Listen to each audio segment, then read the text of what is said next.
The blade serves as evidence, and words are the witness. When prophecies come to fruition, it marks the day of reward. This is the essence of the debt collector within the realm of mysticism. Shan Jiu, the 283rd debt collector, possesses an extraordinary aptitude for metaphysics, far surpassing that of her kin. Her divinations are remarkably accurate, allowing her to communicate with spirits. Regrettably, due to a curse laid upon the Shan family a century prior, her lifespan is tragically limited. From a young age, she was aware of her betrothed, the one chosen for her by her grandfather. It is only through marriage to him that she may find completeness. Before his passing, her grandfather repeatedly urged her to descend the mountain and visit the Xie family to settle the accounts of her fiancé's household. At Yun City Airport, a sharp, piercing beep resonated through the security checkpoint. Staff and security personnel turned their attention to the source of the sound, while other travelers craned their necks to see. A young woman clad in a white traditional Chinese robe furrowed her brow, gazing down at the detector held by the security officer. How could I have overlooked something? I thought I checked multiple times, Shan Jiu muttered, placing a lollipop in her mouth in frustration. The security officer, adopting a serious demeanor, addressed her. Ma'am, our detector has been triggered. Are you carrying any prohibited items, such as a weapon or aerosol spray? Shan Jiu nodded, candidly admitting, yes, I have a blade. Upon hearing this, the staff's vigilance intensified. Nearby airport police also took notice, while a middle-aged woman who had been standing behind her instinctively stepped back. Ma'am, please cooperate and produce the blade you are carrying, instructed the security officer, signaling to a colleague. Sighing inwardly, Shan Jiu replied, just a moment, let me find it. Her willingness to comply eased the security officer's tension, as he dreaded encountering uncooperative travelers. After rummaging through her small bag, Shan Jiu unearthed a pair of scissors from the innermost compartment. Embarrassment washed over her. She must have forgotten to retrieve them when checking in her luggage. The scissors gleamed silver in her hand, and as she switched the lollipop from one side of her mouth to the other, she patiently explained, rest assured, they are harmless. The blade is not sharp. The security officer fixed his gaze on the scissors, stating firmly, ma'am, even dull blades are not permissible. These are classified as prohibited items, according to aviation safety regulations, and cannot be taken aboard the aircraft. Casting her eyes downward at the scissors, Shan Jiu inquired, what should I do now? Do you have anyone to see you off? They could take them back for you. None. She shook her head. I am alone. The officer furrowed his brow. The airport's courier service does not ship prohibited items. The only options left were to either temporarily store them or dispose of them. However, neither choice was feasible for her. Once in Nan City, she was unlikely to return to Yun City, making temporary storage impractical. As for disposal, that was out of the question. A debt collector cannot abandon her blade. Indeed, Shan Jiu is a debt collector. The blade serves as evidence, and words are the witness. When prophecies come to fruition, it marks the day of reward. Presently, her only course of action is to extend her blade in a debt arrangement. The travelers waiting behind her grew increasingly impatient, their murmurs of discontent swelling in volume. The security officer gestured to the nearby police, instructing them to move along and not delay other passengers. Apologies, I will be just a moment, Shan Jiu replied, scanning the crowd until her gaze landed on a man dressed in denim, standing a few steps away. He appeared to be in his 30s, with keen eyes and a black headset, occasionally glancing around. As she approached him, he noticed her, and his expression shifted slightly. Shan Jiu stopped 2 meters away, her cheeks puffing as she bit down on the lollipop, shattering it. Good day, sir. Would you care for a debt arrangement for my blade? Zhang Xiefeng frowned. A debt arrangement? Shan Jiu nodded. If you accept my blade, I will provide you with a prophecy, and you may render payment once it comes to pass. Upon hearing this, Zhang Xiefeng's brow knitted further, skepticism washing over him. Surely this girl was concocting nonsense to rid herself of her blade. He glanced at the nearby security staff, wondering why they did not intervene. Ultimately, they were from different departments, and he felt it inappropriate to speak out. I have no need for that, he replied bluntly. Shan Jiu met his scrutinizing gaze, affirming, you do need it, for you have been played. Taken aback, Zhang Xiefeng paused, narrowing his eyes in curiosity. How did she know? What do you mean? Do you possess some clue? This time, Shan Jiu fell silent, her message clear. Without her blade being accepted, she would divulge no further information. Zhang Xiefeng hesitated, caught in a web of uncertainty. With so many people around, he could not afford to expose his identity. The perpetrator could be lurking nearby, ready to flee at the first sign of trouble, rendering their extensive efforts futile. The trafficker was cunning, adept at disguises, and they had been searching for her for quite some time. With a lead finally in hand, he could not afford to dismiss it based on its seemingly outlandish nature. Even a sliver of useful information was invaluable. If this girl were deceiving him, he had nothing to fear. A police officer was hardly intimidated by the possibility of being duped. Thus, without further hesitation, Zhang Xiefeng stated, "Very well, I will accept your blade." The first step of their transaction was complete. Shan Jiu extended the scissors toward him. Zhang Xiefeng glanced down at the utterly ordinary scissors before taking them. As he did, Shan Jiu slowly spoke. On the 3197 train from the high-speed rail station to Nan City, at platform 3, there is a woman with shoulder-length hair dressed in a gray plaid outfit. However, she is about to board, and time is of the essence. She possesses a weapon, and you can apprehend her at the high-speed rail station in Nan City. Is your information reliable? I have stated that I will collect my reward only when the prophecy proves true. Without wasting a moment, Zhang Xiefeng dialed his superior right in front of Shan Jiu, relaying the information. He could not withdraw just yet, as Shan Jiu's claims were still unverified. However, Shan Jiu did not wait for him to finish his call. She turned back to the security checkpoint, resuming her earlier unfinished inspection. This time, she felt even more eyes upon her, but she remained unfazed. Having accompanied her grandfather in the world of mysticism for many years, she had grown accustomed to such scrutiny. Once the inspection concluded, Shan Jiu retrieved another lollipop from her bag, unwrapped it, and placed it in her mouth. The sweetness flooded her senses, and she smiled. Delightful. This one was grape-flavored, her favorite. With less than an hour until boarding, she felt no urgency. Instead, she approached Zhang Xiefeng, who was engrossed in his phone. Noticing her approach, he turned off his device and tucked it away. Before he could speak, Shan Jiu offered a subtle smile. "Officer, shall we go together?" Zhang Xiefeng looked perplexed, and the next moment, Shan Jiu continued, "Aren't you also heading to Nan City?" Zhang Xiefeng's astonishment was palpable. How did she know that Captain Mingming had just decided to let him take the next flight to Nancheng for the joint investigation? Hesitating for a moment, he pressed the button, creating only a small opening, stammering, "What do you want?" "I assure you I saw nothing. Why, you might not know, but I am nearsighted." "Yes, I am 1,000 degrees nearsighted, and I forgot to wear my glasses today." Lin Xiao wore an expression of disbelief. She had been engrossed in her battle with the fierce ghost and momentarily forgot Shan Jiu's warning. Just as she was about to end the confrontation swiftly with a thunder talisman and a palm thunder strike, a water truck entered from the southwest. Coincidentally, the driver of the truck, perhaps startled by the scene, instinctively sprayed water in her direction. The moment the water hit, a palm thunder and a heavenly thunder not only struck the fierce ghost but also caught her in the crossfire. Fortunately, she reacted quickly, throwing out a defensive talisman to shield the driver of the water truck. Finally, she understood the reason behind Shan Jiu's warning about the approaching vehicle from the southwest. It was due to the conductive properties of water. However, she could only blame herself for being deceived by the ghost. The fierce spirit had feigned surrender and escaped the barrier when she was unprepared. Otherwise, the water truck would not have appeared at such an opportune moment. Lin Xiao lamented inwardly, "This year of my birth is truly filled with misfortune. I'll rush home soon to wear the red socks my mother bought for me." Despite her inner turmoil, her expression remained utterly serious. She took out her identification and spoke rapidly, "Hello, this is the Nancheng office. Please keep everything you just witnessed confidential. Tell me your name and address, and we'll have you sign a confidentiality agreement later." There was no other choice. Her phone had been struck by lightning and was likely lost in the battle. The confidentiality agreement would have to be signed later.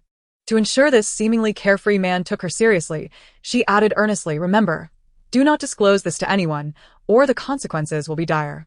You may leave now." With that, she disregarded Lu Ziyuan's response and turned to find the driver of the water truck. Lu Ziyuan was left dumbfounded. He understood each word, yet the overall meaning eluded him. Furthermore, what was that dark little book she had shown him? The Nancheng office? Was it a newly established agency? Yet, what she had just done was clearly beyond the capabilities of an ordinary person. Countless questions swirled in Lu Ziyuan's mind, but he dared not voice them. Escaping the scene was his top priority. The situation was simply too terrifying. Little did he know, the moment he saw the title of that confidentiality agreement later that night would shatter his worldview. At the golf course, Li Kai sat in the lounge area, glancing at Shan Jiu in the distance, who was being corrected in her stance by Xie Shiyu. He looked up at the sky, feeling that Shan Jiu might indeed possess some remarkable abilities. She had predicted they wouldn't need to change venues, stating the thunderclouds would dissipate soon. And just as they arrived, the dark clouds scattered, revealing a brilliant sun, as if the earlier scene had been merely a figment of his imagination. Li Kai had been with Xie Shiyu since he first got involved with the Xie family, and he had always been aware of Shan Jiu's existence. However, he never anticipated her predictions would be so accurate. No wonder he felt upon first seeing her that nothing could be concealed from her. Reflecting on this, he straightened in his seat, resolving to work diligently and refrain from any trivial schemes. Although he had never harbored ill intentions towards Xie Shiyu, he occasionally slacked off at work. With a future boss lady so formidable, he would feel utterly exposed before her. He needed to quickly remind everyone in the executive office group to steer clear of the future boss lady. Meanwhile, Shan Jiu, who was earnestly learning to play golf, was completely unaware that her reputation had already reached the executive office of the Xie group. This restroom was indeed a hotspot for incidents. Shan Jiu had only seen golf in dramas before, finding it intriguing, but she realized upon trying it herself that she was ill-suited for the sport. The reason for her unsuitability was her excessive strength. With her first stroke, she uprooted a large patch of turf. With her second stroke, she even managed to break the metal club. By her third stroke, the ball flew out of sight, presumably somewhere far beyond the golf course. She continued to struggle, and by the 10th stroke, Shan Jiu still hadn't sunk a single shot. Standing there watching the golf ball soar away, her lips pressed into a thin line. She thought it best to give up. Perhaps she truly lacked the talent for golf. Just as she prepared to turn back to set down the club, a large hand suddenly grasped hers. When she turned to see who it was, a warm presence stood closely behind her, not touching her body but encircling her in a manner that filled her senses with the scent of cedarwood. Xie Shiyu leaned in slightly, adjusting her stance, and gently whispered in her ear, "Don't rush. You simply haven't mastered the technique yet." He helped her adjust the angle, reminding her of the club's position. As she prepared to strike, he instructed her to lift her gaze, assuring her to control her strength as she had when striking by you. "Give it another try." Xie Shiyu did not release her hand. Instead, he guided her movements, helping her to lift the club and control her strength. The ball shot forth, and with a satisfying thwack, it went straight into the hole. Shan Jiu's eyes lit up with excitement. "I did it, Xie Shiyu. I got it in." She spun around in her joy, completely forgetting that Xie Shiyu had yet to straighten his posture for her sake. She felt a soft touch on her forehead and froze, stunned, her heart racing audibly in her ears. Likewise, Xie Shiyu was taken aback, swallowing hard before quickly straightening up, his voice slightly hoarse as he apologized. "I'm sorry. I didn't mean to." Shan Jiu hastily waved her hands. No, it's me. I turned around too quickly. I'm thirsty. I'm going to get some water." Without waiting for Xie Shiyu to respond, she hurried towards the lounge area. Xie Shiyu watched her awkward gait, instinctively biting his lip, a faint blush creeping to his ears. Moments later, he swallowed again, a low chuckle escaping his throat as he followed her to the lounge. Shan Jiu nearly sprinted to the lounge, where she immediately grabbed her water bottle and gulped down several large swallows. Yet, despite her efforts, the heat on her face remained unabated. She pressed the bottle against her cheeks. That had been her first intimate contact with the boy, leaving her flushed and flustered, her heart still racing. She had to admit that, even without love, she felt a certain fondness for Xie Shiyu. After all, he was handsome, wealthy, gentle, and attentive. Additionally, she, a voice enthusiast, adored his voice. In summary, Xie Shiyu was a perfect match for her preferences. Moreover, he was her fiancé, with whom she had signed a marriage contract. Now, she felt not only heat but also a stinging embarrassment. She recalled how she had initially thought that if he were her type, even if she were to break the curse of a short life, she wouldn't find happiness. But now, it seemed her shyness and fluttering heart were perhaps signs of genuine affection. If that was indeed the case, should she confess her feelings and pursue him? Shan Jiu had never experienced romantic feelings before, and after a moment of contemplation, she realized that she could not make such a hasty decision. Meanwhile, Xie Shiyu, who was discreetly observing her expression while taking a sip of water, was completely oblivious to the fact that his straightforward future fiancé had initially intended to pursue him. But her clarity and composure led her to abandon that thought. He stole several glances at Shan Jiu and, noticing her shyness, but no sign of aversion, felt a sense of relief. He certainly did not wish for their budding familiarity to be hindered by such a trivial incident that would cause her to shy away from him. Nevertheless, this was also a positive indication. It suggested that she was not averse to physical contact with him, marking a step forward in their relationship. He capped the water bottle, set it down, and approached to Shan Jiu, gently removing the cool water bottle from her face. Are you hungry? Shall we continue playing or go eat? To Shan Jiu, still lost in thought, was startled by Xie Shiyu's sudden movement, causing her heart to race for a couple of seconds. She forced herself to appear calm, shaking her head. I'm done playing. I'm hungry. Let us go eat. Alright, let us change clothes first before heading out. Tu Shan Jiu had changed into the sportswear Xie Shiyu prepared for her upon her arrival, so she needed to switch back to her original outfit. Before he changed, Xie Shiyu sent a message to Li Kai, who had discreetly slipped away when they were about to kiss, asking him to bring the car around. Upon arriving at the French restaurant, Tu Shan Jiu allowed Xie Shiyu to order for her, knowing that he was well aware of her tastes. Having dined together multiple times at various restaurants, he had never once misjudged her preferences. She excused herself to the restroom while he placed their order. After addressing her physiological needs, Tu Shan Jiu approached the sink to wash her hands, where she noticed another woman standing beside her. This woman appeared to be in her 40s but was impeccably maintained, looking as though she were just in her early 30s. Dressed in a white qipao adorned with red roses, Tu Shan Jiu recognized the outfit quite well.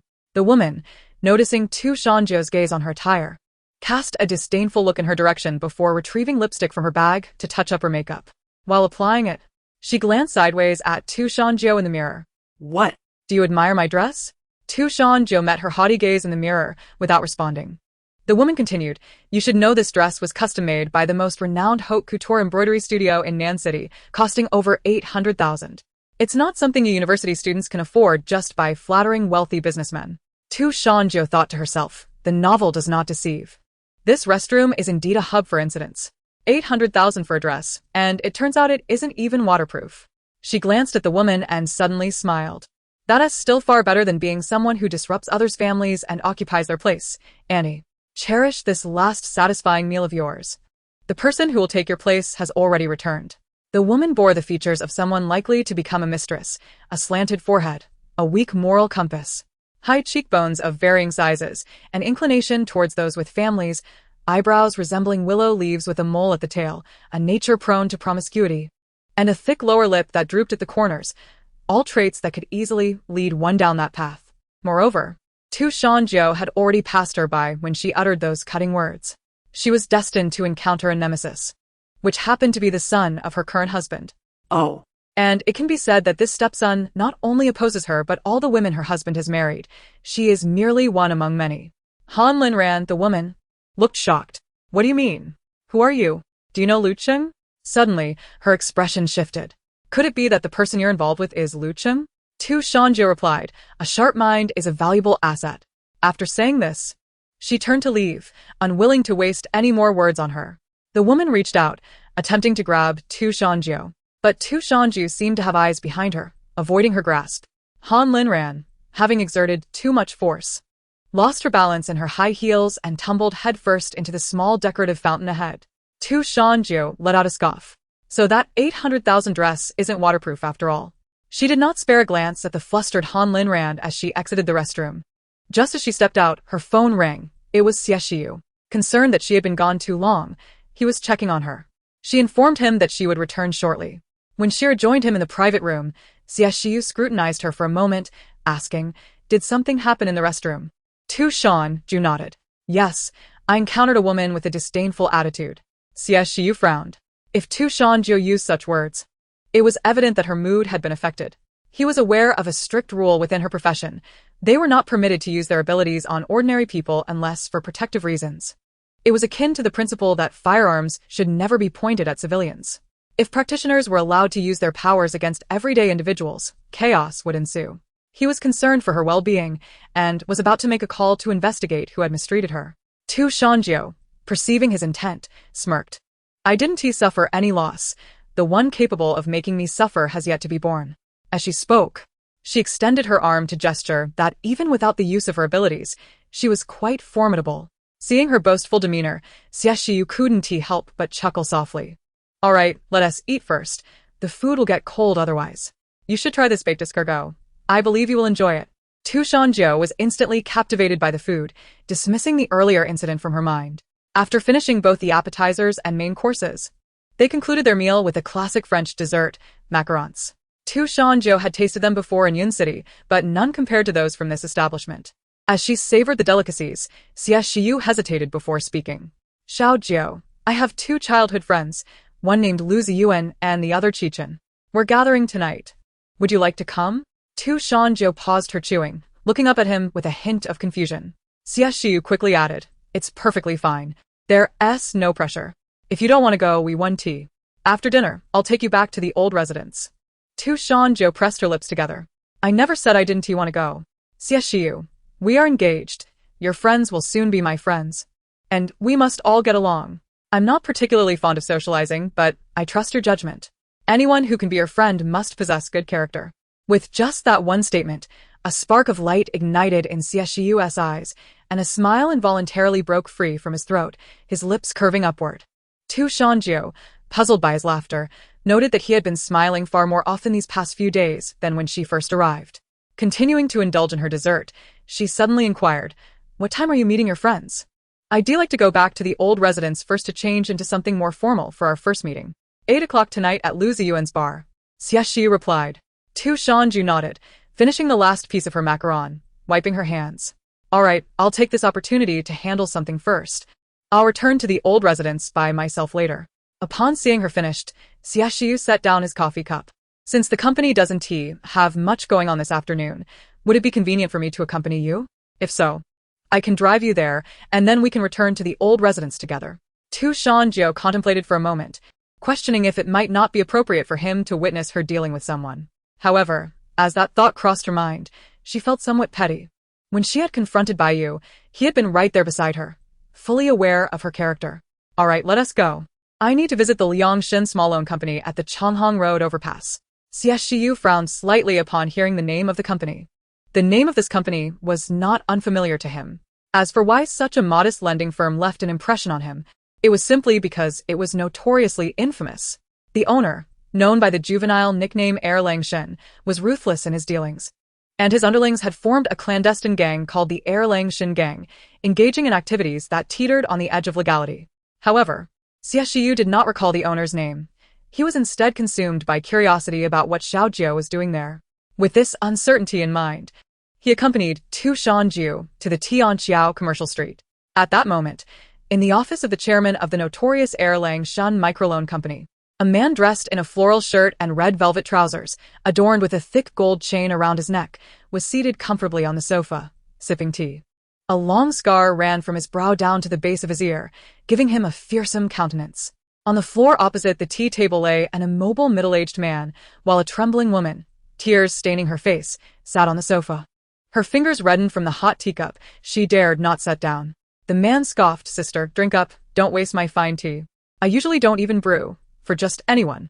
The woman sobbed quietly, spilling some tea from her trembling hands. The man clicked his tongue impatiently and shot a glance at his subordinates standing nearby. The henchmen immediately understood, swinging their baseball bats with full force against the legs of the kneeling middle-aged man. Ah! My leg! The man, who had initially been unconscious, was jolted awake by the pain and cried out in agony. Who asked the savage here? Stop! You bullies! Don't you know this is illegal? The woman could no longer contain herself, throwing her teacup aside and rushing to push the henchman away. We only borrowed 20,000. You said if we could pay it back in a month, it would be calculated at bank interest. If we couldn't pay, it would only add 3 points in fees after a month. How did it balloon to 100,000 in just half a month? This is worse than usury. Now you're resorting to violence? I'll call the police. I have a contract. I'll hire a lawyer against you. The man on the sofa remained unperturbed until she mentioned the contract. His gaze locked onto her face, his brows twitching slightly, the ugly scar shifting as he spoke. Contract? Oh, I'd almost forgotten. Dongzi, bring the contract over so she can see how it was signed. One of the henchmen, accustomed to such scenarios, tossed the prepared contract to the woman. She hurriedly opened it, only to be struck dumb by the additional clauses. When they had signed, they had been informed that if they failed to repay by the final date, there would be a charge of 3 points in interest per month. But now, how had it become a daily charge? The woman, in despair, pointed at the man on the sofa, who was now lounging with his legs crossed. This is fraud. Fraud? Fine, say whatever you like. You were just about to call the police, right? Here is your phone. Report it. But let me remind you, Your husband was beaten by them. It has nothing to do with me. If they go in, I'm still out here. My debts still need repayment. As soon as he finished speaking, one of the henchmen, who had been pushed aside, approached again, ready to strike the already battered man's leg once more. The office was soon filled with the sounds of bones breaking, screams of pain, and pleas for mercy from both the man and the woman. After a moment, the man raised his hand, and the henchmen halted their assault. He stood up, holding the new contract, and approached the couple, slamming the contract onto the woman's face. He said, "Here, the new contract. Sign it and you can leave. You'll have 1 day to gather the money. The day after tomorrow, I'll send someone to collect it from your home." The woman trembled as she received the contract, her vision blurring with shock as she beheld the numbers inscribed on it. 100,000 had morphed into 200,000. They were truly doomed. The man seemed to sense her thoughts, a cold smile spreading across his face as he said, "Don't think of escaping. You still have a daughter and parents. If you dare to die, I'll ensure they go before you. You know, I, Erlang Shin, have always kept my word." Before he could finish, aloud. Urgent knocking interrupted. Dog Dan, open the door. Damn it. Who's making a ruckus at the door? Open it, drag them in here, and see if I don't beat them to death. With that, the door swung wide open with a resounding crash, embedding itself into the wall opposite. "No need. I can come in myself," Shan Jiu said disdainfully, brushing off the dust in the air. Everyone in the room stared at her in shock, as if they had seen a ghost. Shan Jiu turned to Xie Shiyu behind her. "You can start recording now." Xie Shiyu nodded, pulling out his phone to activate the camera. Shan Jiu surveyed the room with a leisurely gaze. "I'm here today to guide Dog Dan onto the right path, so you all can bear witness." With that, she unwrapped a red candy stick and popped it into her mouth, tilting her head to gaze at Dog Dan, whose eyes had shifted from black to a brownish hue. "Dog Dan, can you walk the righteous path from now on?" Dog Dan cursed, "Damn you." In a flash, Shan Jiu snatched a nearby baseball bat and swung it at his legs. With a crack, Dog Dan fell to one knee, clutching his leg in agony. "Ah, my leg." Shan Jiu wagged her finger. "No, you're mistaken. It's your dog leg." The henchmen, now pressed against the wall, stared in astonishment at their former leader, who had struck fear into countless foes, now felled by a single blow from a girl. Moreover, she had the audacity to insult their boss. Dog Dan, aware of his subordinates' incredulous gazes, felt utterly humiliated. This woman knew his name, indicating that she was sent by someone formidable at home. He decided not to hold back any longer. Instead of rising, he dropped to all fours, his expression turning fierce as his muscles expanded, his clothes straining to contain him, and coarse brown fur began to sprout from his body. "Don't stop him. He's transforming." Shan Jiu took a deep breath. No wonder people said that a stubborn person had a dog temperament. She quickly conjured a talisman she had drawn in the car and threw it at Dog Dan. The moment it adhered to him, he felt his demonic powers being restrained. Dog Dan was horrified. "You're a demon catcher?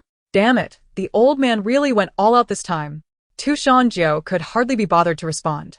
As far as she was concerned, she could be any type of master, fortune teller, ghost catcher, demon catcher, or talismanist. Bang. Dog Dan received another solid punch to the face. Shan Jiu effortlessly lifted him by the neck with one hand. "Your father has spoiled you too much. What reason is there to negotiate with a rebellious brat like you? A beating will suffice." With that, she casually delivered a punch to his stomach. She glanced down at Dog Dan, whose eyes were streaming blood, and calmly stated, "As for your past transgressions, I want to concern myself. My only interest lies in your father and the debts incurred with me from now on. From this day forth, the Erlang Shin gang is disbanded. No more bullying. The company will adhere to standard interest rates. Can you manage that?" Dog Dan thought his ears must have malfunctioned due to the blows he had taken. Did she just say that her father was a debt collector? Was she a debt collector? What kind of debt collector was this fierce? She must be playing tricks on him. Noting his silence, Shan Jiu raised her fist once more. "Go Dan," with a glint of cunning in his eyes, quickly pleaded for mercy. I'll change. I'll do whatever you say." Shan Jiu curled her lips in apparent satisfaction and gradually released her grip on his neck. A sly glimmer flashed in Go Dan's eyes. As soon as his feet touched the ground, he channeled all his strength into his palm and swung it vigorously towards Shan Jiu. The situation became increasingly absurd. Shan Jiu merely cast a fleeting glance back at him. Go Dan's hand halted a mere half a meter behind her, immovable. She chuckled softly, crunching the lollipop in her mouth. With the crack of the candy, The sound of bone fracturing echoed from Go Dan's arm. Ah, my hand. Go Dan collapsed to the ground, cradling his injured arm in agony. Shan Jiu looked down at him from her elevated position, stating, "As long as the light of righteousness does not shine upon you, I shall continue to punish you. You mustn't allow my daily routine to devolve into merely eating, sleeping, and beating Go Dan." She averted her gaze, tilting her head towards the camera of Xie Shiyu, and remarked, "There are many forms of education. Go to Yi. Do you wish to know how I will make him submit?" After a brief pause, she donned a customer's king smile and continued, "Of course, by beating him into submission." Perhaps fearing that Go to Yi might be skeptical, she turned to Go Dan and inquired, "Are you convinced?" "Yes, I am convinced," he exclaimed. See? He claims he is convinced. The atmosphere in the room was so tense that no one dared to breathe. After washing her hands in the restroom, which lacked paper towels, Shan Jiu casually shook off the droplets. Upon exiting, she headed straight for the car. As soon as she got in, Xie Shiyu informed her, "I've sent the video to you." "All right, thank you," she replied, retrieving her phone to save the video, which she then forwarded to Go Sheng. After the transaction, Go Sheng had added her on WeChat. After sending the video, she followed up with a voice message. "Go to Yi, your son's temper is quite fierce. He's superficially obedient, but not genuinely so. He'll need a few more lessons. I'll inform you once the deal is fully concluded." Without waiting for a reply, she turned to Xie Shiyu, who had yet to start the car, and smiled. "Shall we go? I need to return to the old residence to change before the evening's gathering." Xie Shiyu remained still, raising his chin slightly, indicating for her to fasten her seatbelt. Shan Jiu felt a moment of embarrassment. Engrossed in messaging, she had forgotten about the seatbelt. Annoyed at her own forgetfulness, she secured it, and the car began to move. At 8 o'clock, Xie Shiyu and Shan Jiu arrived punctually at the bar. The colorful lights shifted rhythmically with the music. The volume was moderate, ensuring it was not headache-inducing, and Shan Jiu let out a sigh of relief. Though she had visited bars before, most were for work, as these venues were favored haunts of the flamboyant. However, this particular bar was surprisingly clean, devoid of any unsavory elements beyond the usual ambient aura. Xie Shiyu, noticing Shan Jiu's observations, leaned closer and inquired, "What's wrong? What are you looking at?" Shan Jiu hadn't anticipated that he would catch such a detail. She shook her head with a smile, just a professional habit. Amused by her candid explanation, Xie Shiyu found her refreshingly charming. He picked up on her words, "Is it really that clean?" Shan Jiu, meeting his gaze, earnestly replied, "Indeed, it is very clean." "That's good. The stairs here are a bit dim. Don't look too much. Watch your step," he warned. The private room was located on the second floor. Typically not open to the public, only accessible for their gatherings. Lu Ziyuan and Qi Chen had already arrived. As Xie Shiyu opened the door to the private room, a chorus of exclamations filled the air. "Chen, you wouldn't believe how stunned I was at that moment. Do you think there are really people with supernatural abilities? How else could that woman summon lightning and electricity from her palms? Who could withstand being struck by lightning multiple times and emerge unscathed?" His animated account continued. Oblivious to Xie Shiyu's arrival, Qi Chen, however, had noticed immediately. He kicked Lu Ziyuan's leg, signaling him to be quiet, lest they scare Xie Shiyu's fiancée. Lu Ziyuan glanced at Xie Shiyu and then at the girl beside him, promptly suppressing his previous expression of distress. He was quite sociable, extending a hand to Shan Jiu with a smile. "Hello, sister-in-law.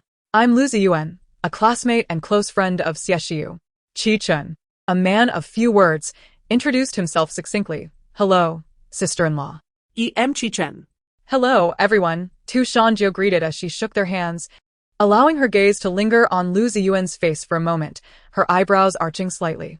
Xie Shiyu caught her subtle gesture, but did not comment on it, and she remained silent. So, he too chose not to inquire further. He lightly touched her arm, and she looked at him as he gestured towards the couch. "Sit there and see what you'd like to drink. I'll have someone bring it to you." Knowing her personality, he understood she needed time to acclimatize. She chose a low-alcohol plum wine, and Xie Shiyu summoned someone to fetch it, also ordering a few light snacks for her to nibble on. Lu Ziyuan and Qi Chen exchanged bewildered glances, astonished at how Xie Shiyu was attending to someone else. Particularly remarkable was his attention to detail, even placing napkins within her reach. What's the term for this online? Dad-type boyfriend? Shan Jiu noticed their expressions, but couldn't decipher their surprise. Instead, she smiled politely and listened attentively to their conversation. With no outsiders present, they spoke more casually. Xie Shiyu asked Lu Ziyuan, "What were you yelling about earlier?" Lu Ziyuan opened his mouth to share the bizarre tale he'd just witnessed, but was interrupted by a kick from Qi Chen. Xie Shiyu frowned, scrutinizing the two, puzzled about their reticence. Qi Chen explained, "The matter is rather extraordinary. I wasn't too sure if sister-in-law would be frightened, which is why I stopped Lu Ziyuan from speaking." Extraordinary? Xie Shiyu echoed, yet his expression relaxed. Noticing the curiosity of those nearby, he smiled. "It's fine. She's not afraid of such things. In fact, she's quite interested." Xie Shiyu knew Shan Jiu well. She was indeed intrigued. She refrained from prying into their privacy, recognizing they were all friends of Xie Shiyu. She had only noticed a few intriguing details from Lu Ziyuan's appearance and had not delved deeper. Thus, she was eager to listen. "You're back. Does your father know?" After a long pause, Lu Ziyuan finally exhaled, relieved to express his thoughts. However, just as he was about to speak, a knock came at the door of the private room. Expecting it to be the server with their drinks, they were surprised to see two unfamiliar faces enter. One of them was the very person Lu Ziyuan had been ranting about earlier. As Lin Xiaoer stepped into the room, ready to deliver her lines, she was taken aback upon spotting Shan Jiu seated on the couch. "Xiao Jiu, what are you doing here?" Accompanying her was Lu Li, who also appeared astonished. "Idol." As Shan Jiu moved to rise, she froze, thinking, what on earth is an idol? Suddenly recalling what Lin Xiaoer had mentioned, she felt a wave of exasperation wash over her, almost wanting to cover her face. Xie Shiyu had encountered Lin Xiaoer during the incident with a cursed sorceress, so he recognized their identities. Because he was a family member, he was not required to sign a confidentiality agreement. Puzzled, Xie Shiyu discerned they were not there for Shan Jiu. Just as he was contemplating, Lu Ziyuan, having finally recognized Lin Xiaoer, exploded with excitement. Leaping to his feet and pointing incredulously at her. You. He stuttered for quite a while before finally uttering the next phrase. "You are that woman." Everyone turned their gaze towards Lu Ziyuan. Shan Jiu also rose to stand beside Lin Xiaoer. "What is going on between you two?" Lin Xiaoer shrugged, explaining that he had witnessed her getting struck by lightning in the afternoon and was there to have her sign a confidentiality agreement. With just that brief statement, Shan Jiu understood everything. Shaking her head in exasperation, she remarked, "Didn't I remind you? You were too engrossed in fighting that fierce ghost." Lin Xiaoer tilted her head and then asked Shan Jiu, "What? Do you know him?" "If I do, then I want to let him sign. Anyway, those around you will eventually find out." After pondering for a moment, Shan Jiu replied, "Then let him sign." From his appearance, Lu Ziyuan seemed entirely trustworthy, albeit prone to drunken rambling, which could lead him to disclose anything. The confidentiality agreement from the Underworld's office in the mortal realm was no ordinary contract. Whether in electronic or paper form, once signed, it bound the signatory to celestial constraints. Much like Zhang Xiefeng's master, Zhang Yu and Song Wugang, who were unable to speak of certain matters, even if they wished to. Although few believed in such things, the appropriate procedures still needed to be observed. Listening to their conversation, Lu Ziyuan glanced between Lin Xiaoer and Shan Jiu and exclaimed, "Sister-in-law, do you know them?" "It's nothing serious. They are all from the South City office, practitioners of the mystical arts. What you witnessed was merely her engaging in a case against a fierce ghost. But these matters are unsuitable for ordinary people, so we need your cooperation to sign the agreement." Shan Jiu explained in detail, fearful that Lu Ziyuan might not comprehend. Unexpectedly, it was Qi Chen, who had been silent until now, who spoke up. "Is that the underworld office in the mortal realm?" "How do you know?" Lin Xiaoer scrutinized Qi Chen. "I've signed one before, but not from South City. It was from Jiang City," Qi Chen replied calmly. Lin Xiaoer raised an eyebrow. "Then you don't need to sign again. One signature suffices." Noticing the righteous aura surrounding him, she casually inquired, "Are you from the military?" Qi Chen nodded. Oh. "That makes sense," she remarked, for they frequently encountered all manner of situations during missions, and it was common for some to have signed such agreements, regardless of their battlefield. Lu Ziyuan scratched his head, seeing that they all seemed familiar with one another. Feeling a pang of anxiety, he boldly stated, "What do you mean it's not strange? What are you all talking about? What about me, the one directly involved? Isn't he the one who should be signing?" He had comprehended Shan Jiu's explanation. It boiled down to one thing. There were many unknowns in this world, and had he not coincidentally stumbled upon them, everyone else would be in the know while he remained oblivious. Lu Ziyuan was uncertain whether to consider himself fortunate or unfortunate. The agreement was swiftly signed. the formalities completed. Lin Xiuer and Lu Li had other matters to attend to, exchanging a few words with Tu Shan Jiu before departing. Once the unfamiliar faces had left, Lu Ziyuan immediately approached Tu Shan Jiu, eager to inquire about all things related to ghosts. Tu Shan Jiu answered every question. Ultimately, it was Xie Shiyu, concerned that Lu Ziyuan might wear Tu Shan Jiu out with his incessant questions, who handed her some fruit wine, suggesting she eat something. Lu Ziyuan, caught up in his excitement, was momentarily interrupted by Xie Shiyu, casting a resentful glance, but teasingly retorting, those with fiancés are indeed different. Look how tightly you guard her, even more so than a precious gem. Xie Shiyu, uninterested in his banter, did not deny the implication, her expression radiating pride. Afterward, the trio shifted to other topics, conversing about various matters. Tu changes gaz drifted downstairs. The second-floor private room boasted 2 expansive floor-to-ceiling windows, affording a panoramic view of the first floor. Suddenly, Tu Shan Jiu spotted something, exclaiming in curiosity, "Oh," with a couple of finger taps. She focused on the bartender she had been observing. The young bartender, likely a university student, was currently mixing drinks. Hearing her exclamation, Xie Shiyu turned to her, asking, "What's the matter? Do you know him?" Tu Shan Jiu shook her head. "Do you remember that rose qipao?" She pointed below to a woman continuously drinking at the bar. She embroidered it. "What rose qipao?" Lu Ziyuan, intrigued, leaned closer. After a brief glance, he inquired, "Why is that woman staring at Jue?" Tu Shan Jiu remained silent, merely sighing, hoping she wouldn't act out of line. No matter how tumultuous their past emotions had been, they belonged to a previous life. In this lifetime, that man had his own destined partner.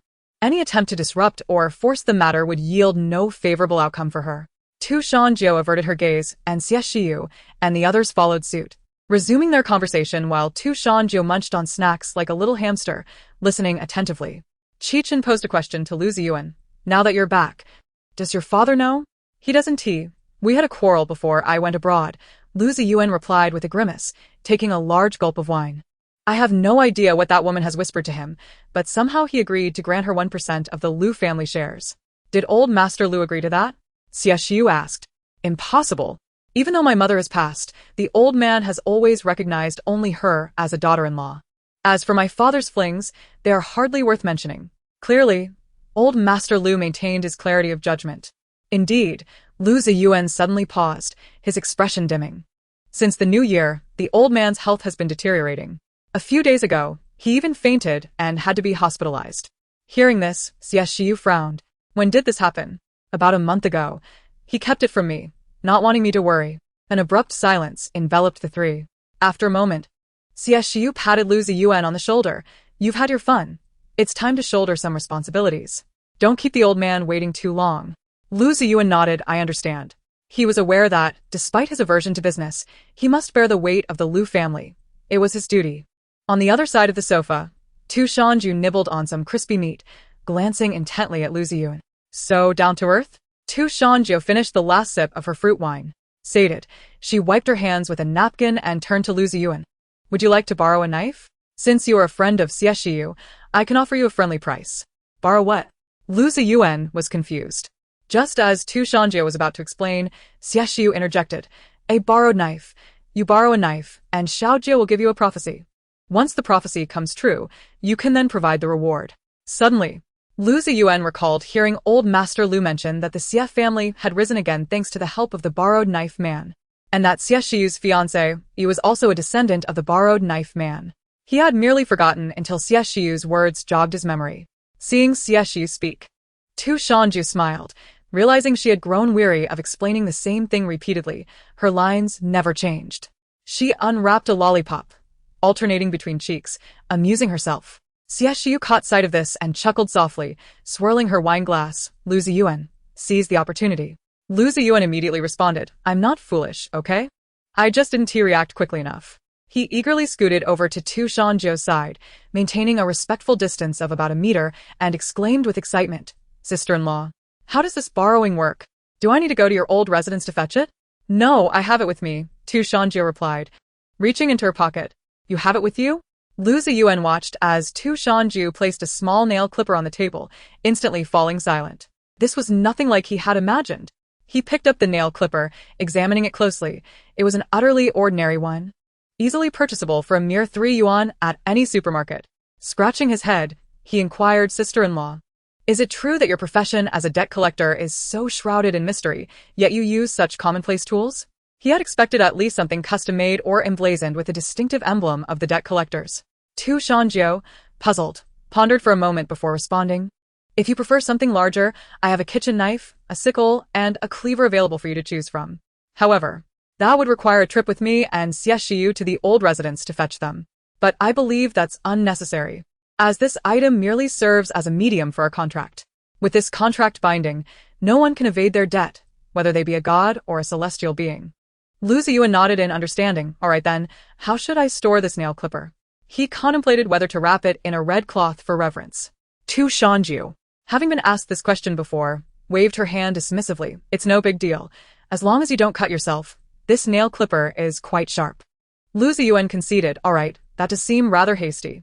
Meanwhile, Chen had been staring at the nail clipper for quite some time, his lips pressed together in silence. When he finally withdrew his gaze, he took a large gulp of wine. Xie Shiyu noticed and patted his shoulder. "Timing is everything." Chen nodded in agreement. Indeed. If only it had been 6 months earlier. As soon as he finished speaking, a nail clipper appeared on the table before Chen and Xie Shiyu as well. Both were taken aback. Xie Shiyu exclaimed, "Xiao Jiu." Chen echoed, "Sister-in-law." Shan Jiu simply nodded calmly. The preliminary transaction was established. She turned to Lu Ziyuan and reiterated, "The transaction is preliminarily established." Both men nodded in unison. Shan Jiu, lacking patience when it came to candy, crushed it between her teeth, then stood up. "Now that the procedure is complete, let us address the issues concerning the Lu family." Lu Ziyuan, suddenly anxious, replied, "All right, sister-in-law. I'm listening. Firstly, your grandfather is of a long lifespan, and his recent health issues are due to someone tampering with his diet." Lu Ziyuan's expression drastically changed, and he shot to his feet. Anger flared on his face as he gritted his teeth. "Who is trying to harm my grandfather?" The old man had always favored him, and upon hearing that someone intended to harm him, he felt an overwhelming urge to hunt that person down and exact vengeance. Yet at the same time, he already had a suspect in mind. The person who despised the old man the most was none other than his stepmother, Han Linran. When she entered the family, his grandfather had opposed her vehemently. Moreover, the old man had warned his father against having any illegitimate children, threatening to sever their father-son relationship and revoke his shares and rights in the Lu family business if he did. Thus, even though Han Linran ultimately married into the Lu family, she had never borne any children. Recently, he had quarreled with his father and left the country in anger because his father demanded he transfer 1% of his shares to Han Linran. It was likely that the old man had intervened to prevent this, which had caused Han Linran to harbor resentment. Damn. He cursed inwardly, his fists clenched tightly. Shan Jiu lowered her gaze and stated, "It is not her. Your grandfather's assailant is someone else." Lu Ziyuan looked up in confusion. "Not that woman? Then who?" "You will install a hidden camera in your grandfather's kitchen. In 2 days, you will discover the truth. Likewise, this will serve as your evidence and leverage." Shan Jiu refrained from directly revealing the perpetrator for 2 reasons. First, Lu Ziyuan's temperament could lead to further complications if he knew now. Second, in today's world, everything hinges on evidence. Without it, one risks alarming the enemy prematurely. She feared that when he eventually confronted that individual, he might not be able to handle the emotional fallout. However, this was a necessary path for his growth, and when they met again, he would likely have transformed into a different person. Lu Ziyuan was bewildered. The primary suspect in his mind had been dismissed. Who could harbor such hatred for his grandfather? Seeking to bring him to ruin? With this uncertainty, he fell into deep thought. Shan Jiu turned her gaze to Chen, who, meeting her eyes, felt a rare tightness in his chest. Even when facing life-threatening situations, he had never felt more vigilant than under Shan Jiu's gaze. Shan Jiu reassured him, "He is not dead, you need not worry. On the evening of the 3rd of next month, at 10:30, at the border, bring people to the no-man's land to provide support. It will ensure his arm is saved." Chen straightened, his eyes sparkling with hope. "I will go." Shan Jiu interrupted, "Yes, indeed. His family owes me a debt, and I shall reclaim it in gold as my dowry." After the gathering concluded, Xie Shiyu and Shan Jiu returned to the old residence. Along the way, Shan Jiu confided in Xie Shiyu about the identity of Lu Ziyuan's grandfather's assailant, his own father. Xie Shiyu was somewhat taken aback, but contemplated that he had heard rumors of Lu Ziyuan's father, Lu Cheng, being a man of little ambition, preferring indulgence in wine and women. Aware that he had squandered his potential, Lu Ziyuan's grandfather chose Lu Ziyuan's mother, a talented woman whose capabilities were suppressed by her background, as a daughter-in-law, hoping to reign in Lu Cheng's excesses. However, this plan had evidently failed. Later, Lu Ziyuan's mother tragically passed away from acute leukemia. Though Lu Cheng now held the title of president in the company, it was common knowledge that he wielded no real power, merely a figurehead. All decisions had to be approved by Lu Ziyuan's grandfather, and Lu Cheng's signatures were rendered invalid. He was not permitted to intervene in any project matters. This reputation had turned Lu Cheng into a cautionary tale among peers when educating their children, a mere joke. After so many years, it was clear that hidden conflicts within the Lu family had accumulated into resentment and hatred, leading to such a tragedy. Xie Shiyu sighed, pondering whether Lu Ziyuan could withstand the weight of this revelation. Shan Jiu gazed out the window, watching the shadows of trees elongate beneath the streetlights, rapidly retreating, flickering between light and dark. In the light, there are shadows. Beneath the lamp, there is darkness. She lowered her gaze, no longer looking outside, and softly remarked, "He can." This is a necessary journey in life. Once traversed, clarity will follow, akin to being reborn. In the following days, Shan Jiu found herself with little to do, spending her time at home playing Go with the elder Mr. Xie, or teaching them Tai Chi to pass the time. Oh. And she also played a game of dogfighting. However, she did not participate today, for after several consecutive days of relentless training, she had thoroughly subdued the notorious Shen of the underworld. As per Shan Jiu's instructions, all illicit activities were reformed. The gang was completely disbanded, and they transitioned into legitimate business ventures. In response, the dog-headed leader expressed immense satisfaction, simultaneously belittling Shan Jiu, stating that he had been buried in the sand by his granddaughter, Shan Jiu. At noon, she received a message from Baiyu, indicating that he would return to Nan City the next day and wished to treat her, his lifesaver, to a meal, as well as introduce her to a business opportunity. Shan Jiu agreed. It was customary for old clients to introduce new ones, a practice she had grown accustomed to. In the meantime, Xie Shiyu was also quite busy, but not with matters of the Xie family. Instead, he was accompanying Lu Ziyuan.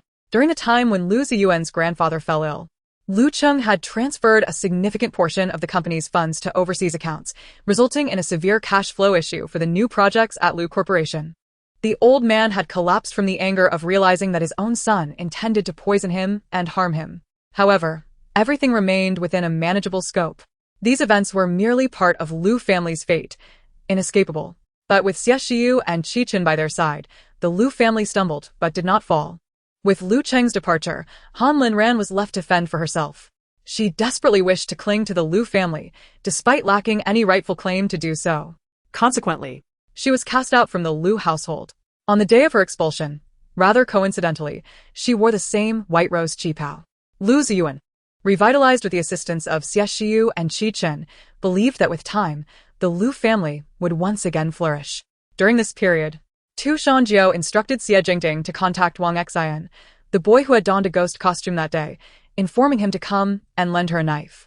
Once the deal was struck, she advised Wang Kar-wai to return and tell his father to invest all available funds into this new project of the Lu family, thereby bridging their financial gap. Given sufficient time, the Wang family could potentially reap substantial rewards from this venture, achieving a mutual triumph with the Lu family. They would all ascend to greater heights. After lunch, Shan Jiu suddenly recalled that she had originally intended to collect a dowry, a detail she had nearly forgotten. With a sense of idleness, she opened her drawer and retrieved her small white ledger, casually flipping to a page. In Nancheng, there was the Xiao family, specifically Xiao Yingwei, a gold merchant. A decade ago, he had borrowed a knife and predicted the trajectory of the gold industry for the next 10 years. Relying on this foresight, he timely traded gold, ultimately establishing the independent jewelry brand, Xiao Dafu. In just 10 years, Xiao Dafu had expanded to a nationwide presence, with brand stores in major shopping malls, earning its place among the top 10 gold jewelry brands in Daxia. This client was a relative of Shan Jiu, her second uncle, Shan Liang. Indeed, it was prudent to include gold in her dowry, so she resolved to pay a visit to the Xiao family today. Before departing, Shan Jiu attuned herself to the Xiao family's precise location and current circumstances. Upon sensing, her brow furrowed, Xiao Yinggui's long-lost cousin was none other than him. Shan Jiu clicked her tongue, marveling at the serendipity. She closed the ledger and returned it to the drawer. After a brief nap of about an hour, she concluded her rest and began to gather her belongings to head out. Those in the knife-borrowing profession typically arrived unannounced. Due to the nature of the work, the timing of debt collection was uncertain. The 10-year prophecy concerning the gold market predicted by the Xiao family was now fulfilled, coinciding with the 10th anniversary in March of this year. Thus, the transaction was officially complete. Moreover, they understood that the itinerant knife borrowers would appear unpredictably. One only needed to be prepared to offer compensation upon their arrival. The Xiao family and the Xie family's ancestral homes lay in completely opposite directions. Xie Shiyu arranged for a vehicle and driver specifically for Shan Jiu, considering the nature of her work. He had enlisted 2 drivers to alternate shifts, and both had been vetted by Shan Jiu to ensure compatibility. Once inside the car, Shan Jiu informed the driver of the destination, and they set off from the ancestral home. On the way, Xie Shiyu messaged her, inquiring if she was awake and expressing a desire to take her out on a date that evening. Shan Jiu responded with a question about the time. In response, Xie Shiyu sent a message back, asking, "Are you out handling business?" Shan Jiu replied, "Yes, I'm visiting the Xiao family. They owe me a debt, and I intend to collect gold for my dowry." At that moment, in the top executive office of the Xie Corporation, Lu Ziyuan and Qi Chun exchanged glances at Xie Shiyu, who was grinning widely while engrossed in his phone. "Brother, what are you laughing about?" Lu Ziyuan inquired, drumming his fingers on the coffee table. "Wang Dong suddenly approached me, expressing an interest in investing in our project. How did he learn about the Lu family?" Xie Shiyu replied to Shan Jiu, instructing her to message him when she was nearly finished, so he could pick her up. After setting his phone down, he looked up to find both Lu Ziyuan and Qi Chun staring at him. He suppressed a smile, asking, "What were you just discussing?" The driver parked the car at the Xiao family's entrance, and Shan Jiu alighted. She glanced at the grand doors adorned with golden trimmings, a physical manifestation of the Xiao family's stature. A designated visitor's lounge was present at the entrance, and upon noticing her arrival, the security personnel emerged to inquire, "Good day. Whom do you seek?" I am looking for Xiao Yinggui. I am his creditor," Shan Jiu replied. The security guard paused, taken aback by the term creditor. Shan Jiu nodded affirmatively. He scrutinized her for a moment, internally questioning how someone who appeared barely out of her teens could possibly be a creditor to Mr. Xiao. However, he refrained from voicing his doubts. Regardless of her appearance, she was here on business with a family, and he could not afford to lose his job over careless words. In this day and age, speaking out of turn was perilous. He remained mindful of the adage that trouble arises from the mouth, especially since his wife often reminded him of the principle of silence for the fortunate. "Please, wait here. There are chairs available. I will notify the housekeeper," he said. Shan Jiu nodded, "Thank you." The security personnel acted swiftly, contacting the housekeeper via internal phone. Upon hearing that a young woman claimed to be a creditor, he immediately dismissed the notion. The security guard exhaled, reassured that his initial judgment was correct. How could Mr. Xiao possibly owe money to a young girl? After hanging up, he returned to Shan Jiu, apologetically stating, "I'm sorry, but the housekeeper does not recognize you. Therefore, you cannot enter. Please leave." He refrained from mocking her, despite his earlier suspicion. Unfazed, Shan Jiu responded, "It's all right. They will call back shortly." "What?" Just as she finished speaking, the phone at the guard post rang. The security personnel, filled with skepticism, hurried back to answer it. As soon as he picked up, the housekeeper's breathless voice came through, evidently in a rush. "Quick, did that girl leave? Stop her immediately. She is a distinguished guest of Mr. Xiao." "Oh, dear. My old legs. I must hurry. Stop her. Don't let her leave. Otherwise, we will all be out of a job."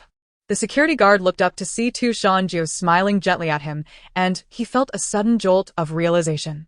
Indeed, listening to one's wife often leads to prosperity. Fortunately, he had refrained from saying anything disrespectful or negligent. The grand electric doors adorned with golden trimmings swung open, and an elderly gentleman, likely in his 60s, emerged. Clearly exhausted, he leaned on his legs, panting heavily. "Excuse me, may I ask if you're Miss Tu?" Shan Jiu took a couple of steps closer. "Yes, I am Shan Jiu. I am here to collect a debt from 10 years ago." The elderly housekeeper had been with the Xiao family since its early days and was somewhat related to Xiao Yinggui. Hence, he was aware of the events from a decade ago. Since March of this year, Xiao Yingwei had frequently reminded him to be vigilant regarding visitors, fearful of neglecting the knife-borrowing clan. Upon receiving the call from the guard post, he had not immediately grasped the situation. Realizing the significance, he had rushed over. Shan Jiu approached and offered the elderly man some support. The housekeeper expressed his gratitude. "Thank you, Miss Tu. I have already informed Mr. Xiao, who is on his way back from the company." Shan Jiu nodded. Aware of the timing, they would arrive almost simultaneously.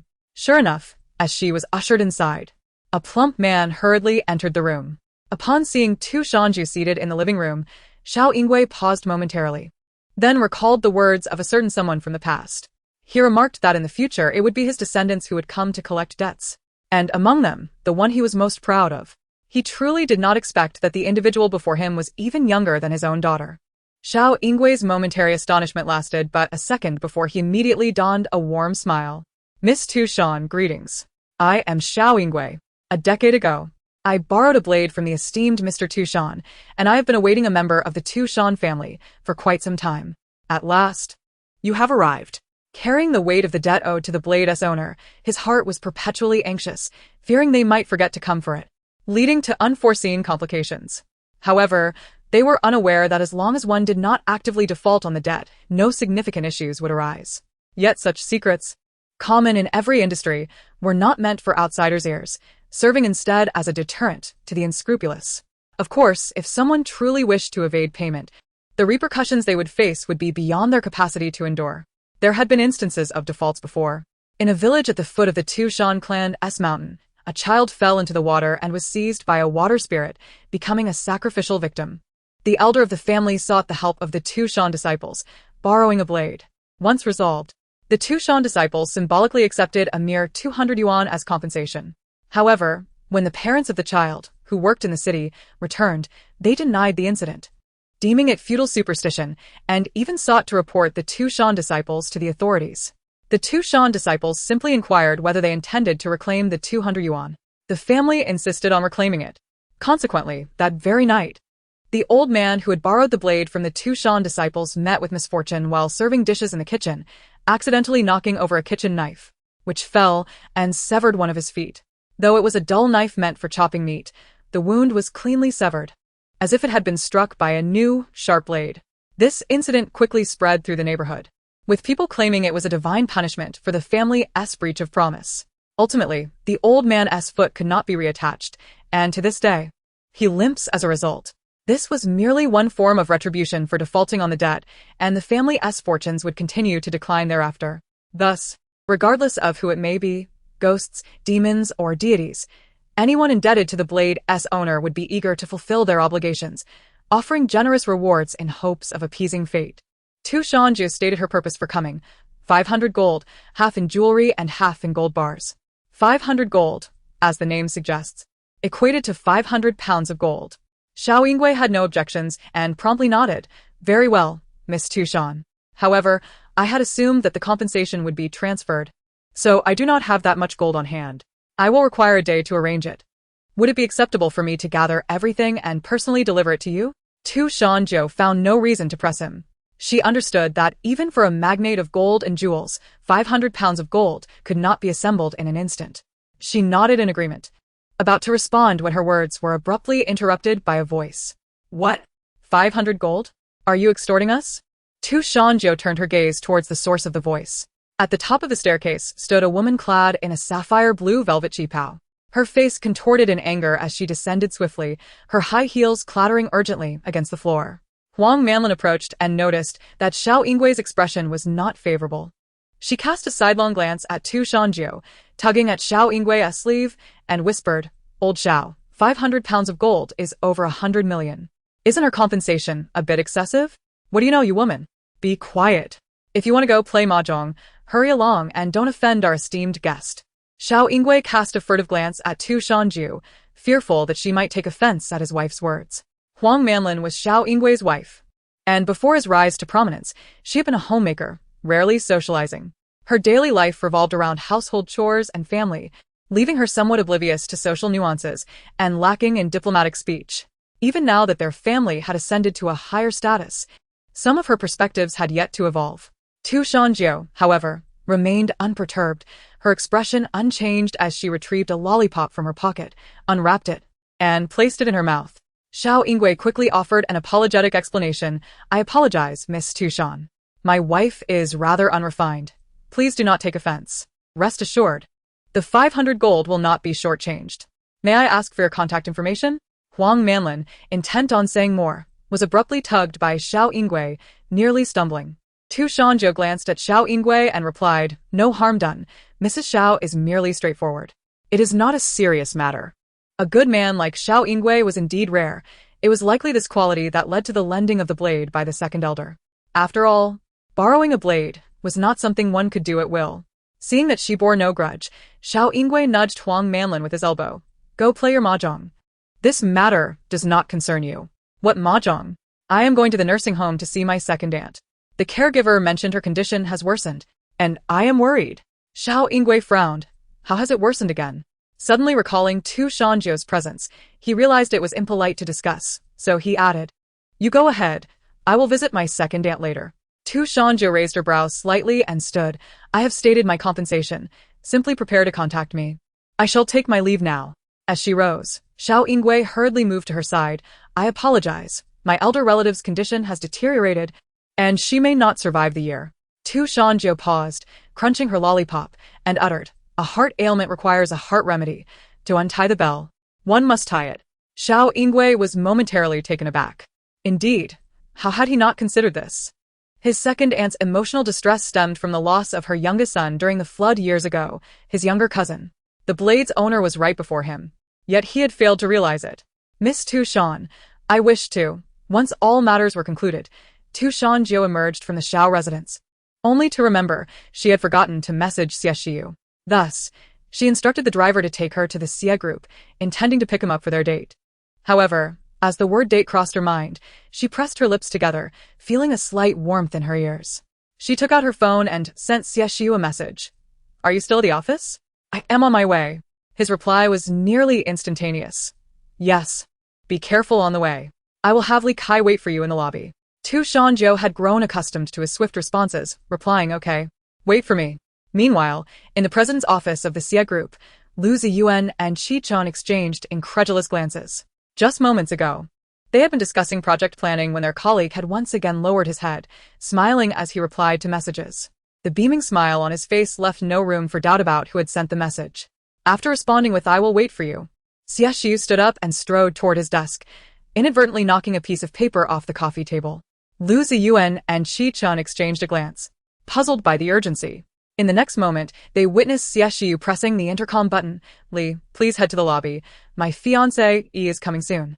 Also, could you grab a few cups of specialty milk tea and some small cakes on your way back? I will go down to meet her myself. Understood, Mr. Xie. The call ended, and as Xie Shiyu turned to retrieve his jacket, he caught sight of the elated expression on Lu Ziyuan's face. Your sister-in-law is coming? Xie Shiyu's smile gradually faded. Lu Ziyuan had not smiled for days, yet he brightened at the mention of Xiao Jiu's visit. Xie Shiyu understood that Lu Ziyuan's intentions were purely gratitude towards Xiao Jiu for her assistance. However, he felt inexplicably irked by that smile. Well, I'll go down to meet her. Xie Shiyu suppressed his sudden possessiveness, turned, and fetched his coat in preparation to leave the office. Lu Ziyuan followed suit, saying, I'll come too, it's just a breath of fresh air. Qi Chun remained unmoved, a hint of amusement playing at the corners of his lips as he observed Xie Shiyu. Yet, in the next moment, Xie Shiyu changed direction, walked towards the window, opened it, and then turned to Lu Ziyuan, saying, I'll go down to pick someone up. Lu Ziyuan was taken aback. Qi Chun stifled a laugh. This was indeed the first time they had seen such a side of Xie Shiyu. How refreshing. Xie Shiyu paid no mind to their teasing. The two single men could hardly comprehend such feelings. Upon noticing Xie Shiyu exiting the office, everyone in the president's office turned to look. The next moment, like a gust of wind, he rushed towards the elevator. The others exchanged glances, wondering what could prompt such urgency from the president. Soon after, their phones buzzed simultaneously. In the group chat for the domineering president and his assistants, Li Kai sent a message. Level 1 alert. Level 1 alert. The president's fiancé E is coming to the company. Print what needs to be printed, deliver documents, and verify materials quickly. In short, avoid our future Madam President. Oh, And by the way, someone from the president's office needs to stay behind. You can draw straws, leave one unfortunate soul behind. In an instant, everyone's eyes widened, ready for action. The astute future lady boss was arriving. Those who had been slacking off should make a swift exit. This matter was only growing more complicated, and the dowry had doubled. This was to Shan Jiu's first visit to the Xie Corporation. Upon stepping out of the car, she immediately spotted Xie Shiyu approaching her. "Why did you come down? Didn't he assistantly say he would come to pick me up?" Xie Shiyu candidly admitted, "I sent him to buy you bubble tea. I wanted to come down personally to greet you and let the front desk recognize you. I don't come here often. Is it really necessary for them to recognize me?" To Shan Jiu murmured softly. Xie Shiyu heard her but chose to ignore her remark. In the future, as the mistress of the company, how could she not come often? When Xie Shiyu came down, he had already instructed the front desk and security department to remember her. He wished to eliminate any chance of unthinking individuals disturbing to Shan Jiu's mood. The system recorded everything, and to Shan Jiu's facial recognition was set to the highest authority. This was accomplished swiftly, and once everything was in order, Xie Shiyu took to Shan Jiu's hand and led her to his private elevator. At the moment her hand was grasped, to Shan Jiu stumbled slightly, instinctively wanting to pull her hand away. However, the tighter Xie Shiyu held on, the more she felt her cheeks flush as passers-by looked on in surprise. "What are you doing?" Xie Shiyu was unfazed, straightforwardly replying, "I want to hold your hand. Is it not obvious? Everyone is watching." To Shan Jiu earnestly reminded him, "Do you know how happy I am that you can come to the company? I can't wait for everyone to know that my fiancé is you." To Shan Jiu's eyes widened, her red lips parted in astonishment at Xie Shiyu's sudden confession. In an instant, her face turned crimson. "Why you? How could you?" Xie Shiyu pressed the elevator button, leading her inside, and turned to ruffle her hair, saying, "Don't feel burdened. If I don't say it plainly, I fear you might not grasp it." When Shan Jiu met his sincere, peach blossom-like gaze, she quickly averted her eyes, looking down at her toes. Why were his eyes so intense? He resembled a captivating fox spirit. She suddenly recalled a saying, "Sincerity is a person's ultimate weapon." She thought, even without the engagement, encountering Xie Shiyu would definitely stir her heart. Lost in her thoughts, the elevator arrived at the top floor. As they exited, they saw two figures leaning against the office door. Lu Ziyuan leaned against the left door frame, while Qi leaned against the right. In unison, they crossed their arms, wearing teasing expressions. "Sister-in-law," Qi spoke first, his tone relatively normal. However, Lu Ziyuan's tone was different. He surveyed their intertwined hands and remarked sarcastically, "It's quite chilly up here. The wind is too strong. Let me catch my breath." Xie Shiyu replied nonchalantly. To Shan Jiu tilted her head, recalling that the weather was clear today, with not a breath of wind outside. Xie Shiyu led her inside, softly saying, "Don't mind them. We have just a bit of work left. Once we finish, we'll leave. The bubble tea is on my desk. Go enjoy it." All right, she replied. Before entering the office, Shan Jiu noticed a man standing by the elevator. He stood upright, almost as if undergoing inspection, yet his gaze darted around, avoiding her eyes. Curiosity piqued. She wondered why he behaved this way, and absent-mindedly, her fingers moved slightly before freezing. She never anticipated the reason behind his demeanor. What an amusing predicament. Did they hold some misunderstanding about her? She truly wasn't the type to casually judge someone she just met, but their reaction only drew her attention further. Wasn't this akin to the saying about hiding a treasure? Well, now she understood that he had a few bags of snacks left in his drawer from his leisure time, and she also knew that the movie he had forgotten to close in the background had played for precisely 1 hour and 3 minutes. Sighing. Adhering to the principle that clear waters yield no fish, she decided it best not to expose him. Averting her gaze, she stepped into the office. The moment the door closed behind her, Zhou Hao, who had been stiff with tension, immediately relaxed. He hurried back to his desk, frantically shutting down the movie that was still playing in the background. Once he completed this, he slumped into his chair, wiping the cold sweat from his forehead with the back of his hand and sighing in relief. Zhou Hao glanced at the door to Xie Shiyu's office and murmured, "The future lady boss doesn't seem as formidable as Li Ge described. She doesn't seem to have noticed at all."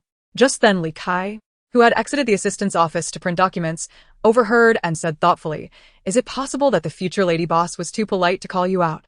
Zhou Hao was taken aback, then sheepishly scratched the back of his head, conceding, "Well, that could be a possibility."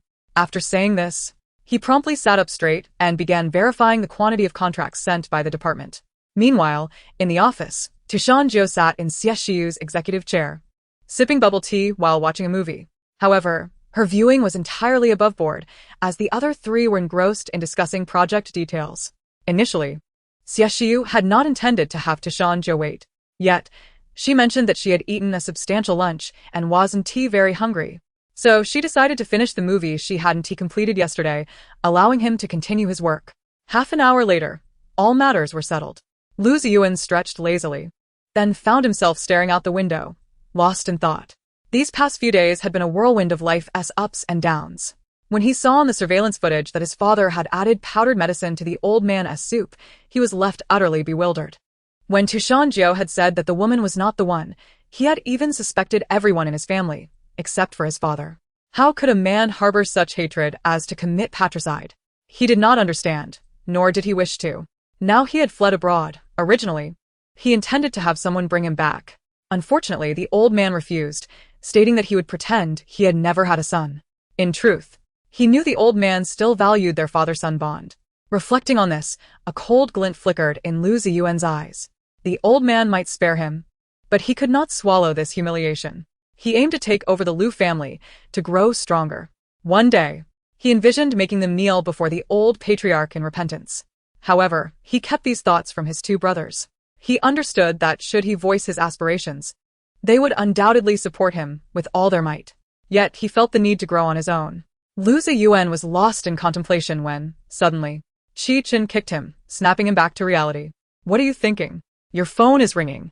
He then picked up his phone, glancing at the incoming message from the bar. After reading it, he sprang to his feet, brimming with incredulous gossip. "You won't believe this. I just received news that my bartender, Xie, is actually the cousin of Xiao Yingwei from the Xiao family. They are currently at my bar, engaged in a family recognition ceremony." Xie Shiyu, putting on his coat, glanced at the approaching Shan Jiu upon hearing the Xiao family name, raising an eyebrow in inquiry. Shan Jiu mimicked his gesture, arching an eyebrow in response. "So, what do you think? Isn't it impressive? This is going to add up, and the dowry has doubled. Do you understand, Miss Mu? A diligent and frugal university student has suddenly become the cousin of the jewelry magnate Xiao Yingwei. Such news is surely a delight for the media." Consequently, a multitude of people flocked to Lu Ziyuan's bar, including Lu Ziyuan himself. After all, he was the bar owner. And Xie had been working for him since he was 18, making him somewhat of a younger brother. Shan Jiu accompanied him, but her motives were driven by the unexpected turn of events. Inside the spacious private room of the bar, a woman dressed in a hospital gown clung desperately to Xue's arm, sobbing uncontrollably. "You are my son. I will not be mistaken." This was Xue's first encounter with such a scene. He awkwardly attempted to withdraw his arm. "Could you please let go? It hurts a bit." Xiao Yingwei, supporting the woman, noticed Xue's pallor and quickly intervened. "Second aunt, you're frightening our little cousin. Please let go and we can sit down and talk this through." However, at that moment, Lu Hua was beyond reasoning. After losing her son for 18 years, she could not bear to release him now. Xiao Yingwei was well aware of his second aunt's state. Ever since his little cousin went missing, she oscillated between sanity and madness. Though it was not the pain of losing a child, it was close enough. He offered Xue a weary smile. "Little cousin, please don't mind her. She simply misses you terribly. But I assure you, we are telling the truth. You are indeed my second aunt's biological son. If you have doubts, we can undergo a paternity test right away." Although Xiao Yingwei understood that Shan Jiu's predictions would likely be more accurate, they were not considered evidence. And no one would believe them if he spoke up. Moreover, it was evident that his little cousin recognized him. Typically, people would be eager to forge connections with him. Yet Xue hesitated, indicating he had reservations. As emotions ran high, the room was filled with cries and pleas. Xue remained silent, biting his lower lip. The moment Lu Hua mentioned the large red birthmark on his shoulder blade, he realized that this woman was likely his biological mother. Their resemblance was striking.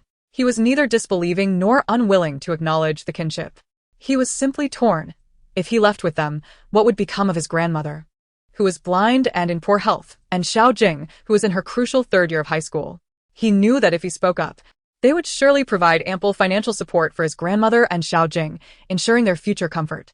However, he and Xiao Jing had grown up together and developed feelings for each other. They planned to be together once she completed her college entrance exams. and he did not want to disrupt their tranquil life. But how could he articulate this conflict? Would it seem too greedy to want both? Amidst the swirling thoughts, the door to the private room was suddenly flung open.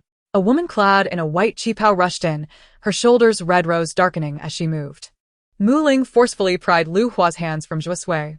With a sharp crack, Lu Hua screamed, "Ah, my arm hurts." This unexpected turn left everyone bewildered, unable to comprehend where this frantic woman had come from. Xie Shiyu, regaining his composure, swiftly maneuvered around Mu Ling, raising his voice in anger. "Miss Mu, what are you doing? Why did you dislocate my mother's arm?" Meanwhile, Huang Manlin, irate, stepped forward to shove Mu Ling. "What's wrong with you? You're not a child anymore. Why do you resort to violence without understanding the situation?" Xiao Yingwei, who had been calling for an ambulance, quickly intervened. "Wait. This chaos is enough. I will hold this woman accountable for her actions. Just stop before things escalate further." Huang Manlin, simmering with frustration, felt that their family had already made significant sacrifices for this cousin, only for him to remain reticent. Now, a madwoman had assaulted their elder, and her husband dared to restrain her. Pointing a finger at Xiao Yingwei, she scolded, "Do you find this woman more attractive than me? That's why you're stopping me? She just dislocated my second aunt's arm. Do you understand that?" Instantly, the private room descended into chaos. Mu Ling's lips parted in surprise as she ignored Huang Manlin's outburst and focused her gaze on Xie Shiyu, asking, "Aren't you being bullied? Aren't they forcing you to acknowledge them?" "They aren't forcing me, Miss Mu. You misunderstand." Xie Shiyu frowned, moving to adjust Lu Hua's dislocated arm. Having learned to set bones from his grandmother, who often suffered injuries due to her blindness, he had developed the skill. Mu Ling lowered her gaze, biting her red lips. The once deep red roses on her qipao gradually returned to their original hue. "I'm sorry, I didn't know you." Xie Shiyu looked at her earnestly. "Miss Mu, I've told you numerous times that I have someone I care for, and your actions have caused me distress." Mu Ling's eyes began to glisten with tears. Xie Shiyu interrupted. "A year ago, ever since you visited the bar, you have been following me. You shadowed me to class, to my home, and sometimes stood outside my building all night. Do you realize that such behavior resembles that of a stalker? You claim to like me and wish to be with me, yet I have clearly rejected you many times. And still you persist. You even fabricated a love story about our past lives." Fine. "Even if I entertain the notion that your tale is true, that was a different life. In this life, I have my own path, my own beloved, and I wish to spend my life with her. Do you comprehend, Miss Mu?" As Xie Shiyu's voice grew louder, Mu Ling's tears streamed down her face, landing on the rose on her shoulder. Her previously pale complexion now appeared even more drained of color. Having been given a second chance at life, she had made considerable effort to let go. Yet while waiting in line at the bridge for reincarnation, she had heard far too much about love and separation, resentment and attachment in the lives of others. At that moment, she suddenly realized that the love that had compelled her to willingly sacrifice herself was, in fact, rather trivial. Although she had gained this insight, her resentment had not accumulated in a day. It had transformed into a haunting specter, and with no loved ones to guide her towards peace, it could not dissipate swiftly. What was utterly unexpected was that, through a twist of fate, she had not consumed the Meng soup. Thus she was reborn, carrying with her the memories and grievances of her previous life. In her early years, this was manageable, yet as she matured, her resentment became increasingly pronounced. It felt as though a voice within her incessantly urged her to find him. During this time, she often felt as if she were under some form of control, unconsciously resorting to unconventional methods to seek him out, such as the arcane techniques she had unwittingly mastered. By mingling her blood with the ashes of a talisman inscribed with her birth date and intertwining it with strands of her own hair, she embroidered these into her garments. Through this embroidery, she could locate the person she sought. As long as he appeared within a 10-meter radius of her creation, she would immediately sense his presence. However, none of this was what she desired. She truly wished to escape this torment. In such a splendid era, all she longed for was to relish her new life. Yet, the words spoken by Xie Shiyu earlier seemed to ignite a spark within her.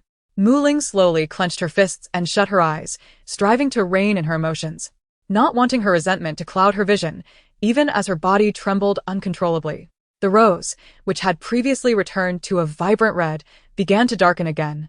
And unlike before, its petals now threatened to turn black. Mu Ling sensed that she was gradually losing control over her body. She wished to step away, but the more she tried, the more the resentment within her yearned to draw closer to Xie. Suddenly, her eyes flew open, filled with a fierce crimson determination. She raised her hand, intent on grasping Xie, but was abruptly halted by a delicate hand pressing firmly upon her shoulder, preventing her from advancing. Mu Ling turned to see Shan Jiu behind her, her gaze as sharp as ice. Initially taken aback, Mu Ling's surprise quickly morphed into a fierce command. "Let go." Shan Jiu shook her head and replied honestly, "I will not." Meanwhile, Lu Ziyuan, who had just entered, surveyed the room filled with people and smiled, suggesting, "The ambulance has arrived. Shall we escort Annie to the hospital for a checkup?" Xiao Yingwei, nursing a red mark on his hand, glanced between Shan Jiu and Mu Ling before quickly agreeing, "Yes, let us hurry and take Annie to the hospital to see if anything is amiss with her bones. We can discuss the rest later. We have already found the child, so the rest is secondary." He spoke to dispel Xue's lingering concerns. Indeed, upon hearing this, Xue's tightly furrowed brow began to ease. Huang Manlin attempted to interject, but was promptly pulled away by Xiao Yingwei. The group exited the private room in a grand procession.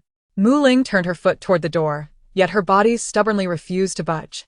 This struggle caused her to lose her balance and fall to the ground. Xie Shiyu exchanged a glance with Shan Jiu, who nodded.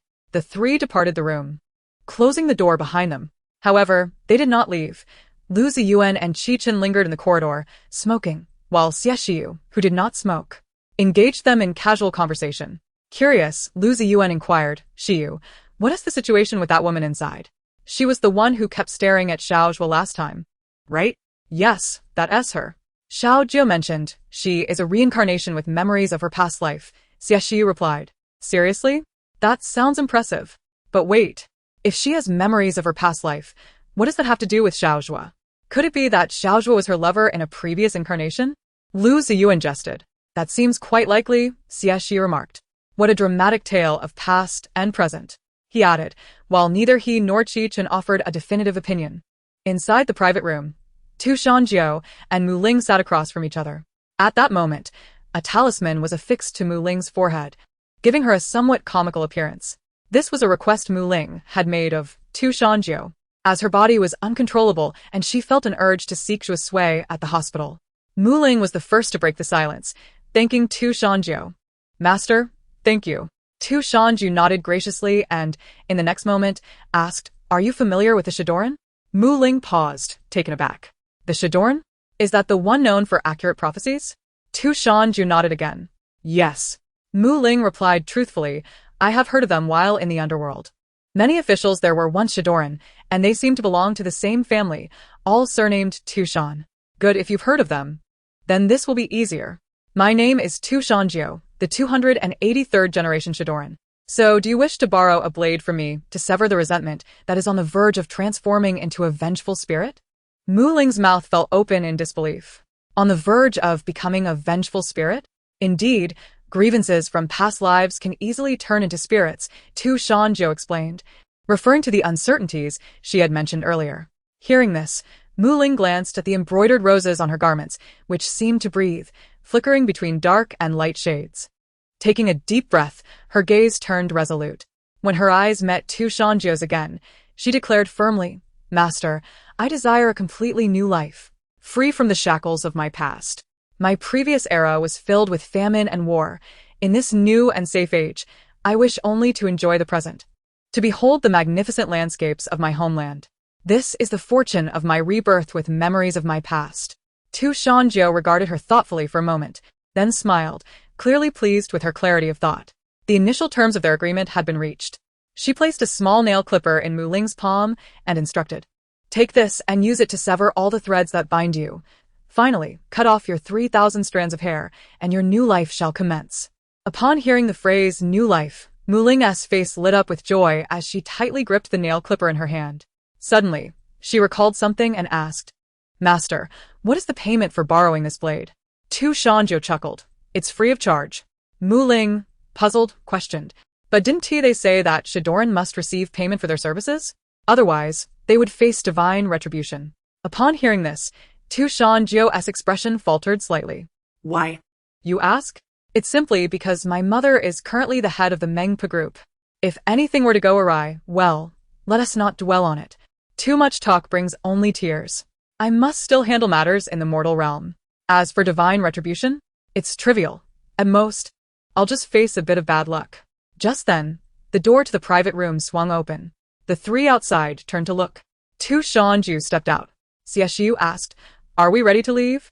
Shan Jiu bit her lip, hesitating. Noticing her uncertainty, Xie Shiyu leaned slightly, brushing aside a few stray strands of hair from her face, and, leaning closer, softly asked, "What is wrong?" His voice had a low, rising cadence that was irresistible to Shan Jiu, who found it utterly captivating. Amidst the pulsating music in the corridor, Shan Jiu swallowed hard. She opened her mouth to respond just as two people across from her gasped in awe, followed by applause. Ziyuan shook his head in admiration, exclaiming, "One word, incredible." Chen added, "Spring has arrived. Have we just witnessed a peacock spreading its feathers?" "Yes, it was quite beautiful. I'd like to see it again," Chen replied. "Let us go, we should head out," Xie Shiyu said, straightening up and taking Shan Jiu's hand. He glanced back at Ziyuan and Chen, saying, "We're off, see you later."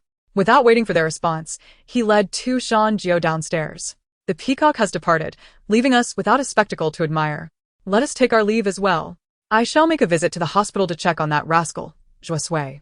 Will you return home or accompany me?" "I will return home. Your matters are concluded. I must rejoin my unit. On the 3rd of next month, I am scheduled to undertake a mission, and I have already reported to the higher authorities. The leaders above have confirmed with the office in Nancheng, thus commanding me to return and prepare." Upon hearing this, Ziyuan's demeanor grew serious. "Very well, take care of yourself. When you return next time, let's gather again and bring Kong Yan along. That fellow has caused us considerable distress these past few days." Chen patted his shoulder. "Understood. I am off now." Ziyuan feigned impatience, brushing Chen's hand off his shoulder. "All right, enough of the delays. Let us go. I'm not a child anymore and must stand on my own. Besides, I'm clever enough. If I encounter difficulties, I can always seek advice from Xie Shiyu.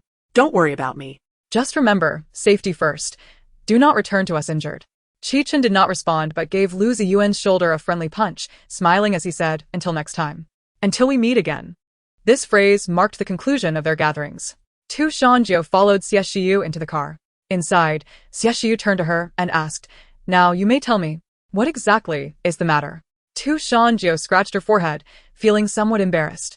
"I might have to cancel our date today. I've run into a bit of trouble, and it's best I avoid going out. It's one thing to be unfortunate at home, but to trip and fall in public would be quite another." Thus, she resolved to return home. Xie Shiyu furrowed his brow and inquired, "Are you physically all right? Could this situation lead to discomfort or illness?" Although he was not fully versed in such matters, he had his suspicions. It seemed to align with what they termed backlash or something similar. Seeing his concern, Shan Jiu quickly waved her hands in reassurance. No.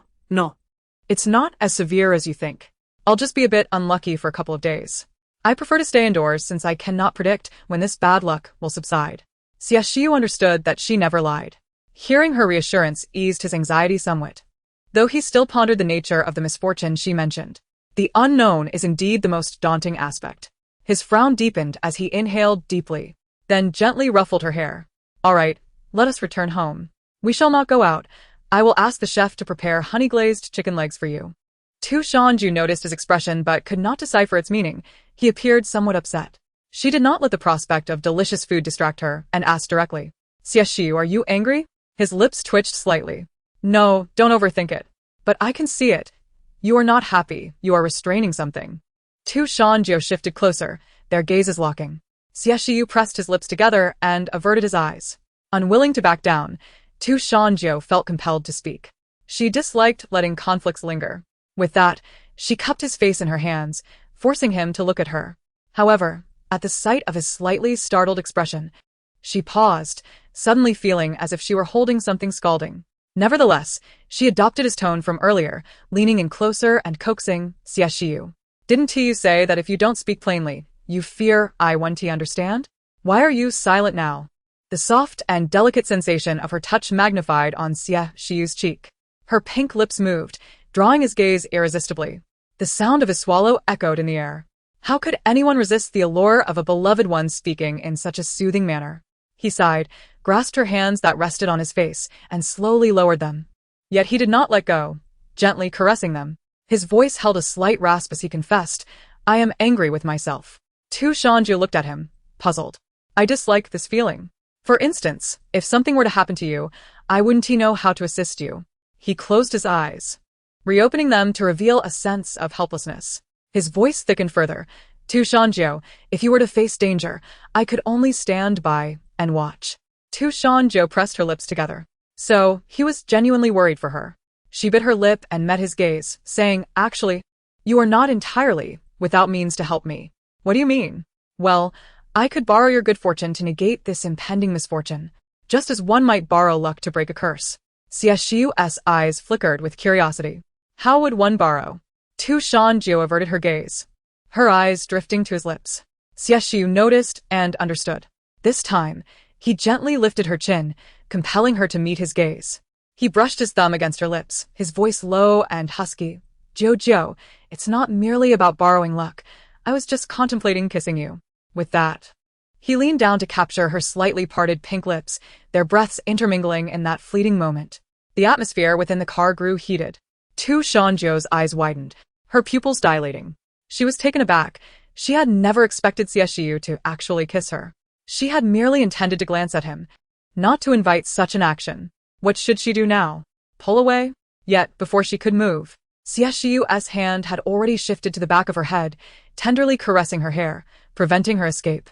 However, soon it seemed he grew increasingly insatiable. Initially, their lips merely brushed, but then he began to deepen the kiss. Her hands tightened in the back of his shirt. What began as a gentle kiss soon escalated. Xie Shiyu had not intended to take it further, fearing he might frighten her. But upon encountering her sweet, honey-like lips, all his restraint crumbled into folly. Was it perhaps because she adored sweets? How could she be so delectably sweet? What to do? He did not wish to merely sample this sweetness. Fortune is invisible to ordinary eyes, yet it reveals itself under divine scrutiny. Shan Jiu could see the golden aura flowing around Xie Shiyu. At this moment, their kiss enveloped her in that same golden light, threads of it penetrating her being. There was nothing particularly extraordinary about the sensation, yet she felt a bit dazed. If one had to describe it, she would say she was experiencing slight breathlessness and a swirling head. Noticing her struggle for air, Xie Shiyu quickly pulled away from her lips. His hand, which had cradled her head, shifted to soothe her back, his voice even hoarser than before. Jiu, breathe. Shan Jiu blinked, her face and ears flushed, appearing somewhat dazed. Huh? Xie Shiyu found her adorably endearing and pulled her into his embrace, resting his chin atop her head and chuckling softly. With her head against his chest, feeling the gentle vibrations, Shan Jiu's mind slowly began to clear. She lifted her hands to grasp the sides of Xie Shiyu's coat, enveloping herself within it. Oh, how embarrassing. After a moment, Xie Shiyu playfully patted her head. All right. Come out now, little kangaroo. Do you still want the honey-glazed chicken legs? Shan Jiu mumbled. Yes, but I still feel a bit embarrassed. Who gets so flustered at the brink of a kiss that they can hardly breathe? Had Xie Shiyu not released her promptly, she might have fainted from lack of oxygen. She felt this was the most mortifying moment of her 19 years, even more so than any of her previous unfortunate mishaps. Xie Shiyu lifted her head from his chest, smoothing the tousled strands of hair that fell across her forehead. This was my first kiss. My heart was racing. Did you not hear it beating? Upon hearing this, Shan Jiu began to recollect the moment when she was nestled in his embrace, and she indeed recalled the rapid cadence of his heartbeat. It turned out she was not the only one feeling nervous, he was too. This realization seemed to restore her equilibrium. Gently detaching herself from his palm, Shan Jiu sat upright and remarked, I'm hungry. Let us head home. Xie Shiyu chuckled softly, started the car, and replied, All right, home it is. Half an hour later, the two arrived at the ancestral residence. Along the way, Xie Shiyu seized the opportunity of a red light to message the housekeeper, notifying the kitchen in advance to prepare a meal so that she could eat upon their arrival. In the old Xie residence, just as Xie Wenma and Su Eru were descending the stairs to head out on a date, they overheard this phone call. They exchanged glances. Did the eldest brother not mention taking Xiao Jiu out on a date and not returning for dinner? Was the date unsuccessful? Had he upset Xiao Jiu? No. I must call him, Xie Wenma insisted. Xie Wenma quickly interjected, let us not meddle in their affairs. Everyone knows the eldest brother cherishes Xiao Jiu. He wouldn't let her be unhappy. There must be another reason. Let it be. The younger generation will have their own fortunes. Su Eru, upon hearing this, agreed, realizing that if she were to inquire, it might indeed be overstepping. She linked her arm with Xiaowenma's and cheerfully said, "You're right. I was being inconsiderate. Let us go. The movie is about to start. Afterward, we can take a stroll by the river and enjoy the fireworks. It's just half a month until the Mid-Autumn Festival. How should we celebrate this year?" As they conversed about mundane matters, they exited the house. Just as Xiaowenma's car departed, Xie Shiyu's vehicle entered the courtyard. In the driveway, Xiaowenma playfully raised an eyebrow at Xie Shiyu. During these past few days at home, Xie Shiyu had frequently referred to my fiancé Yi and Shan Jiu, making it seem as though anyone without a spouse was lacking. Oh, wait, it seems there are indeed 3 who are still unmarried in the family. At least the old man had his time. As for the other 2, well, Xie Jingzhou has never had the inclination for romance. However, that rascal Xie Jingding is rumored to have been secretly in love with a girl since high school. They've graduated, and college has been in session for a month. What's taking so long? The Xie family has always been bold in love. Could it be that his genes have mutated and rendered him timid? Unbeknownst to them, Xie Jingting, amidst a confrontation, was internally lamenting his father's incessant chatter, sneezing profusely. During this time, he had almost been ambushed. The girl he was shielding attempted to push past him, but he held her tightly. A heavy stick was descending toward his arm, and if it landed, it could render him seriously injured. Tears of determination fell from Fang Qingyi's eyes as she whispered, "Xie Jingting, I'm not worth it." Xie Jingting's body stiffened. He lifted his leg to kick at the assailant, but was thwarted by another who had risen. In a moment of dire tension, he suddenly felt warmth radiating from his collarbone. A miraculous event unfolded. The stick aimed at him was halted by an invisible force, stopping a mere half a meter away, despite the assailant's strained efforts. Instinctively, Xie Jingting touched the peace charm his sister-in-law had gifted him. It was indeed that. Whether it's worth it, I shall decide. With that, he seized the stick and kicked the assailant away. Fang Qingyi's eyes widened in astonishment, but she swiftly retrieved her phone to call the police. 7 or 8 minutes later, sirens approached. Meanwhile, in the dining room of the old residence, Shan Jiu, on her 4th chicken leg, seemed frozen, as if someone had pressed a pause button. Startled, Xie Shiyu, who was serving her soup, worried that she might be choking, hurriedly set down the bowl and asked, "What's wrong? Did you choke?" Shan Jiu shook her head and continued chewing. Once she swallowed, she replied, "I'm fine. It's about the 3rd brother." Seeing she was unharmed, Xie Shiyu sighed in relief and inquired, "What happened to Jingting?" "It's nothing serious. He's just playing the hero and got surrounded." Xie Shiyu paused for a moment before responding, "Oh," and resumed filling her bowl with soup. Handing it to her with caution, "Careful, it's hot." Shan Jiu glanced at the soup, tilting her head, and asked, "Aren't you worried about the 3rd brother?" "Worried about what?" "The ones surrounding him should be concerned. He's been a black belt in Taekwondo since he was 16. He's quite formidable," Shan Jiu complimented. Xie Shiyu glanced at her and, after a brief silence, stated matter-of-factly, "I'm 13. Was that not a desire to confess?" "I simply cannot." His unexpected remark momentarily caught Shan Jiu off guard. It wasn't until she reached for another chicken leg that she paused, casting a side glance at Xie Shiyu, biting her lip to suppress any hint of laughter. She did not laugh. She had absolutely no intention of doing so. Taking a bite of the chicken, she chewed thoughtfully, her eyes narrowing in contemplation. With someone obstructing their path, it was only natural for her, as the sister-in-law, to protect her brother-in-law's romantic prospects. Moreover, those individuals were indeed a bit too aggressive. "Let us focus on eating," she thought to herself. "I've gotten food on my face." Xie Shiyu handed her a napkin to wipe the sauce from her face. Shan Jiu snapped back to reality, thanked him, and resumed her earnest consumption of the chicken leg. This matter could wait. Now was not the time. The girl's family still had their eyes on her. To eliminate the root of the problem, it was best to deal with these pests all at once. This would also prevent future disturbances at the Xie household. And as the eldest sister-in-law, she would need to intervene if necessary.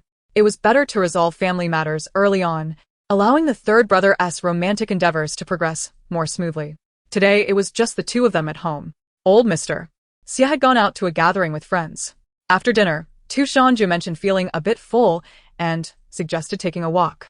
With her bad luck countered by Xie Shiyu's good fortune, she had little to fear. However, she did establish some ground rules with Xie Shiyu, insisting that such borrowing of luck could not continue. The fortune of the child of destiny was not something to be borrowed frivolously. Occasional borrowing was acceptable, but it could not become a habit. After all, they were not yet truly husband and wife, and excessive borrowing could attract the ire of fate. A person's fortune has its limits. While Xie Shiyu was indeed fortunate, it was not an endless well.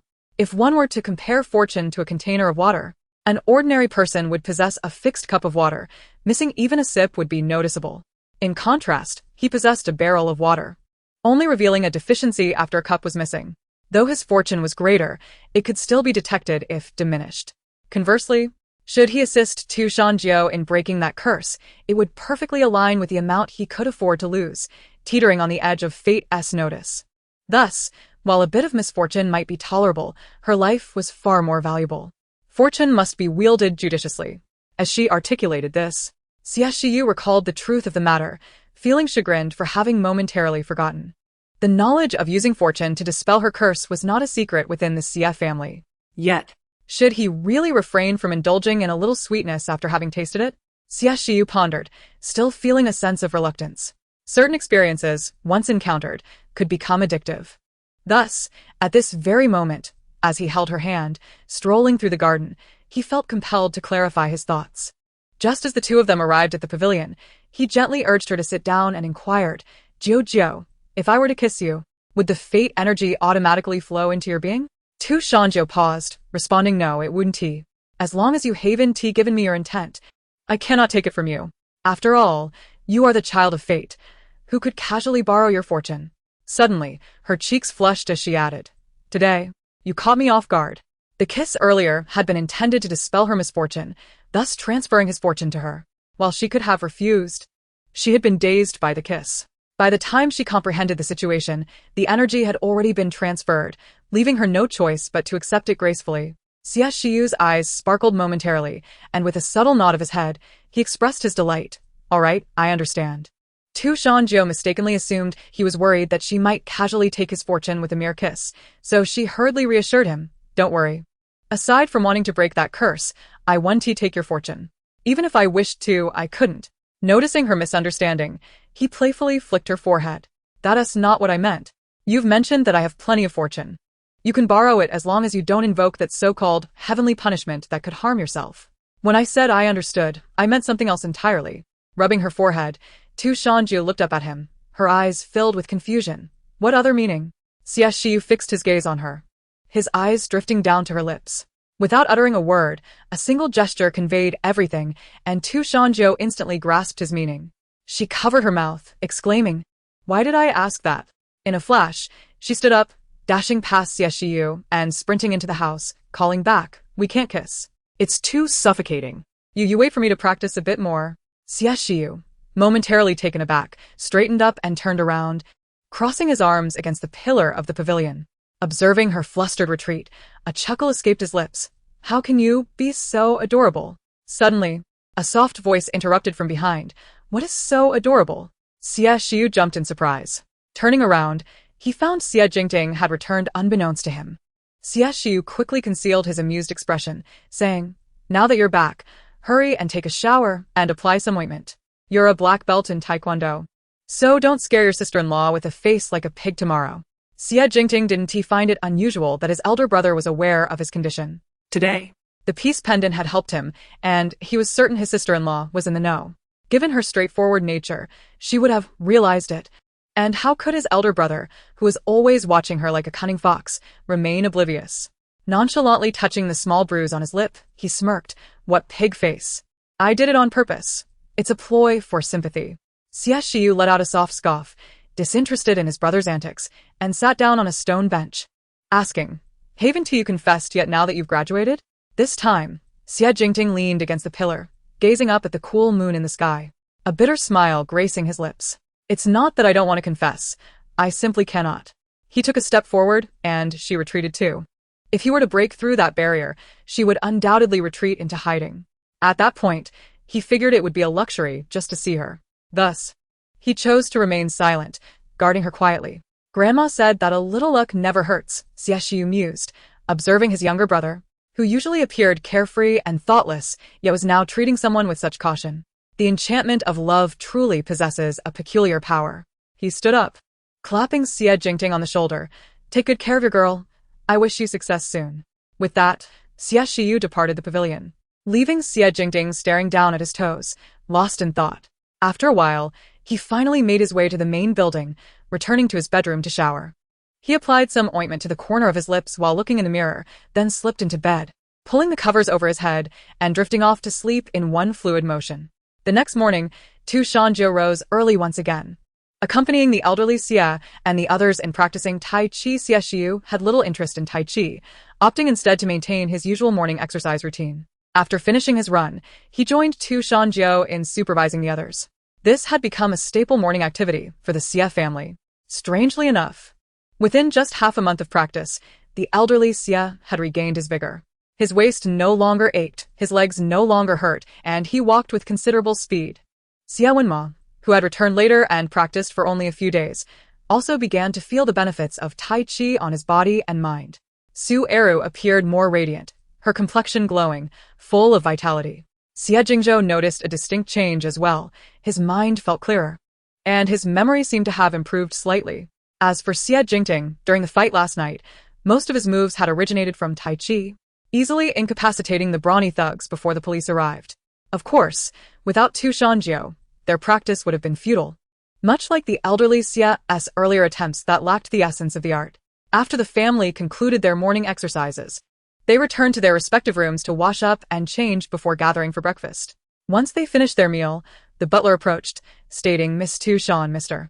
Shao has come to visit, claiming to bring you something." Shan Jiu responded, "Yes, he is indeed here to deliver something.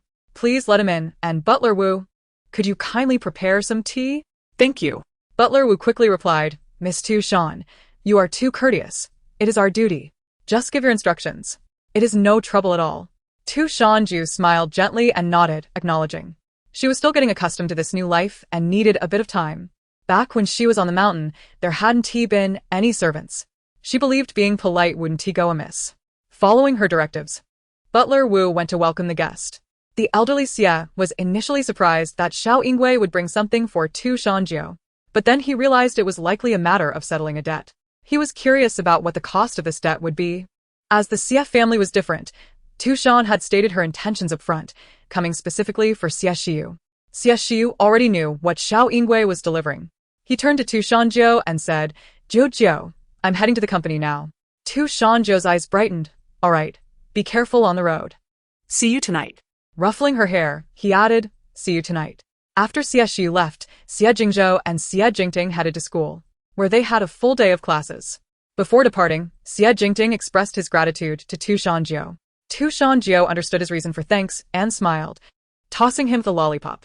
Of course, as a sister-in-law, she ensured fairness by tossing one to Xie Jingzhou as well. The two happily unwrapped their treats and made their way to the garage. Observing their delight, Shan Jiu shook her head in bemusement. She pondered whether they would still enjoy the lollipops if they knew what they were made of. The second brother might be fine, but the third, being somewhat worldly, should be all right. Ultimately, as long as they remained unaware, she decided it best to remain silent. In the midst of her thoughts, Xiao Yingwei had already been ushered into the living room by Butler Wu. A group of bodyguards clad in black followed him, each carrying a large, black box, similar to what Bai Yu had previously brought her. 999 pounds and 9 taels of gold, a reward for 2 swords. Shan Jiu did not request 1,000 pounds, but rather this auspicious number, symbolizing good fortune as her dowry. Grandmother stated that regardless of the amount, it was all for the sake of luck. Xie Wenma and Su Eru were also curious. Was the chest filled with cash? How could there be so much? Consequently, with a command from Xiao Yingwei, the chest was opened, and the sunlight streaming in nearly blinded their eyes. It was gold. 4 or 5 chests contained various kinds of gold jewelry and several sets of headpieces. The remaining 4 or 5 chests were filled with gold bars and ingots. Old Master Xie and his wife exchanged glances, pondering what this young Jiu intended to do with such an abundance of gold. Xiao Yingwei greeted Old Master Xie and then joyfully shared the news with Shan Jiu. "Miss Shan, you may not know, but my little cousin was actually afraid that without him, nobody would care for his grandmother and the girl he likes. He was too shy to admit it. I thought he did not want to acknowledge my second aunt. When he arrived at the hospital, he insisted on seeing the data, fearing that if he was mistaken, my second aunt's condition would worsen. Quite considerate of him, he even remembered that my second aunt was ill. What a good child. Half a month later, on the 18th, the day before the Mid-Autumn Festival, our Xiao family held a recognition banquet for my little cousin, officially announcing him as my Xiao Yinggui's cousin. We also hope that Miss Tu Shan and the Xie family will grace us with their presence to share in our joy. Xiao Yingui, buoyed by the happy occasion, took out 2 invitations he had prepared. He considered that since Tu Shan Jiu was still the fiancée of Xie Shiyu, she represented the Tu Shan family. Hence, separate invitations were necessary. Tu Shan Jiu accepted the invitation, nodded, and offered her congratulations. Old Master Xie instructed the butler to collect the invitation, smiling as he said, "I congratulate you, General Xiao, on finding your family. When the day arrives, we shall certainly come to partake in this joy." Xiao Yingui graciously replied, "This is all thanks to Miss Tu Shan's prophecy. Without the Tu Shan family, I, Xiao Yingui, would not be where I am today." As Tu Shan Jiu sipped her tea, she observed the 2 men and chuckled softly, thinking to herself, who would have guessed he would say that? This saves her the trouble of appeasing Grandfather Xie's curiosity later. Xiao Yingui did not linger long. After he departed, old Master Xie instructed Butler Wu to prepare a room, replacing the lock with an electronic one, specifically for Tu Shan Jiu's use. Su Er approached Tu Shan Jiu and inquired, "Little Jiu, are you planning to hoard all this gold?" She thought it wise to avoid future situations like this by opening a bank vault for her. Although most of the servants were elderly, one could never be too careful. Temptation could lead anyone astray.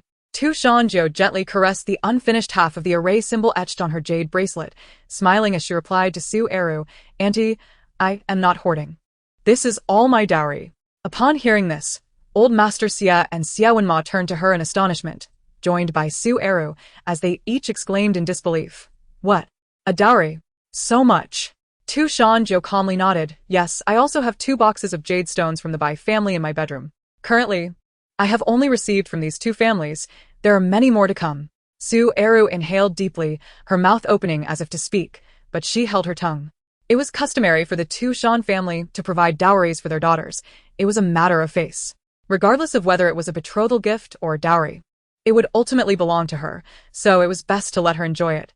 Unbeknownst to her, both Xie Wenma and Old Master Xie shared the same thought. Xie Wenma asked, "Little Jiu, would you like us to open a bank vault for you?" Remarkably, the couple had the same idea. Old Master Xie nodded in agreement, suggesting a larger vault, as this was only from 2 families, and they wondered how much more she would collect. It seemed prudent to prepare for the unexpected. Simultaneously, Old Master Xie and Xie Wenma began contemplating whether they should increase the betrothal gifts, as the Tu Shan family was exceedingly generous. Even the Xie family, despite being among the wealthiest, might not compare to the Tu Shan family's financial prowess. Tu Shan Jiu was unaware of their musings as she responded to Old Master Xie's inquiry about the bank vault, saying it was unnecessary. In time, she would have a dedicated place for her belongings, and the possessions of her master were not to be handled casually by outsiders. Satisfied with her assurance, Old Master Xie and the others felt relieved. Although she mentioned having a place, they suspected it might be small. So Old Master Xie instructed Butler Wu to prepare a small building in the backyard specifically for Tu Shan Jiu's items. Tu Shan Jiu expressed her gratitude to Old Master Xie. He smiled warmly, saying, "Family shouldn't speak of thanks. Once you reach the appropriate age next year, make sure to get your certificate. Then my heart will be at ease, and your grandfather will surely be happy in the afterlife." Tu Shan Jiu glanced at Su Eru, swallowing her words and chuckling softly. It was a taboo to mention that Xie Shiyu's mother feared ghosts. Soon, Butler Wu arrived with people to move the chests.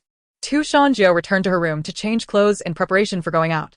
The custom-made outfit from the embroidery shop had arrived the previous day, and since she was home, she had tried them all on. They fit perfectly. Xie Shiyu accompanied her in filling half of the closet, while a smaller section was reserved for her to purchase clothing in different styles. For instance, a small part of Xie Shiyu's closet was also arranged for the clothes Tu Shan Jiu had selected for him during their shopping trip. Tu Shan Jiu favored his new style, so he naturally made an effort to adapt. After all, a gentleman should dress to please his lady. Although the day was sunny, she knew rain was expected in the evening. Oh dear, she had forgotten to remind Xie Shiyu. Taking out her phone, she sent him a message. "It will rain heavily in the evening. Please bring an umbrella when you leave work." After sending it, she recalled that Xie Shiyu would likely not get wet as long as he stayed indoors. Nevertheless, she had already sent the message. Putting away her phone, she changed into a white, relaxed outfit. With her hair tied back in a ponytail, she secured it with a pearl-studded clip. Meanwhile, in a meeting, Xie Shiyu received Shan Jiu's message just as the meeting was concluding. Before standing up, he announced, "Notify all departments that we will leave work half an hour early today." Upon hearing this, the executives were taken aback, glancing at their president in confusion. After years of service, this was their first encounter with such an occurrence. Could there be a significant event within the company? Not only were they surprised, but even Li Kai was taken aback. What did the president mean?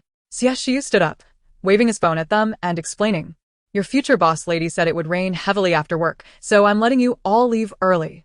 As soon as he finished speaking, the executives stared blankly for a moment before erupting into a flurry of flattery. Xie Shiyu was pleased to hear it, even though he knew most of them were skeptical.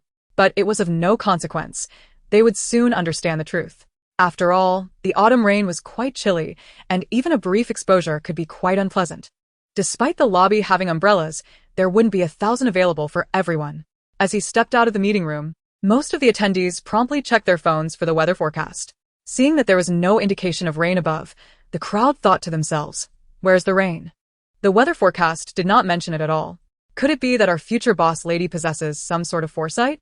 However, these astute executives would never openly express their doubts to one another. In the realm of the workplace, one can never predict who might be aligned with whom. A careless word can swiftly find its way to unintended ears. Thus, they dutifully relayed the president's orders to the departmental groups. As soon as the message was dispatched, the office erupted in a flurry of excitement. Skepticism lingered, but failing to comply with the early dismissal would surely reflect poorly on one's mindset. With half an hour left before the end of the day, it mattered not whether rain would pour. They hurried to clock out on time. Consequently, the group chat buzzed with unified responses. "Future boss lady is a sage. Future boss lady is virtuous. Long live the future boss lady." Meanwhile, Xie Shiyu was unaware of the commendation being bestowed upon her by the others. At that moment, she was captivated, her eyes sparkling as she gazed at the man seated beside Baiyu. There was something intriguing about the aura he emanated. Baiyu had initially intended to treat Shan Jiu to a meal, but she insisted that he bring the client along. As soon as Baiyu arrived with the guest, Shan Jiu's excitement was palpable, and she did not bother to conceal it. "Cough, Jiu Jia, mind your demeanor," Baiyu whispered, trying to regain her attention. Awakened from her reverie, Shan Jiu offered an awkward smile. "Apologies, I'm just thrilled by the intriguing aura he possesses. It has been ages since I encountered such a unique being. The last time was when I was 5 or 6 years old. Such entities are immensely enriching and can enhance one's vitality. If she could secure this one, she would pull some strings to transform the essence into nourishment for the Xie family." Upon hearing that the man bore the essence of such a being, Sun Ning felt a chill run down his spine, shivering involuntarily as he recounted his experiences. His primary profession was that of a makeup artist for celebrities, but he also harbored a passion for stone carving. A year prior, he met a man named Xie Shiyu, who shared his interest, and they quickly bonded over their shared hobby. As time passed, their friendship deepened, culminating in the completion of a city god statue together. However, after finishing, Xie Shiyu insisted on having him carve eyes onto the statue.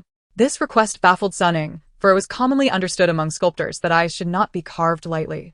This belief transcended stone sculptures and extended to other mediums such as wood, metal, and jade, as eyes were regarded as the soul of the statue. Particularly for human figures, divine images, or mythical creatures, it was considered taboo to carve eyes unless after performing specific rituals, as doing so would endow the statue with the ability to attract mysterious forces or spirits.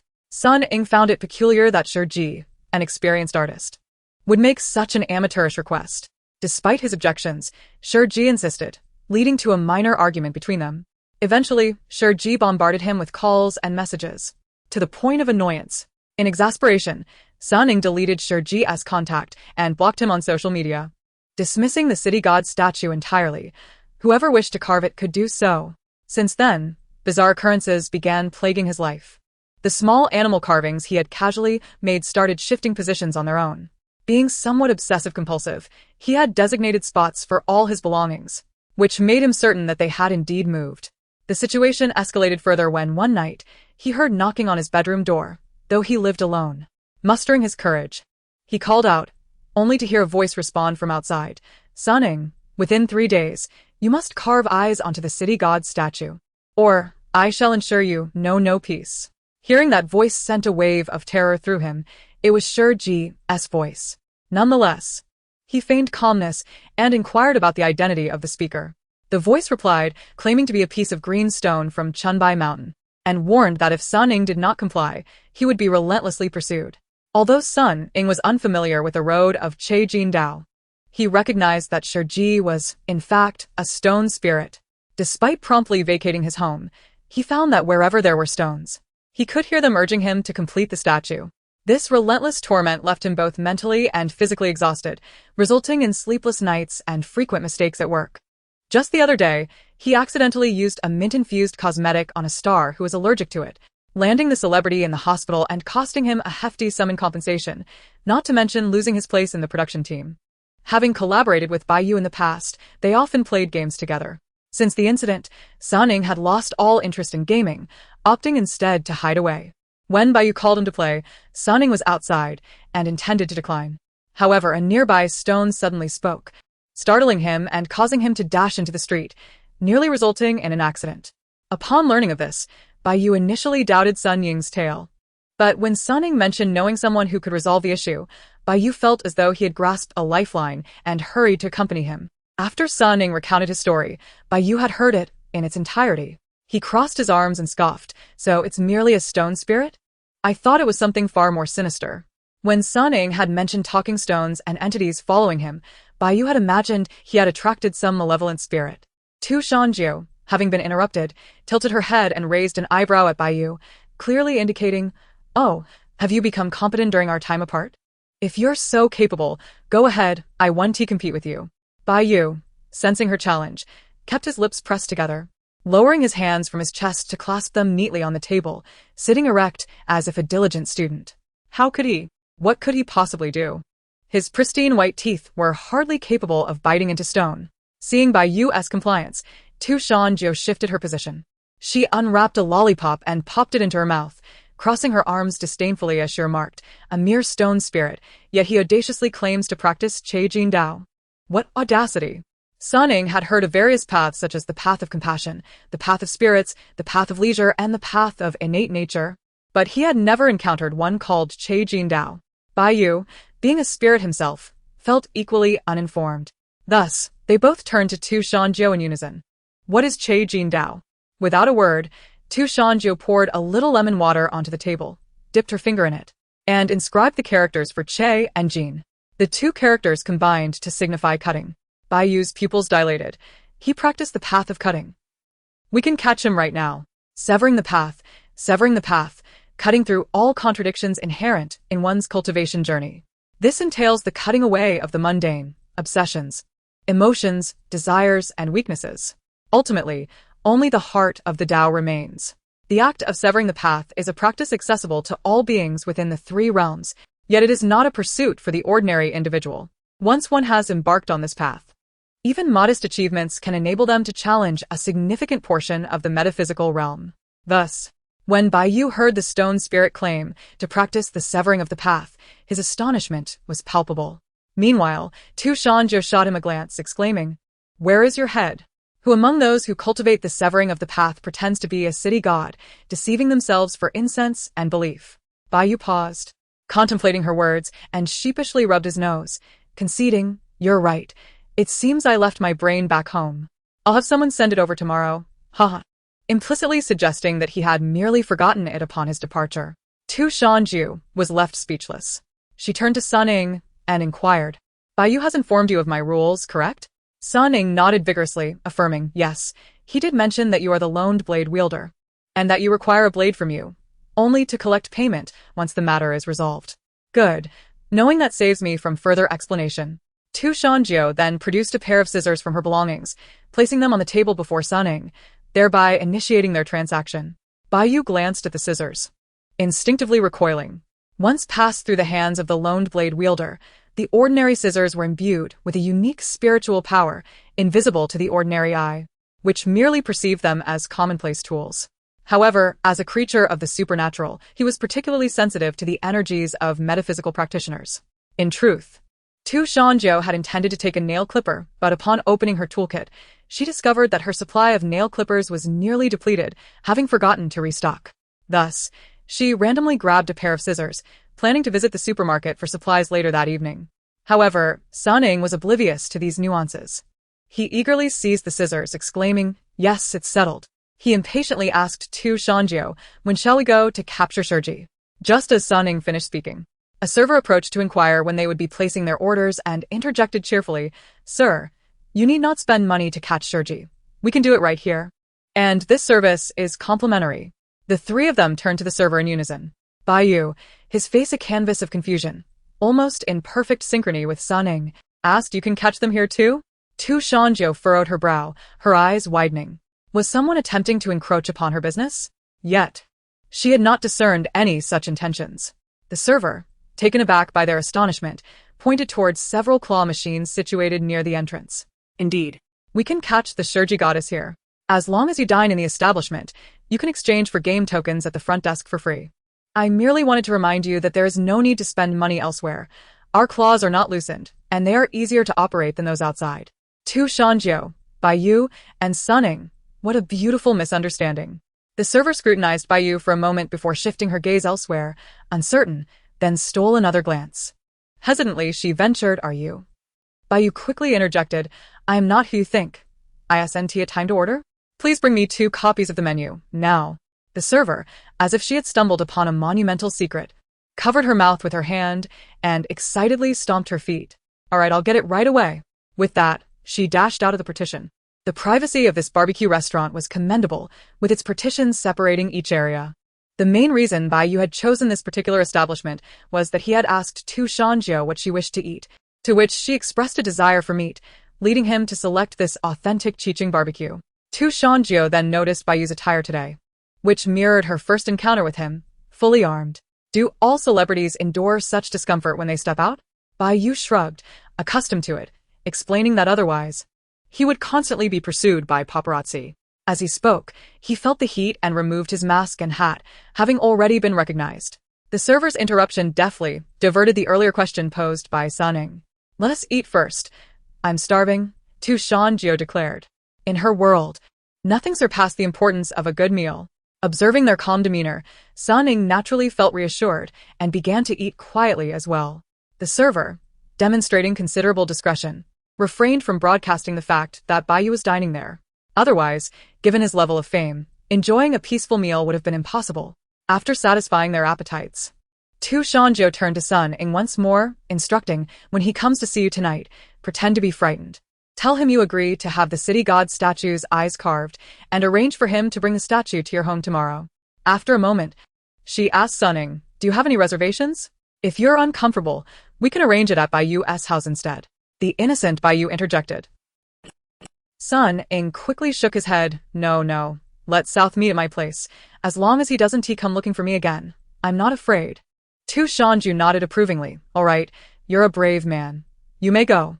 Sunning queried, "Is that all? Aren't you going to give me any talisman paper?"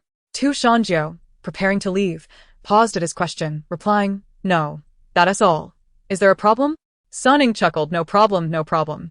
Tu Shan Jiu scrutinized him for a moment, realizing he was concerned about something. "You need not worry about those. I will personally visit at the appropriate time. And you want to acquire those items. They can be cumbersome." She had to capture the spirit creatures and restore health to Grandpa Xie and the others. By the time she arrived, her presence would suffice, and there would be no need for additional tools. Capturing them by hand would be swifter. However, she recalled a matter she wished to address. Perhaps she could settle his account while there. After all, the ledger was nearing completion. Creating another ledger would be labor-intensive, and she was quite reluctant to exert herself or keep track. Suddenly, an idea struck Tu Shan Jiu, conjuring a clever method to remember to collect debts. However, it was not feasible just yet. She needed to wait a little longer because she had yet to marry Xie Shiyu, who could not yet handle her ledger. Nevertheless, that was of little concern. Once they obtained their marriage certificate next year, it would be manageable. A glint of cunning sparkled in her eyes. She was utterly brilliant. In that scenario, while she might not achieve the level of a carefree manager, there would still be someone to remind her to settle accounts, relieving her of the mental burden of memory. Unbeknownst to her, On that fateful day, when she tossed the ledger to Xie Shiyu, he would pull out his phone before her eyes, open the calendar, and set alarms according to the predicted times listed therein. Yet, that was a tale for another time. She absolutely could not afford to lose this job. Ultimately, Sun Ing footed the bill for the meal. Baiyu still owed Shan Jiu a dinner. Although Baiyu's previous incident did not involve borrowing a blade, the Bai family had offered a token of gratitude. Baiyu's manager arrived to escort him, and Sun Ing followed suit. Shan Jiu also boarded the vehicle. The driver for the day was Wu Guanzhe's nephew, Wu Shuiwei, a young man and a veteran. Once she was settled, Wu Shuiwei inquired, "Miss Shan, are we returning to the old residence?" "Not just yet. By the way, Brother Wu, I recall Wu Guanzhe mentioning that your family hails from Nancheng. Do you know of a place there that specializes in wholesale nail clippers?" Shan Jiu asked. Previously, when in Yun City, there was a large trade center that dealt in everyday goods, where she would procure her supplies. Just now, she had considered going to the supermarket, but she suddenly desired to buy in bulk. With the changes in the Underworld's assessment system, she had been compelled to improve. Naturally, her future consumption would increase.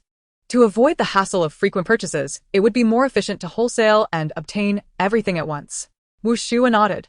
"I know a place, but it's a bit far from here. There's a small commodity wholesale market near the community where my mother lives. They sell those items there." "All right. "Let's make a trip there." "Good. Please take your seat. I will drive now." Wu Shuiwei's mother resides in a village within the city on the outskirts of the southern district. When the Wu family was not well off, they lived there. Later, as their circumstances improved and Wu Shuiwei got married, they moved out. The village is predominantly inhabited by migrant workers, characterized by high population density and a chaotic environment. Yet, many older residents are original inhabitants, accustomed to the lifestyle there and reluctant to relocate. Wu Shuiwei's mother is one such individual. She firmly refuses to move, stating that her old friends and close neighbors are here, and she has no desire to adapt to a new environment. The pace there is too fast for her to keep up. Consequently, he and his wife make it a point to visit her every week on their days off. However, there are advantages to living there. The availability of essential goods is remarkably comprehensive. Whatever one needs is readily accessible, and items typically found in the city center are delivered there. The commercial market Wu Shuiwei mentioned is the largest in that area. After approximately half an hour, they drove into the bustling streets, with vehicles adorned with the little golden man emblem. The sight seemed somewhat out of place. Many pedestrians glanced into the car, curious to discern the occupants' genders. Some even brought their playing children closer, warning them to keep an eye on the little golden man and not to try to pry it off, lest their family face financial ruin. Eventually, the vehicle halted at the entrance of the commercial market, and Shan Jiu stepped out. She furrowed her brow and surveyed the surrounding shops as if searching for something. Observers nearby took note of her frown and exchanged whispers, most of which carried unfriendly undertones, assuming she was a wealthy individual looking down on the environment compared to the city center. However, in the next moment, she swiftly made her way to a stall selling yellow paper. Upon reaching the stall, she casually pulled a sheet of pre-cut yellow paper intended for talisman drawing and asked the somewhat dazed vendor for vermilion powder and a wolf hairbrush. The owner, a middle-aged man in his 40s, replied that he had vermilion but only regular brushes, not the wolf hair ones. Shan Jiu reassured him that it was fine, took the items he handed her, and quickly sketched a talisman on the stall. Then, to the astonishment of the onlookers, she pinched the talisman between her fingers and gave it a slight shake, resulting in a miraculous transformation. The yellow paper turned gray. Shan Jiu's bras relaxed. After being enveloped in the smell of barbecued meat, she had not brought any cleansing talismans, but fortunately, there was a supply of yellow paper available. She felt much more at ease now. The crowd fell silent, exchanging glances. A few fortune-telling vendors nearby widened their eyes in disbelief at the spectacle. Shan Jiu took out her phone to make a payment and inquired of the owner, "Do you have higher quality yellow paper and vermilion?" The owner eagerly nodded. "Yes, we do. How much do you need?" Shan Jiu pondered. Since she was already here, it would be wise to stock up. After meeting with that person tomorrow, she would be closer to carving a complete formation talisman.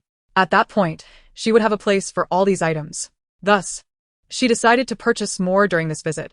"I would like 1,000 sheets of pre-cut yellow paper and 2 pounds of vermilion," she stated. She wouldn't waste much of the vermilion, so 2 pounds would suffice for a long while. The stall owner hurriedly went inside to prepare her order. Shan Jiu glanced up at the shop sign, "Wholesale Store for Funeral Supplies." As the name suggests, it specialized in wholesale goods for funerals. Just as she refocused her gaze, a wave of dissatisfaction echoed from within the shop. Why are you so slow? It's just cutting yellow paper. How can this take so long? It's already noon. And you've only produced 800 sheets. I told my wife you weren't up to the task.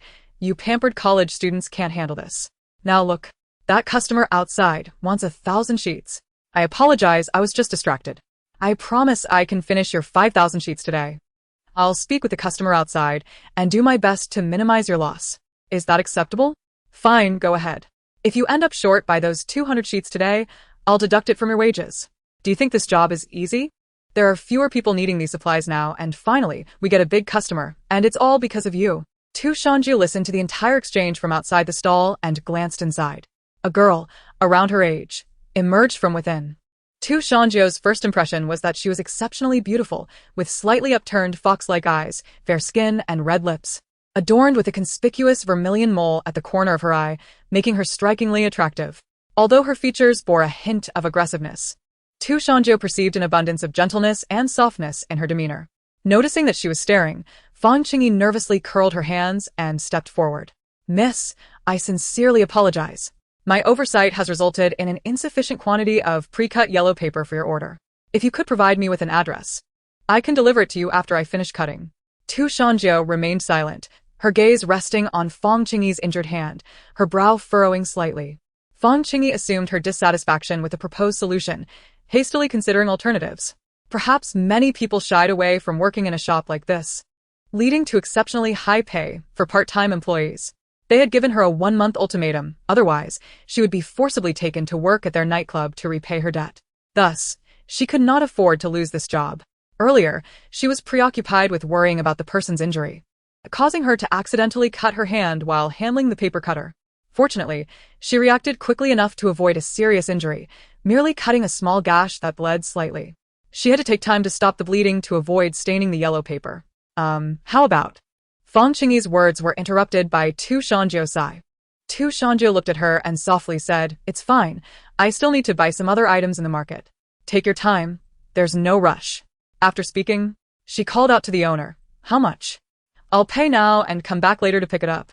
The owner quoted a price, and she made the payment via her phone. After completing the transaction, she thought for a moment and asked Fang Qingyi, Shall we add each other as friends? You can message me once it's ready. Fang Qingyi immediately nodded, took out her phone to scan the code, and said, Okay, I'll skin you. Thank you for your understanding. I really appreciate it. Shan Jiu nodded and pulled up her friend code, saying, It's a small matter. Ding. The friend request was successfully added. Shan Jiu inquired. What is your name? I'd like to make a note. Fang Qingyi was momentarily taken aback. Shan Jiu smiled and explained, I can't just note you as funeral supplies shop staff. That would be quite impolite.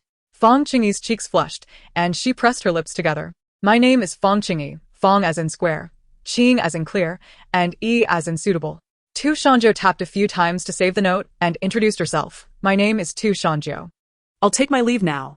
The owner promptly smiled and waved goodbye to Shan Jiu while urging Fang Qingyi, Hurry up and get to work. You've been fortunate to meet such an understanding customer. Before entering the shop, Fang Qingyi instinctively glanced back at Shan Jiu's departing figure, a flicker of gratitude in her eyes. The market was even livelier inside than outside, with plenty of people browsing. Shan Jiu originally intended to leave after her purchases, but now she decided to take a leisurely stroll instead. She did not bring Mixue along, knowing that his mother's house was nearby, and encouraged him to visit her.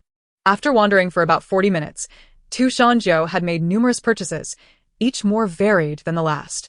She discovered an array of adorable nail clippers shaped like little animals, which delighted her. Consequently, she bought 1 box for each of the 12 zodiac animals, totaling 12 boxes. Given her substantial order, the shop offered complimentary delivery service. Shan Jiu provided the owner with her address, which prompted him to scrutinize her with several glances, questioning if she was certain about the address. Shan Jiu nodded in affirmation. The owner refrained from further comment, but continued to cast furtive looks her way. Being a local from the South City, he recognized the address as belonging to the wealthy Xie family. Curiosity stirred within him. What could the Xie family possibly need with so many nail clippers? Unperturbed by the owner's glances, Shan Jiu's phone chimed, revealing a message from Fang Qingyi, informing her that the yellow paper she requested was ready. She promptly replied, All right, noted. I'll head over shortly. Shan Jiu then inquired of the owner, "Excuse me, could you direct me to the nearest pharmacy?" He informed her that there was a pharmacy within the commerce center, just a left turn, and then a right at the end of the street. Expressing her gratitude, Shan Jiu took her leave. Feng Qingyi had neatly packaged the items and resumed her work while waiting for Shan Jiu to arrive. The owner had stepped next door to chat, leaving her alone in the shop. Years of practice had made her quite adept, but today her mind was slightly distracted.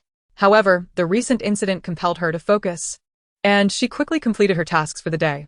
Straightening her back, she reached for her water cup only to accidentally kick over a sample urn on the floor. Looking down, her pupils constricted, and her hand trembled slightly.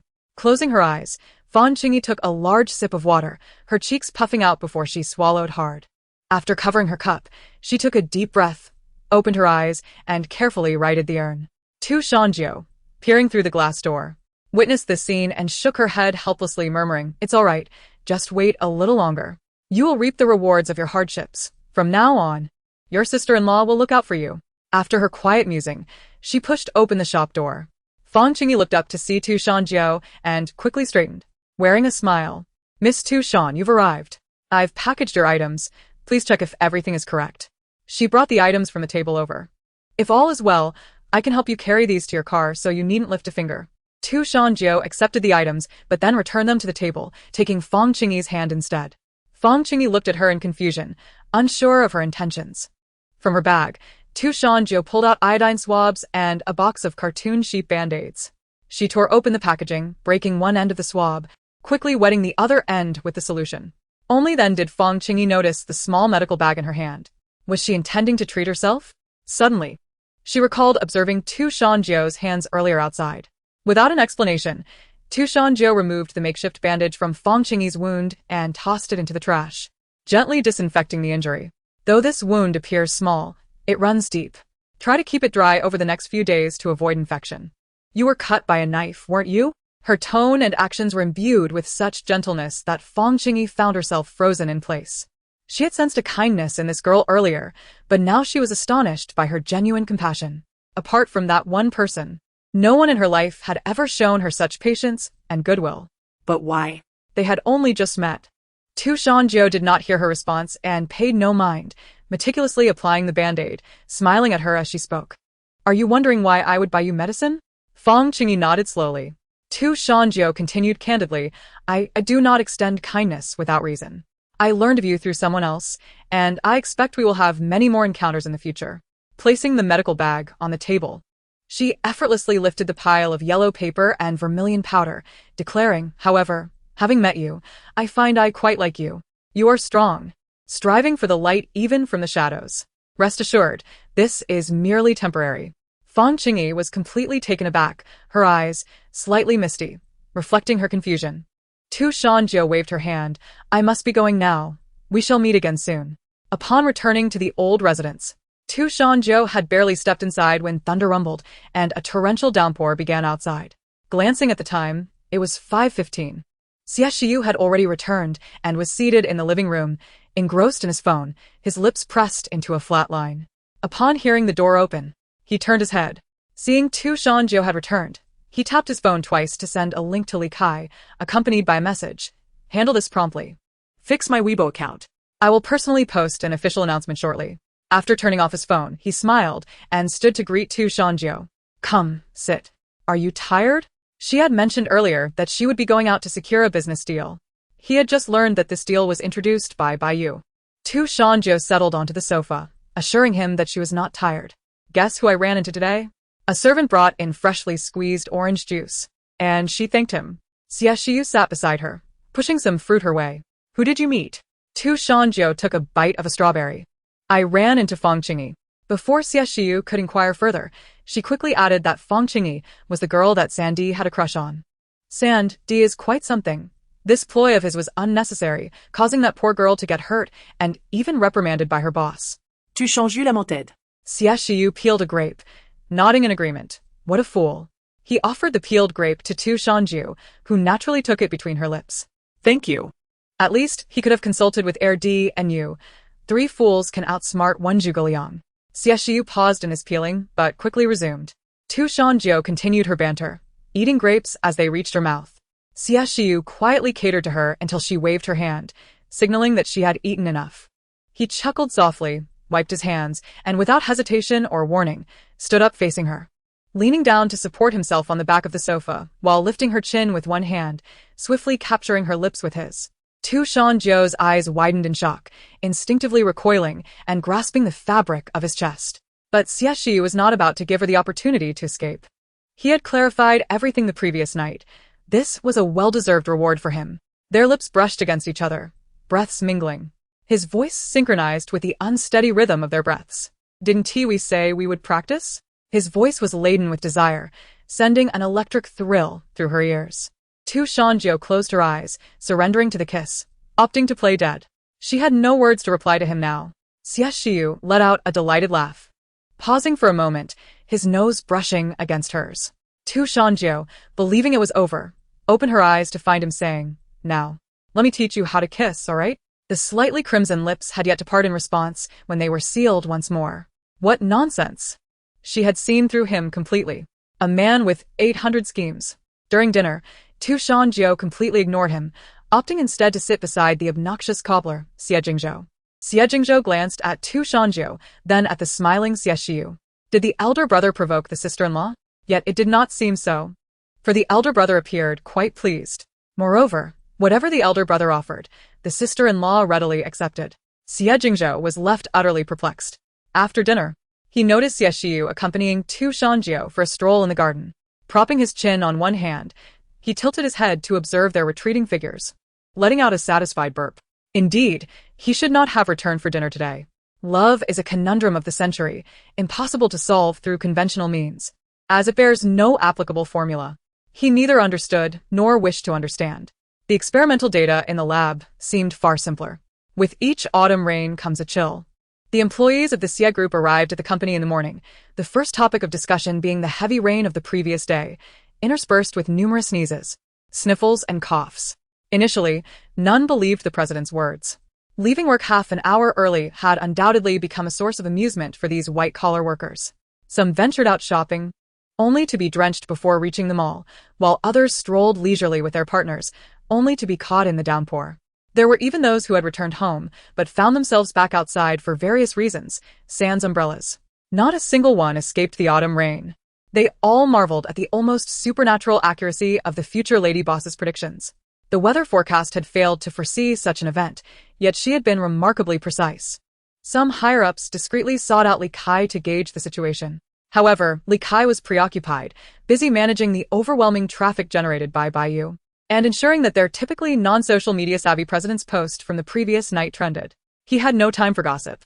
Thus, he casually remarked, "Heed the lady boss's words, or you will suffer the consequences. Listen to the lady boss, and prosperity shall follow." After leaving Li Kai's office, several executives passed along this couplet for everyone to ponder, savoring it in a contemplative manner.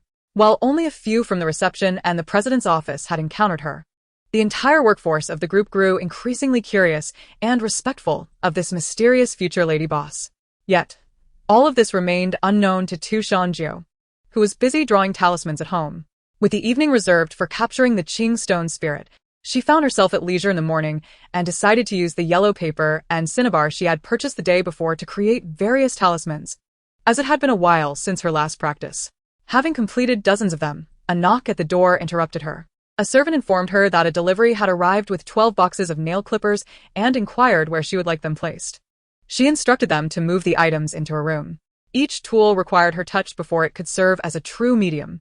The 12 boxes were not excessively large, given the small size of the nail clippers.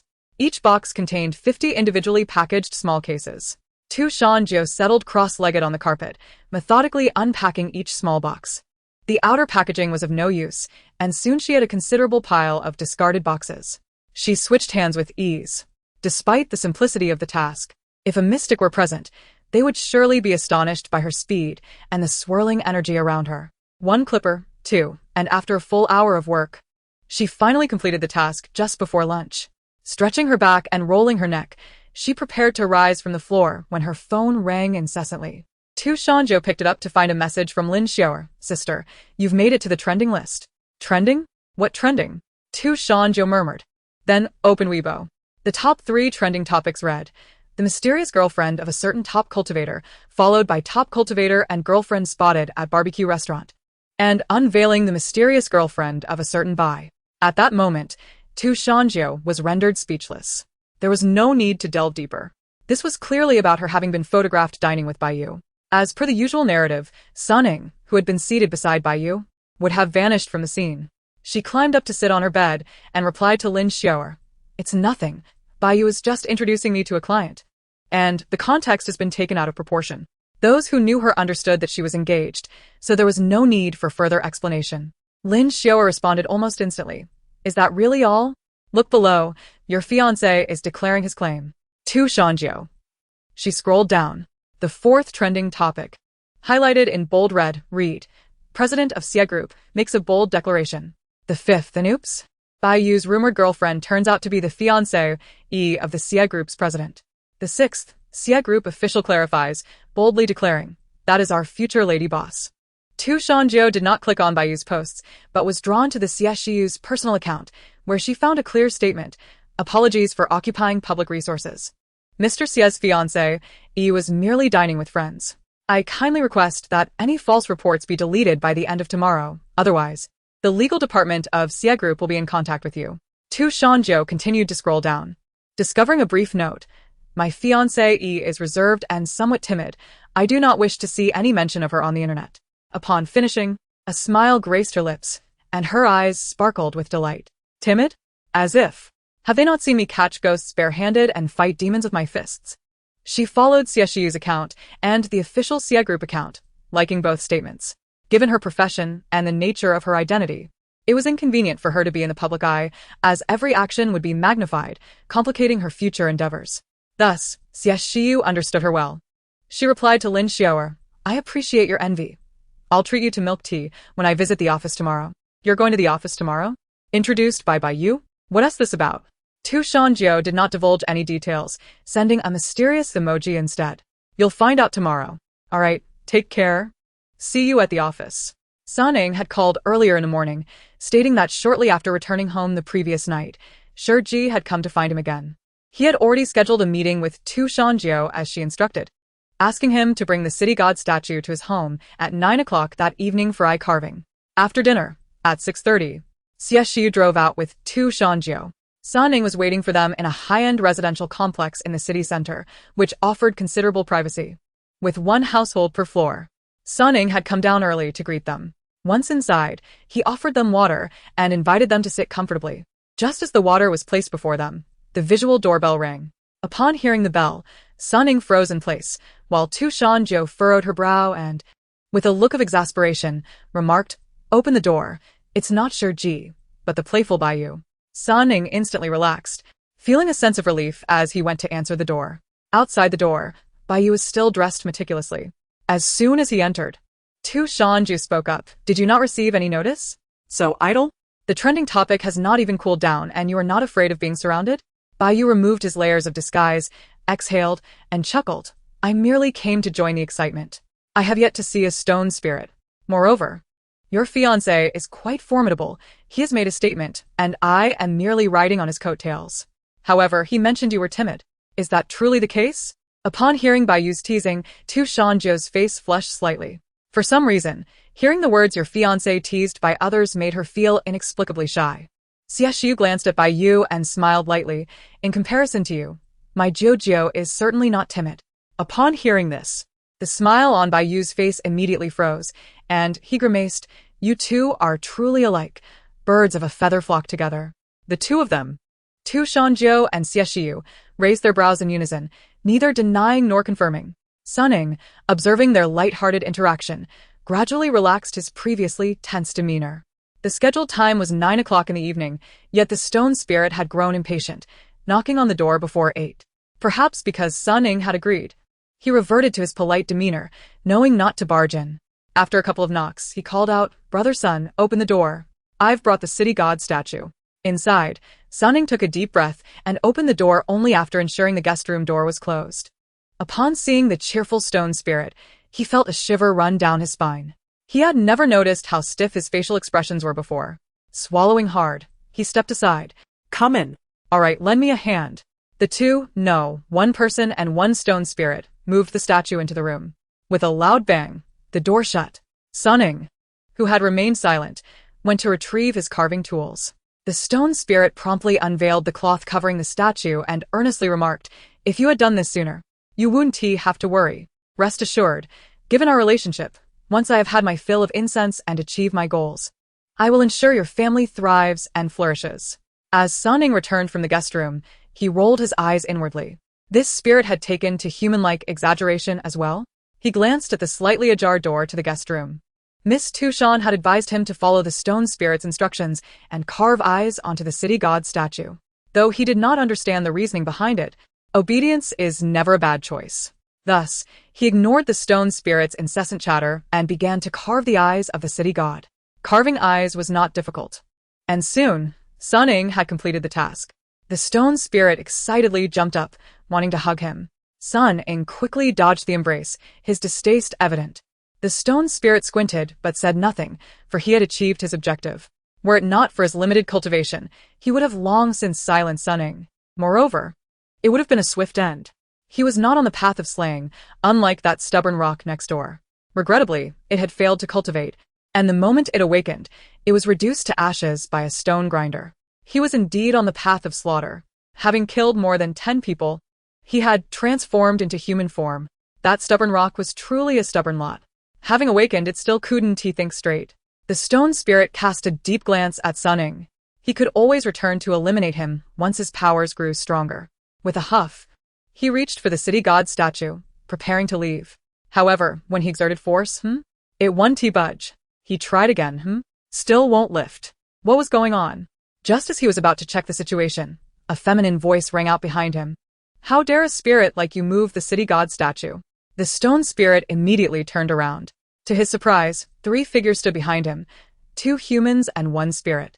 His expression darkened as he glared at Baiyu. "Are you meddling again?"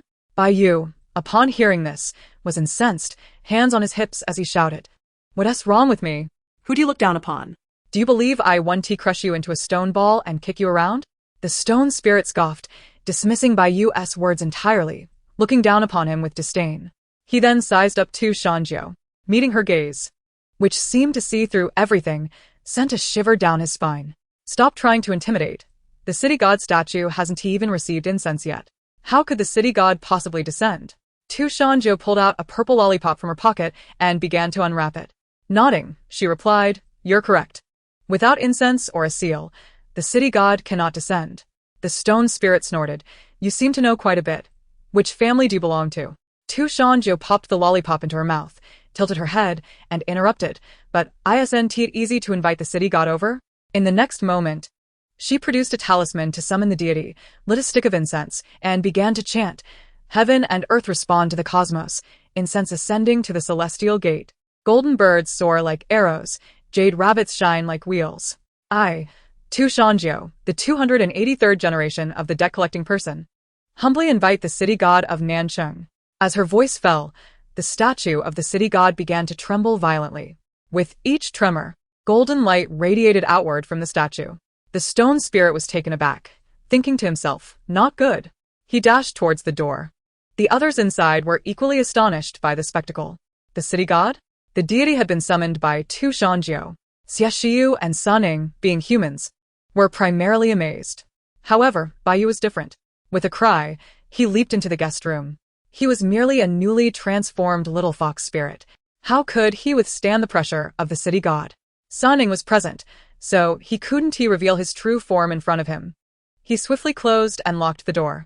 Meanwhile, the stone spirit, just about to grasp the doorknob, found himself ensnared by a beam of golden light. Looking down, he turned pale as a ghost.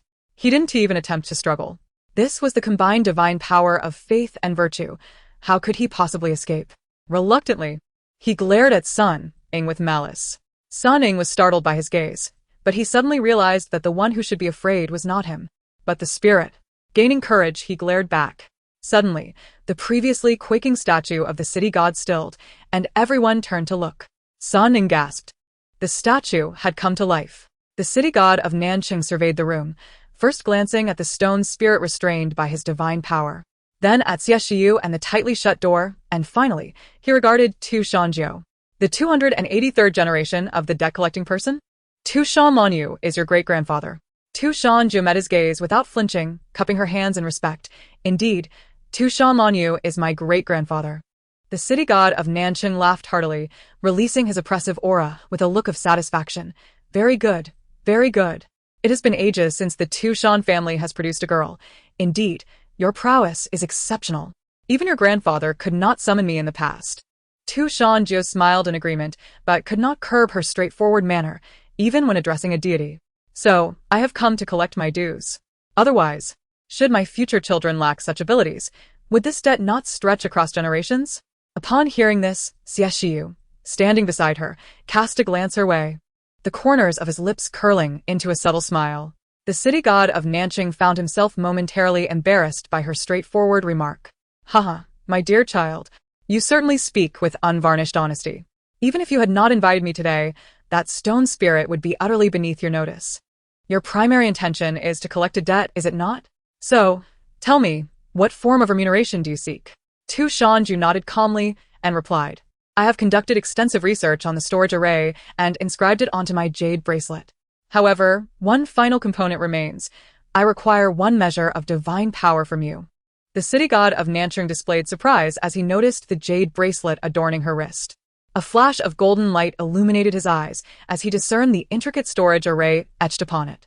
After a brief pause, he glanced at Xie Shiyu beside him and chuckled. So, you have indeed found this fortunate child. I never anticipated such luck within my jurisdiction. Years ago, when he had just ascended to the position of city god, he had misjudged a case, sending an innocent soul to the underworld, only to realize his mistake too late. He had then requested assistance from Tu Shan Jiu, who had just reported to the underworld, borrowing a knife to rectify his error and return the wrongly condemned spirit. In exchange for his help, he had asked to be informed of any births of fated children within his domain, a single piece of information being sufficient to offset his debt. Unfortunately, after assuming office, he had become too preoccupied to remember, thus missing the ideal opportunity to settle his dues. Now, he could only repay with a measure of divine power. Tu Shan Jiu nodded again. My grandfather found her. She linked her arm with Xie Shiyu's and introduced him to the city god. This is my fiancé, Xie Shiyu. It was also Xie Shiyu's first encounter with the city god, but he did not appear overly anxious. Mimicking Tu Shan Jiu's earlier gesture, he fist-bumped the city god, stating, I am Xie Shiyu, the future son-in-law of the Tu Shan family. Pleased to meet you, city god. The transaction concluded, and Tu Shan Jiu respectfully bid farewell to the city god. Ah, hello. The city god regarded Xie Shiyu with keen interest, noting his adeptness. There are various types of fated individuals. Those who achieve great wealth often possess a certain fortuitous aura. For him, it could be said that the wealthiest man in Nanqing was merely the beginning. Within a few years, he could effortlessly ascend to the position of the wealthiest in Huaxia. He then looked at Tu Shan Jiu, his expression softening with a fondness for a promising young successor. Youth is indeed a blessing. The older generation should gracefully yield to the sands of time, allowing the future to belong to the young. For the city god, parting with a measure of divine power was not a trivial matter, yet it was not particularly burdensome either. A brilliant sphere of white light coalesced in his palm and was pushed forth. Tu Shan Jiu grasped it, feeling the essence merge with her jade bracelet. This storage array could contain anything except living beings, based on the same principles as the previous storage talismans. Oh, and similarly, their ghost-collecting talismans operated under the same logic. Thus, Tu Shan Jiu had merely innovated upon an existing design. However, this innovation was no simple feat. Her own qi would not suffice to complete it. The initial phase was manageable, but the latter required not just qi, but also spiritual or divine power. In this era, spiritual power was exceedingly rare, and if she were to gather it gradually, she might not complete her collection even by the time she peacefully returned to the earth. In the underworld, such power would be of little use. Hence, she had long made plans to request divine power from the celestial beings indebted to her. She had not anticipated such a fortunate turn of events. The stone spirit, attempting to masquerade as the city god to deceive the faithful, would now face the true city god. It was also a timely reminder that the city god of Nanqing still owed her a debt. Thus, as the city god had surmised, the stone spirit was merely a distraction. Her primary goal remained the collection of the debt. The stone spirit, now reduced to a stone sphere at the entrance, was utterly ignored, completely disregarded. As the divine power fully merged into the jade bracelet, Shan Jiu looked up at the city god, blinking her large eyes twice. Transaction complete. Shan Jiu bids farewell to the city god. The city god replied, very well, very well. This is merely the Shan family's customary approach, after all. I have grown accustomed to it. As the city god departed, the statue of the deity returned to its original form, the newly carved eyes vanishing along with it. Sun Ning could not help but marvel, realizing that the pinnacle of science truly converges with the metaphysical. Otherwise, why would so many renowned stone sculptors adhere to strict rituals before commencing their work? With the city god's oppressive aura dissipated, Baiyu finally dared to emerge from the guest quarters. Shan Jiu, my dear sister, you should have warned me before summoning a deity. You nearly frightened me to death. Shan Jiu glanced at him, her expression difficult to describe, a 20-something-year-old baby. Encountering a deity, for the first time. Xie Shiyu nodded in agreement, indeed. Baiyu continued, Sister Jiu, may I discuss something with you? He leaned closer to Shan Jiu, revealing a broad grin that appeared somewhat sycophantic. Xie Shiyu furrowed his brow and pulled Shan Jiu closer. You must be tired. Let us sit on the sofa for a moment. Baiyu pouted, muttering under his breath, is the vinegar jar coming to life? Humans and their wretched possessiveness. TSK. Sun Ning, not quite catching the exchange, inquired, Teacher Bai, what vinegar jar? What humans? Baiyu waved his hand dismissively, it's nothing. I merely mentioned that I would like some coffee. Does your house have a coffee machine? Could you make me a cup? As a night owl. Sun Ning indeed possessed a coffee machine. He asked Shan Jiu and Xie Shiyu if they would like some. Shan Jiu glanced at Baiyu and requested a cup with extra sugar, while Xie Shiyu declined. Sun Ning agreed and headed to the kitchen island to prepare their coffee. After he left, Baiyu lowered his voice, Sister Jiu, I wish to purchase the stone spirit's demonic power. Shan Jiu shook her head, firmly rejecting the offer. No, that won't do. I'll pay 50 million. 100 million. That was a substantial boon. The spirit's demonic power would greatly benefit his cultivation. Shan Jiu pressed her lips together, maintaining her stance. I intend to use this stone spirit to help my fiancé recover. If you wish for it, you may wait until next time. Upon hearing this, Baiyu gazed at her with disappointment etched across his features. Was he attempting to charm her? She thought for a moment and reassured him.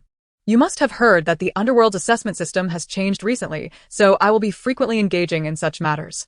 I won't lack for these resources. When I come across something suitable for your cultivation, I will sell it to you, alright? Upon learning that she would be frequently involved, Baiyu instantly perked up.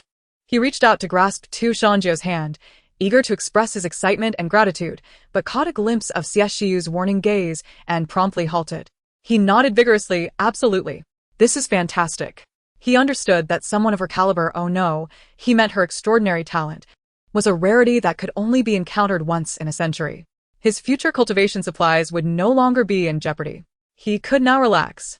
Unbeknownst to Shan Jiu, Baiyu's thoughts were racing. Had she known, she would have likely protested.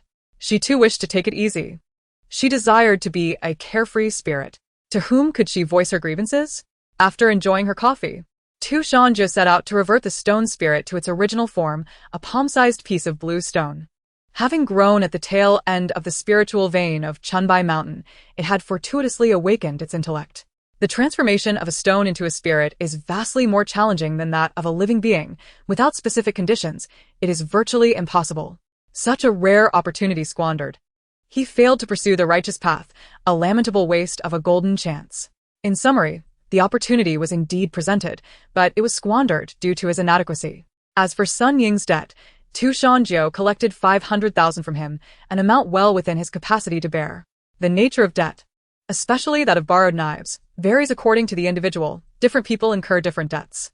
Just as when Shan Jiu was in Yun City, the villagers in the lower village who required borrowed knives never paid her exorbitant fees. In a previous encounter, Shan too had assisted a child in reclaiming their soul from the clutches of a water ghost. However, the family, later plagued by misfortune, had only compensated Shan too with a mere 200 yuan. This illustrates a contrast. Others may judge actions without regard for the person involved, while the debt collectors are personal in their dealings. Shan Jiu sealed a piece of blue stone with a stamp and requested Sun Ning to place it into a garbage bag. With that, she returned home to rest. Today marked another day of broadening horizons. On the journey back to the ancestral home, Xie Shiyu inquired, Jiu, What did you mean when you told Bai Yu you would use that stone essence to restore our vitality? Shan Jiu, however, deviated from the topic. Have you noticed how often I consume lollipops? Xie Shiyu nodded, recalling numerous instances where she shared her lollipops with those two mischievous boys, never offering him even one. Yet. It dawned on him that her lollipops must possess some unique quality. Are your lollipops particularly special? He asked. Indeed, she replied. Mine cannot be found in any ordinary market, as they are crafted from ghostly or demonic powers. For cultivators, these enhance their skills and inner energy, while ordinary people also reap significant benefits, strengthening their bodies and prolonging their lives. Shan Jiu observed his reaction. Had this revelation occurred in the past, Xie Shiyu might have been astonished. Yet now, as the future son-in-law of the Shan family, he anticipated encountering even more extraordinary phenomena in terms of esoteric knowledge. Furthermore, judging by Bai Yu's recent behavior, it was evident that such items were exceptionally precious. This was a heartfelt gift from Jiu. How could he possibly hold any disdain for it? Noticing his silence, Shan Jiu bit her lip. If this burdens your conscience, then I shall refrain. Xie Shiyu, realizing that his momentary distraction had led to a misunderstanding, quickly clarified, Jiu, you've misinterpreted my thoughts. I was merely contemplating how those two rascals have tasted your lollipops, yet as your fiancé, I have not. Shan Jiu's lips relaxed and gradually curved into a smile. She rummaged through her pocket and retrieved a pink lollipop to offer him. However, recalling that he was driving, she hesitated, swiftly unwrapping it before presenting it again for him to taste. Xie Shiyu lowered his gaze and accepted it. Shan Jiu's eyes sparkled with anticipation. How is it? Is it delicious? What flavor? Strawberry, and remarkably sweet, he exclaimed. Ah, truly, as the child of fortune, I have not savored strawberry flavor in ages. I must tell you, the strawberry flavor is unparalleled, exceedingly sweet. Shan Jiu delightedly shared the various colors of lollipops she possessed, though she remained oblivious to the flavors concealed within. As each day felt like unboxing a surprise. You know, once I even encountered a bitter one, a bitter melon flavor. It nearly caused my soul to escape. She chuckled. Regardless, your luck is exceptional. Next time, I shall let you choose my lollipops, leaving the leftovers for my second and third brothers. As Shan Jiu chattered animatedly, Xie Shiyu felt sweetness not only on his palate but also in his heart. However, he also noticed the lollipop's unique properties. Consuming it invigorated his mind, erasing all fatigue, an immediate and remarkable effect. This item was indeed a rare treasure, and her thoughtfulness was evident. Reflecting on her joy upon tasting the strawberry flavor, Xie Shiyu pressed the accelerator, the vehicle speeding through the night towards the ancestral home. In less than 20 minutes, they arrived at the garage.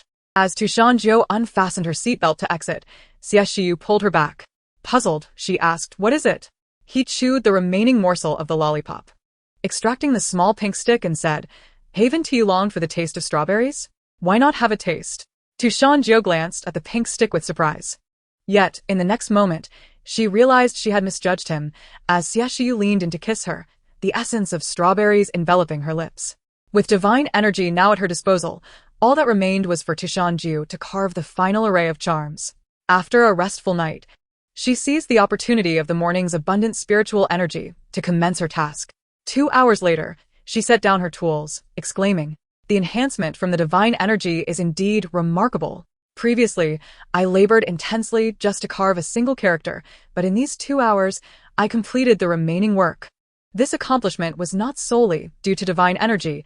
Other factors contributed as well, such as the ancestral home of the Xie family becoming a gathering place for energy due to Xie Shiyu's fortune, and the fact that today was the first day of the lunar month, with numerous offerings amplifying the power of faith and spiritual energy. Thus, under such favorable conditions, the results were astonishing. Shan Jiu adorned herself with a jade bracelet and made her way to the corner of the room where a box containing nail clippers was placed. She placed her hand on the box and swiftly performed a hand seal, reciting an incantation. As her chant concluded, her hand met empty air. A glimmer of light flashed in her eyes. With her heavenly sight, she could perceive the contents of the jade bracelet, withdrawing items at will. Success. Her lips curled into an uncontrollable smile as she dashed to the study to share her joy with Xie Shiyu. It was Saturday, and although Xie Shiyu was not at the office, he had several documents requiring his remote attention. She knocked on the study door, and a voice called from within. Come in. Shan Jiu didn't enter, but stood at the threshold, grinning. Are you busy? My storage bracelet has succeeded, and I wish to show off. Xie Shiyu chuckled at her enthusiasm, his earlier frustration over a minor error in the documents dissipating in an instant. He was puzzled by the project department's recent inefficiencies, as errors kept cropping up during summaries, including a significant typo in a contract ready for signing. It appeared he would need to visit the office this afternoon to discuss matters with the department head. She eagerly pulled him towards a small building in the backyard, where her dowry was stored. The building had received a new coded lock yesterday afternoon, and Su Eru had sent her the initial password, suggesting she change it at her convenience. However, she had yet to do so, as it would soon be unnecessary. Upon entering, she guided Xie Shiyu inside. Although he had not been present yesterday, he was aware of the jade stones she desired from the Bai family, and he could easily surmise that she sought gold from the Shao family. Without opening the box, she placed her hand upon it and demonstrated the disappearing technique. Xie Shiyu's eyes sparkled with curiosity. Despite having witnessed Shan Jiu's ability to collect spirits, ethereal entities that were easily accepted, seeing a substantial box vanish before him was a different experience altogether. This reality intrigued him immensely. Are you craving hairy crabs? Shan Jiu noted the wonder in his gaze and began to explain the underlying principles, though her explanations were not rooted in scientific terms. With the day off, everyone gathered for lunch. Su Eru mentioned she planned to go shopping in the afternoon and asked if Shan Jiu wished to join. However, Shan Jiu had business to attend to at the office, so she politely declined. Su Eru intended to buy her some new jewelry, as the autumn collection had just launched, and several store owners had sent her images of new designs. She believed Shan Jiu would look stunning in them. Upon hearing that she had matters to attend to in the afternoon, she refrained from inquiring further and instead asked if she had any engagements the following day. Shan Jiu learned that she was free and readily agreed. During dinner today, Xie Ting remained unusually quiet, occasionally lost in thought, his spoon continuing to dip into an empty soup bowl. Shan Jiu exchanged a glance with Xie Shiyu, while Xie Zhou also turned to look. Xie Wenmo, Su Ai Ru, and the elder Xie shared puzzled expressions. A silent communication passed among them. Elder Xie asked, "What is the matter with him?" Xie Wenmo replied, "I do not know. Dear wife?" Su Ai Ru shook her head, concern flickering in her eyes. The elder Xie redirected his gaze to Xie Zhou, who possessed some knowledge but not much, as matters of the heart eluded him. He shrugged, indicating his ignorance, urging them not to question him further. The sudden silence snapped Xie Ting back to reality, and upon noticing everyone's gaze upon him, his eyelids fluttered. Fearful of their inquiries, he hastily rose, declaring, "I'm full. You all take your time. I shall head upstairs," and swiftly departed. The elder Xie and the others then turned their attention back to Shan Jiu. She shook her head in resignation, acknowledging that matters of the heart required time to mature. Rest assured, the outcome will be favorable. The clouds will part to reveal the moonlight. Hearing this, everyone felt reassured. After lunch, Shan Jiu took her leave. She first visited a milk tea shop, queuing to purchase her drink before heading directly to the office. Upon arriving at the entrance, she spotted Go Dan, who was enjoying the sun and chatting with Go Yi. Shan Jiu knew that this father-son bonding moment had long been a dream of Go Yi. However, such bliss was fleeting, with perhaps no more than a year left. Yet it was not only humans who harbored regrets, demons and gods did as well. Much like her second uncle who, despite his meticulous plans, failed to capture his beloved white moonlight and passed away alone. Ironically, he departed early, yet after death, encountered the one he cherished. As for the rest, she was unaware. In this era, even in the underworld, love was free. She would have to gossip when he returned. Shan Jiu quickly snapped back to reality and stepped inside. "Good afternoon, Go Yi and Go Dan." Upon hearing Shan Jiu's voice, Go Dan instinctively jumped, tumbling from his rocking chair. "Ouch, my backside." This scene felt strikingly familiar to Shan Jiu. Both father and son displayed the same pained expression. She chuckled, and Go Yi joined in her laughter. Go Dan hurriedly pressed the button to open the door for Shan Jiu. The familiar registration process continued. As Shan Jiu entered the hall, acquaintances and strangers alike greeted her.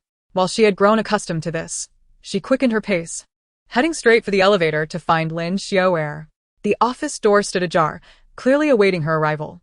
She smiled slightly, knocking on the door to announce her presence. Lin Xiu, with her legs propped on the desk, was engrossed in a game, blowing bubbles.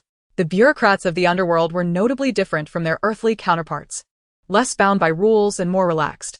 As long as tasks were completed, everything else was negotiable. Most importantly, they wielded considerable authority, capable of doing nearly anything. Shan Jiu felt a pang of envy. Hearing the commotion, Mixue looked up and, upon spotting Shan Jiu, excitedly exclaimed, "Come, come. Let me see what you've caught this time." Her curiosity was palpable.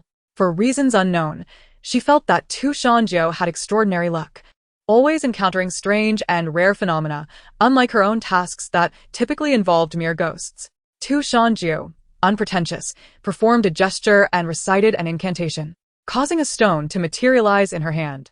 Mixue's eyes widened in shock as she emitted a shriek akin to a groundhog's. Yet, her astonishment was not solely due to the enchanted stone. Shan Jiu placed a finger to her lips, prompting Mixue to hastily cover her mouth with both hands. "How did you manage that?" As a fellow practitioner, Mixue understood the difficulty of such an accomplishment, deeming it nearly impossible. Shan Jiu jiggled the azure stone in her hand, explaining that she had invoked divine assistance the previous night, completing the final step. Mixue's jaw nearly dropped. The remainder of Shan Jiu's explanation remained unspoken, and Mixue merely offered her a thumbs up. Mixue slumped back in her chair, lamenting, "You truly are remarkable. I have never seen anyone like you. You are a rare talent, my sister, a support for the delicate." Shan Jiu found Mixue's exaggerated demeanor amusing and replied earnestly, "I'm doing well. But there is always room for improvement. One must not become complacent." With that, Mixue dropped the conversation, unable to respond. "I'm exhausted. Let's just end it," she said, extending her hand. "Where's my milk tea? I need it for comfort." Shan Jiu recalled, and, with a flick of her fingers, conjured 2 cups of milk tea onto the table, complete with ice and warmth, perfectly chilled. Mixue asked. "Is it too late to retract my hand now?" Seeing her despondent expression, Shan Jiu pondered if she had inadvertently said something disheartening. However, she believed her words to be truthful. Quickly, Mixue grabbed her milk tea and began to drink heartily. "Is this stone truly transformed?" she inquired. "How rare." Indeed. It was quite rare, as it bore a life and was brought to them for handling. "By the way, I would like to ask for your assistance in converting its demonic power into hairy crabs, if possible." Craving hairy crabs? Mixue found nothing unusual about this. Such cravings were normal. Although ghostly powers were typically transformed into their favorite foods, one could tire of the same flavors and occasionally seek variety. Shan Jiu nodded. Noting that the Mid-Autumn Festival was fast approaching, a time for family feasting. When the imposing Qian who stood before Shan Jiu, she was utterly taken aback. She turned and asked Mixue, "Are you certain his ghostly power transforms into seafood?" Before Mixue could respond, Qian who eagerly affirmed, "Indeed. Shan Jiu, my hometown is in the mountains and we were not well off when I was young, which is why we developed a fondness for seafood. My family's transformations are all seafood. I am a hairy crab, my mother is a mantis shrimp, my father a lobster, and my grandfather." Shan Jiu listened intently to Qian whose words, contemplating that her stone spirit could likely transform into numerous seafood varieties. With the Mid-Autumn Festival just over 10 days away, perhaps she should request a little bit of everything. However, she would still offer a service fee. Thus, she asked Qian who, "Leader Qian, could I enlist your family as help? I would like each of the items you mentioned, and I can offer 2 pounds of service fee for each." Qian who quickly shook his head, earnestly stating, "Child, such a rare spirit does not require payment for such a small favor. Keep it for yourself. You are part of the new generation of strength. Growing stronger is never a mistake. Although your abilities are impressive, you must also." Another lengthy discourse ensued, prompting Mixue to quietly don her headphones. Shan Jiu recognized that while he might be somewhat verbose, he genuinely wished the best for them. Thus, she politely and attentively listened until he finished. However, after he finished speaking, Shan Jiu firmly insisted, "No, the labor fee must be paid. If you, Team Leader Qian, refuse to accept the money, I shall seek assistance elsewhere." Qian who pondered, why is this child so straightforward? All those previous words were in vain. "All right then. But it will take a few days. I need to return home." Qian who acquiesced, realizing that if she sought help from others, they would demand the same fee. It would be better for him to assist her family, ensuring both quality and variety. Shan Jiu replied, "Yes, there's no rush. It can be done before the Mid-Autumn Festival, as I need it for that occasion. Qian, who refrained from saying more and left to attend to the matter with a stone. Once the office door closed, Lin Xiaoer removed her headphones, exhaling a weary breath. Team leader Qian is quite the talker. Every time we collaborate on a case, he rambles on for ages. Shan Jiu smiled but refrained from commenting. Oh, by the way, I forgot to share some gossip with you. Have you heard? The Xiang family in Huai City has lost a body and is now scrambling to find it. Upon hearing this, Shan Jiu paused mid-sip of her milk tea. The Xiang family, the ones known for their corpse guiding? Indeed, that's them. They've been a prominent family in this business for generations. This incident is unprecedented, and I hear their young master is leading the search. A corpse lost by a corpse guide truly is a grand joke within the industry. I can only imagine how the old master of the Xiang family is fuming. Shan Jiu found it hard to believe. Weren't they always accompanied by assistants, accustomed to stringing the corpses together for transport? How could they lose one? The term corpse guide refers to those who escort the deceased using mystical practices, summoning the souls of those who died far from home and ensuring their remains are preserved, appearing as fresh as the day they passed.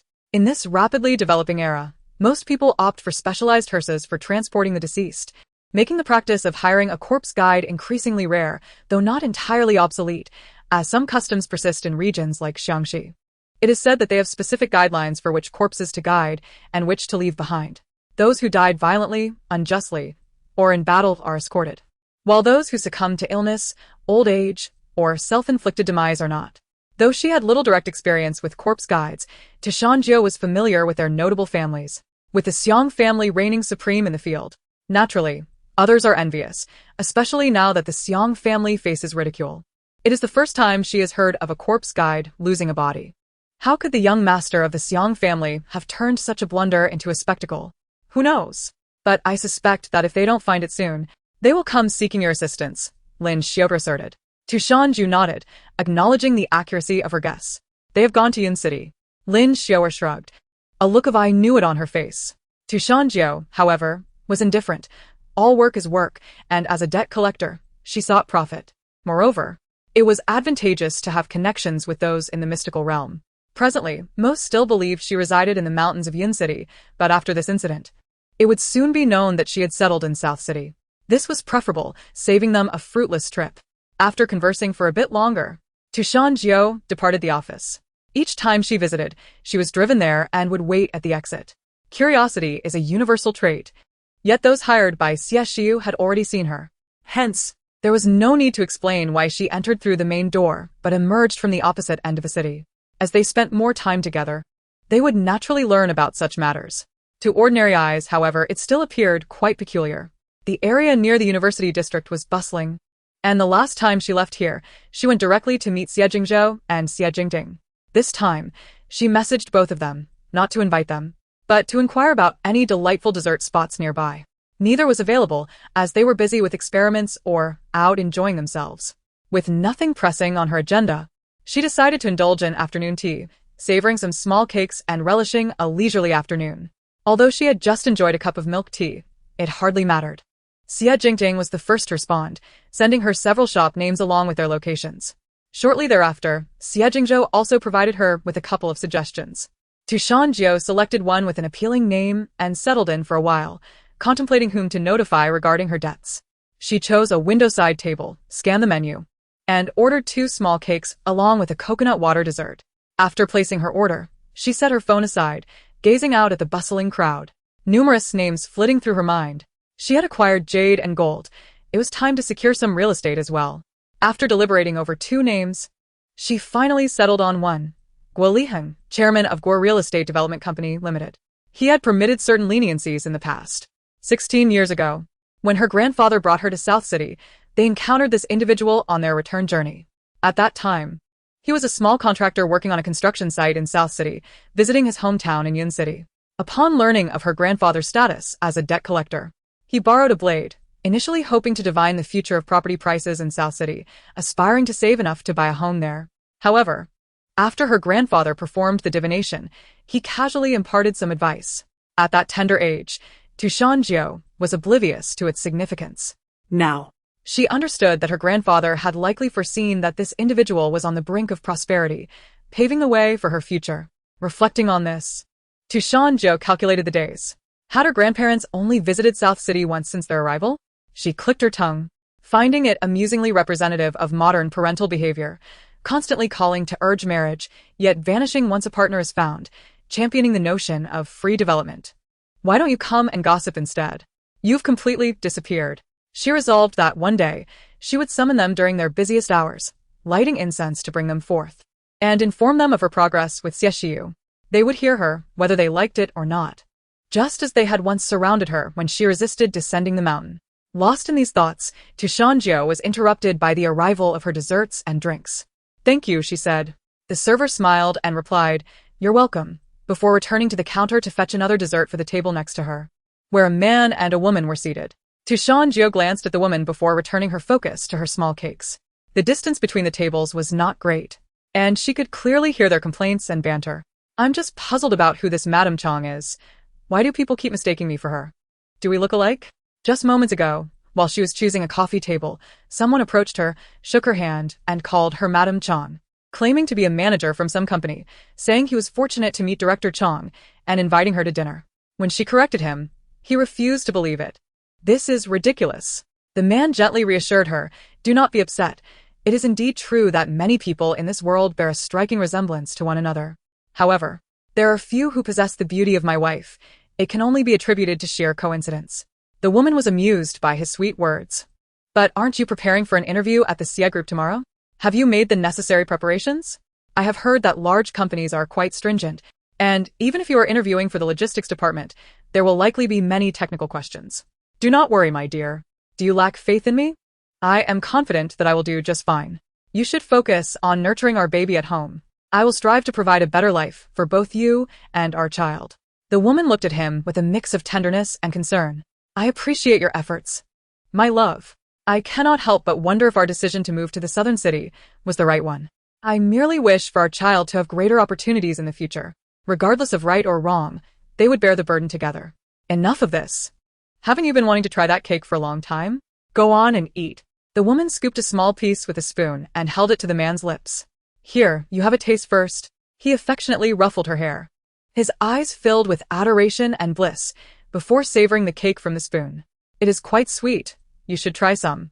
She took a bite and smiled, so sweet.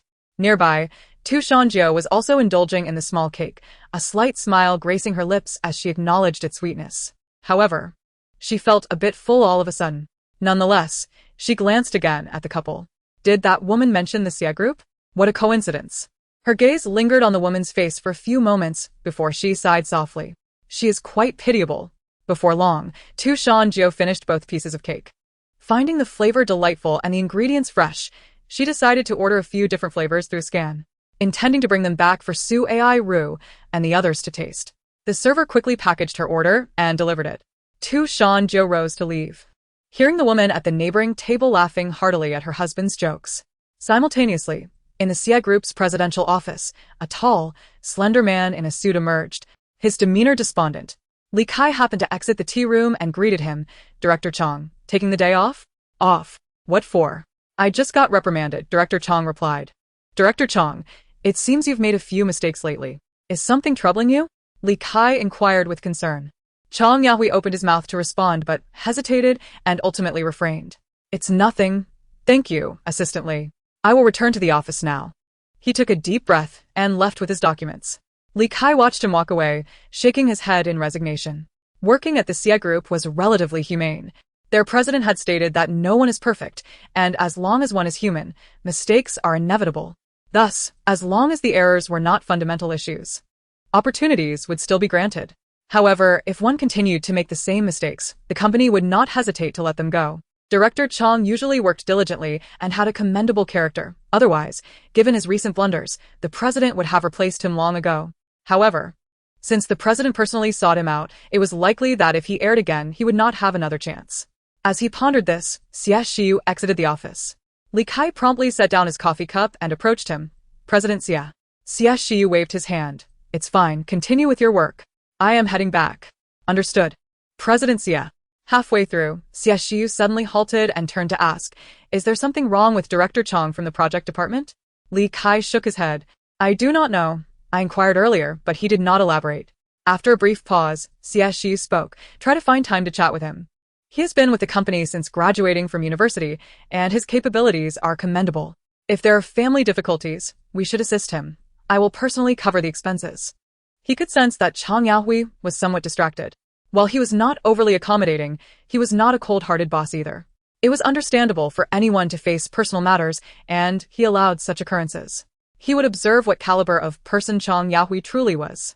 Xie Shiyu and Tu Shan Jiu arrived at the old residence one after the other. As they stepped out of the car, a bouquet of fiery red roses appeared before Tu Shan Jiu. For our dear Jiu Jiu, thank you for your hard work. Surprise sparkled in her eyes. Roses. I was unsure of your floral preferences, so I took the liberty of choosing red roses. Do you like them? I do. Tu Shan Jiu affirmed with a smile as she accepted the bouquet. This is the first time I have received roses. Thank you, Xie Shiyu. Xie Shiyu affectionately ruffled her hair. Jiu Jiu, you must not be so easily satisfied. It will cost me. Tu Shan Jiu chic flushed instantly. Ignoring his playful teasing, she clutched the roses and headed inside. The man chuckled softly, striding after her. However, Tu Shan Jiu turned back and pointed to the car. Bring the items inside. I have small cakes for Auntie and the others. At that moment, the driver also exited the car, opened the other side's rear door, retrieved the packaged items, and walked over to hand them to Xie Shiyu. Obediently, Xie Shiyu took the items before catching up with Tu Shan Jiu, who had already moved ahead. The autumn sky darkened earlier than usual. It was already pitch black by 8 o'clock. At that moment, in a nearby community, a man dressed in a suit, donning a mask and hat in an eclectic style, stood behind a large tree, peering at a couple strolling hand in hand in the square not far away. His fists clenched tightly. The woman appeared to experience morning sickness, retching softly. The man anxiously patted her back with utmost care. As he watched her wave her hand, indicating she was fine, her sweet smile only deepened his bitter smile. Wulan, how could you truly? Ha! They told me so, and I scolded them for being envious of my happiness. Little did I know, I was the fool all along. You no longer love me. Why not just say it? Why choose to insult me in this manner? Chang Yahui seemed to lose his sanity as he muttered to himself, clenching his fists in a desperate attempt to suppress the urge to confront them. A month prior, his wife had discovered she was 7.5 weeks pregnant. With the company preoccupied with a new project, she expressed a desire to return to her family home to rest. He had been reluctant to part from her. They had been together since university, and after so many years, separation felt foreign. After she returned to her family home for a week, a friend of his called, stating he had seen his wife entering their community with another man, looking quite intimate. Initially, he dismissed it as a joke, scolding the friend and blocking him. He believed it was best not to associate with someone who would jest about his marriage. After all, he would video call his wife whenever he had the chance. And since she was experiencing severe morning sickness, she rarely left the house. How could she possibly be seen as they claimed? However, about 4 or 5 days later, another high school classmate contacted him, claiming he had coincidentally seen Wulan buying fruit and witnessed her retching. When he approached to offer her a bottle of water, she had said she did not recognize him, and shortly after, a strange man with a thermos had arrived at her side. At that moment, doubt began to take root in his mind. After hearing his classmate's account, he immediately video called Wulan, but this time she did not answer as promptly as usual. Instead, it took her a full half-hour to respond. He recalled her pale complexion, and he could not determine if she was startled by his sudden call. Her family also resided in the southern city, specifically in the Beichin district, which was relatively distant from the city center, situated in the outskirts. The place his friend described was not far from Beichin district, right in that vicinity. She must have hurried home specifically to give him that video call. They look strikingly alike, both pregnant, and their voices bear an uncanny resemblance. What a remarkable coincidence this world presents. Chang Yahui cast a penetrating glance at the man. An utterly ordinary individual. What superiority does he possess over Chang? His mind was a whirlwind of confusion, uncertain of how to proceed or confront the woman he loved fiercely, yet had wounded him deeply. Retaining a semblance of rationality, he resolved not to alarm her in her delicate condition. Thus, he chose to meld into the shadows. On his way back, he realized he could not concentrate on driving. So, he opted to summon a taxi. While waiting for his ride, to his astonishment, Wulan and that man approached. He instinctively straightened up. Was she no longer pretending? Was she ready to confront him? Or was that man forcing her to discuss a divorce?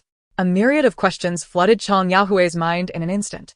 However, The next moment, they walked past him, hand in hand, engaged in conversation. Chang Yahui.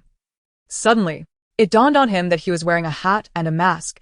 It was dark, and perhaps she did not recognize him. The taxi arrived. The driver, noticing him still standing there, honked. The couple turned around, and Chang instinctively glanced over. Their eyes met for a fleeting moment. 1 second. 2 seconds. The other party showed no reaction, turning away to continue on their way. Husband, I just remembered that I need to go for my prenatal checkup tomorrow. All right. I'll accompany you after my interview at Xie in the afternoon. Great. Chang Yahui was taken aback.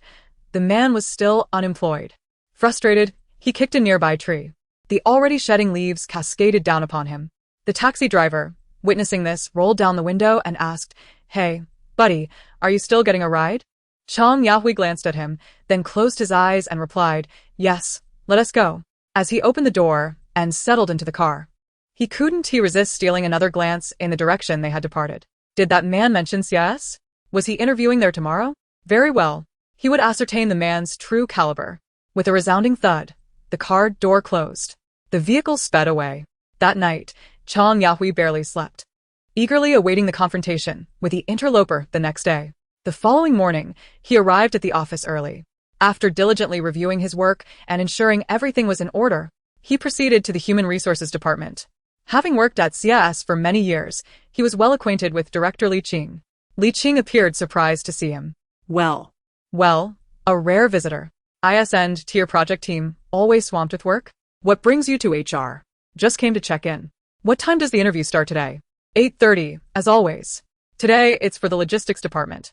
Chang Yahui smirked slightly. All right, I'll accompany you for the interview. Li Qing laughed, but his eyes held a warning. Are you out of your mind?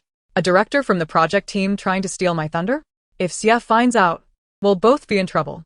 Chang Yahui understood the unspoken rules of the workplace. Don't worry, Li Ge, I'm just observing. I want to say a word. Li Qing scrutinized him for a moment before saying, Observing is fine, but don't expect me to go easy on you. Chang Yahui nodded appreciatively. Thank you, Li Ge. Li Qing picked up his thermos and patted Chang Yahui's shoulder. Let us go, it's almost time. Mr. Xie, my wife has been unfaithful. Shan Jiu had promised Xue the previous day that they would go shopping together. After breakfast, they left without delay. The shopping mall was not far from Xie's group. Xie Shiyu mentioned he had no plans for the day and offered to help carry bags. However, both Xue and Shan Jiu declined simultaneously.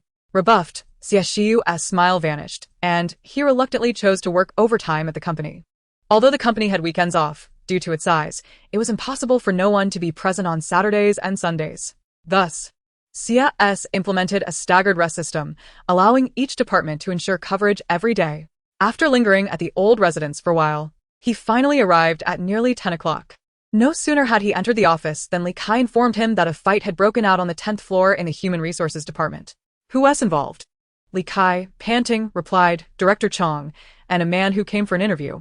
Xie Shiyu furrowed his brow and exited the office once more. On the 10th floor, in Human Resources, Li Qing, a nearly 200-pound man, was struggling to restrain Chang Yahui, who was only 150 pounds. Yahui, what are you doing? Let go. You've injured Chu Chaoyang. At that moment, Chang Yahui's eyes were red. He could hardly process Li Qing's words. Though pulled away, he charged back, seizing Chu Chaoyang by the collar, shouting, You scoundrel! That's my wife. How dare you steal her from me? Give her back. Fuming, Chang Yahui's fist was raised, ready to strike again. Chu Chaoyang, dazed and disoriented, was in no condition to resist. Other interviewees stood frozen, some women screaming in fear. Suddenly, a voice laden with anger rang out from behind. Director Chang, do you intend to commit murder in my company? Chang Yahui's fist froze midair, a semblance of rationality returning. He had not intended to lose control like this.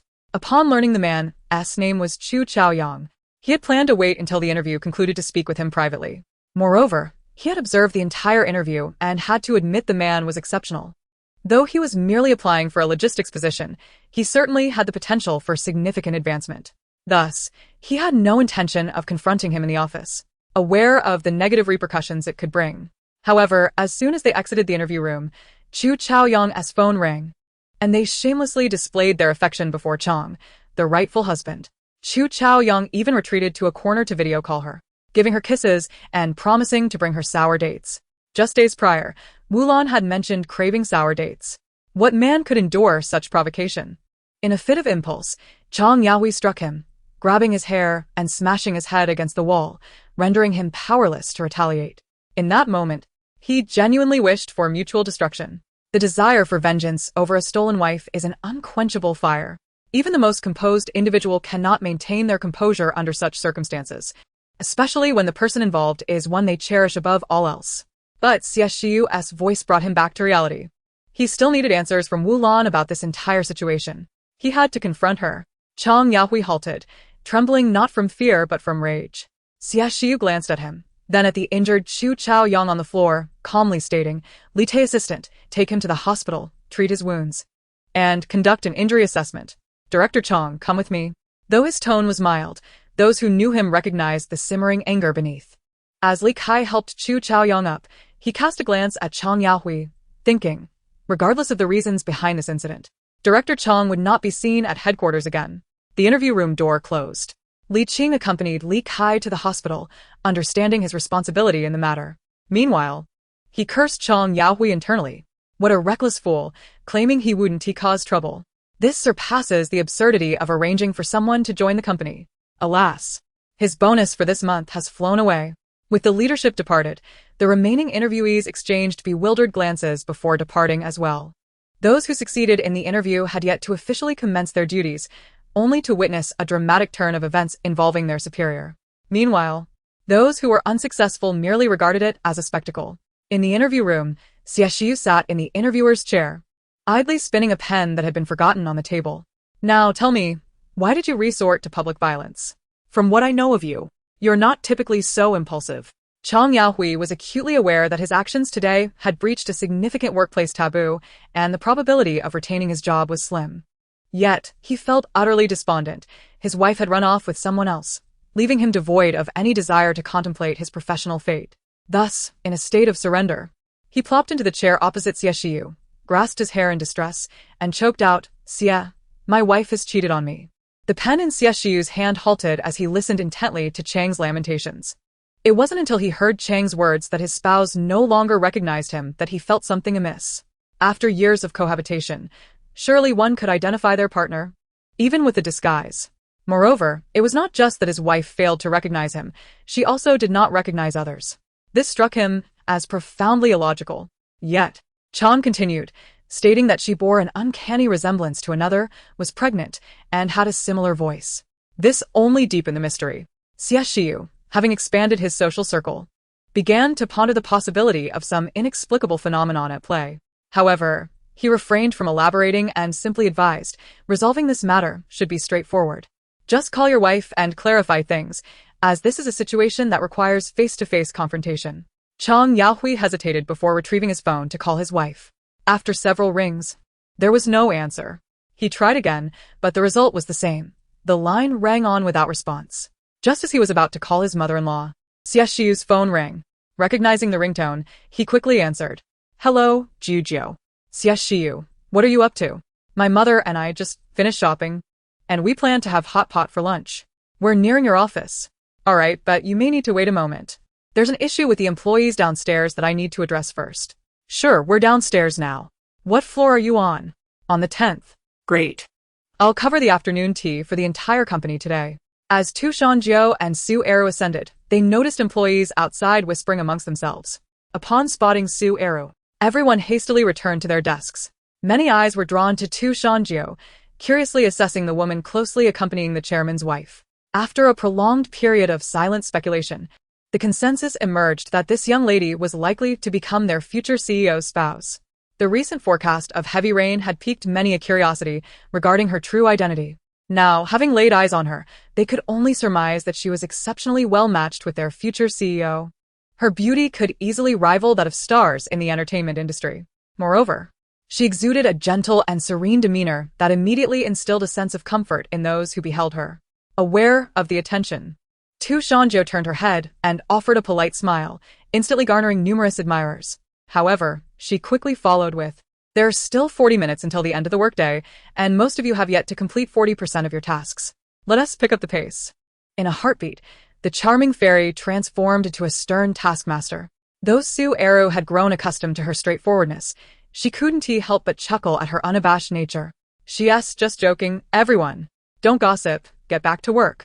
Shan Jiu glanced at Su Eru, contemplating for a moment before comprehending her intent. Moments later, she proclaimed extravagantly, "Let us all work hard. I'll cover the afternoon tea for the entire company today." Instantly, cheers erupted from the 10th floor. Long live the CEO's wife. Thank you, CEO's wife. Shan Jiu waved her hand dismissively. It's a minor gesture. As the interview room door swung open, Xie Shiyu, hearing the commotion outside, stepped out. He soon found himself amidst a flurry of flattery directed at Shan Jiu. He chuckled softly, thinking how adorably charming Jiu was. Meanwhile, Chang Yahui, frowning deeply, was far too preoccupied to pay attention to the conversations around him. He had tried calling, but his mother-in-law hadn't answered either. Consequently, he resolved to visit her home to resolve this matter. Just as Xie Shiyu suggested, he would have to confront the issue sooner or later. He figured it was better to endure the pain now while the child was still in its early stages. If things fell apart, at least it would mitigate the damage to her. Of course, these were merely his own thoughts. He still yearned to understand what he lacked compared to that Chu Chaoyang. Engrossed in his thoughts, Chang Yahui remained oblivious to Shan Jiu's gaze fixed upon him. Leaning slightly towards Xie Shiyu, she inquired softly, "The employee issue you mentioned, is it him?" Xie Shiyu nodded, smoothing her high ponytail as he replied, "Yes. He is the project director, Chang Yahui, dealing with personal matters at home." Shan Jiu raised an eyebrow, intrigued by the coincidence. Hearing this, Su Eru immediately quipped, "What a coincidence. Joe, do you know Director Chang?" Shan Jiu shook her head, "Not personally, but I encountered a couple yesterday in a shop." Both Su Eru and Xie Shiyu turned their attention to her, puzzled by the connection. Suddenly, Xie Shiyu recalled Chu Chaoyang, his brow relaxing slightly as he considered the likelihood of a coincidental misunderstanding. Shan Jiu chose not to elaborate, taking a deep breath and muttering, "Well, it seems fate has brought us together again. Let us finish up quickly, so we can go eat." She called out, "Director Chang." Chang Yahui looked up, uncertain who she was, and glanced at Xie Shiyu, seeking clarification. "Xie, who is this?" Xie Shiyu introduced, "This is my fiancée, Shan Jiu. She is a debt collector." Upon hearing this introduction, Shan Jiu shot him a glance, warmth flooding her heart. Indeed, her profession was that of a debt collector. Nothing to be ashamed of.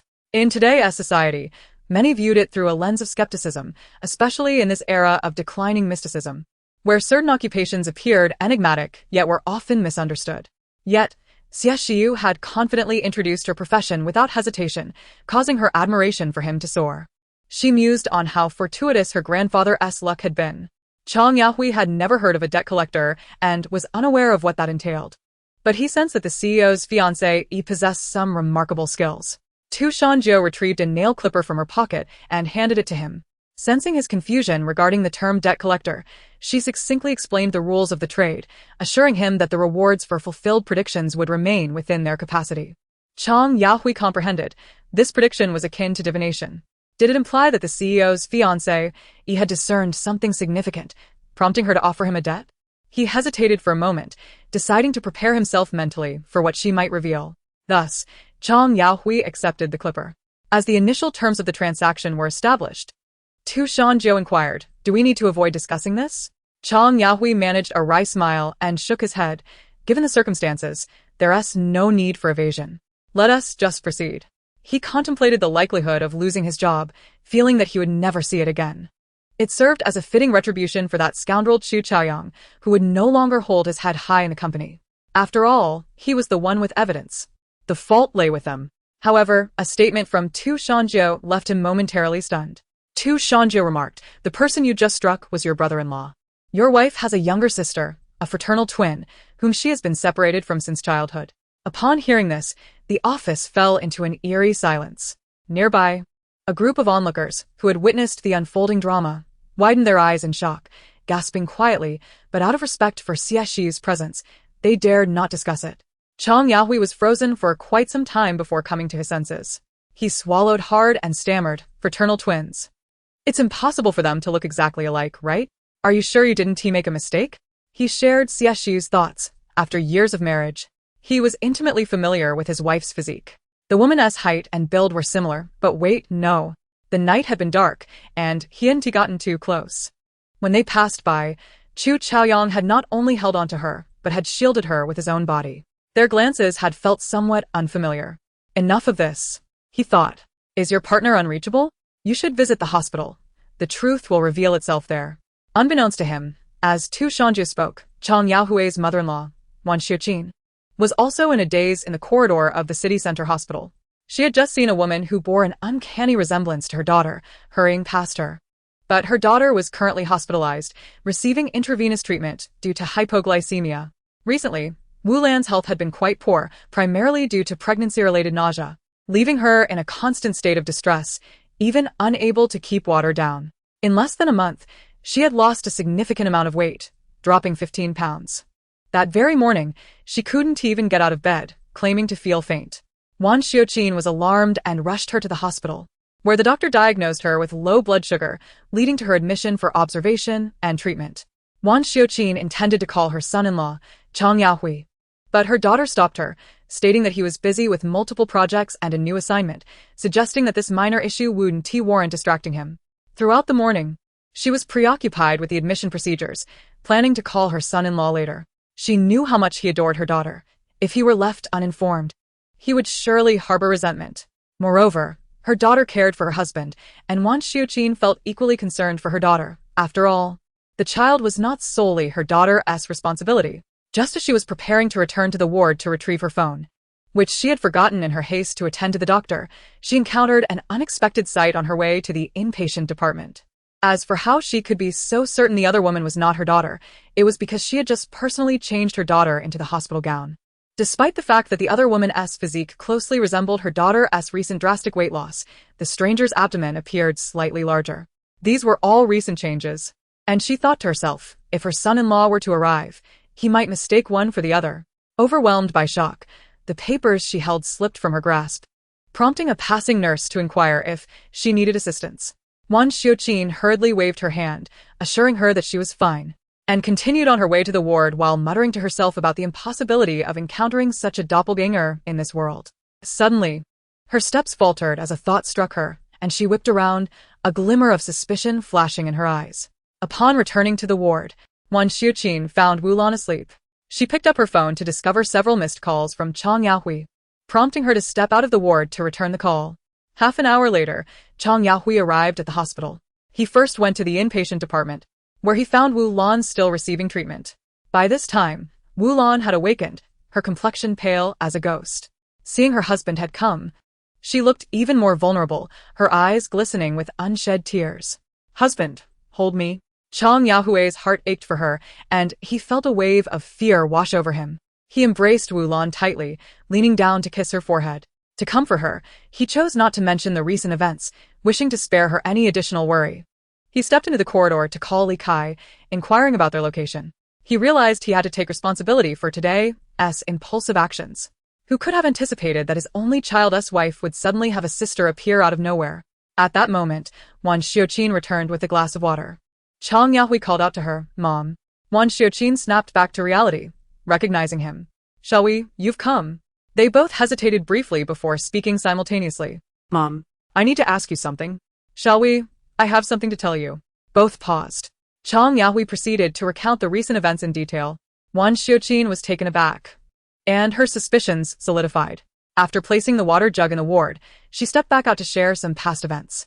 It turned out that 30 years ago, both Wan Xiuqin and her husband, Wu Feng, were employed at a factory. Wu Feng was the workshop director, while she served as a group leader. In her group was a capable woman named Duan Yi, who had been an outstanding employee for 3 consecutive years.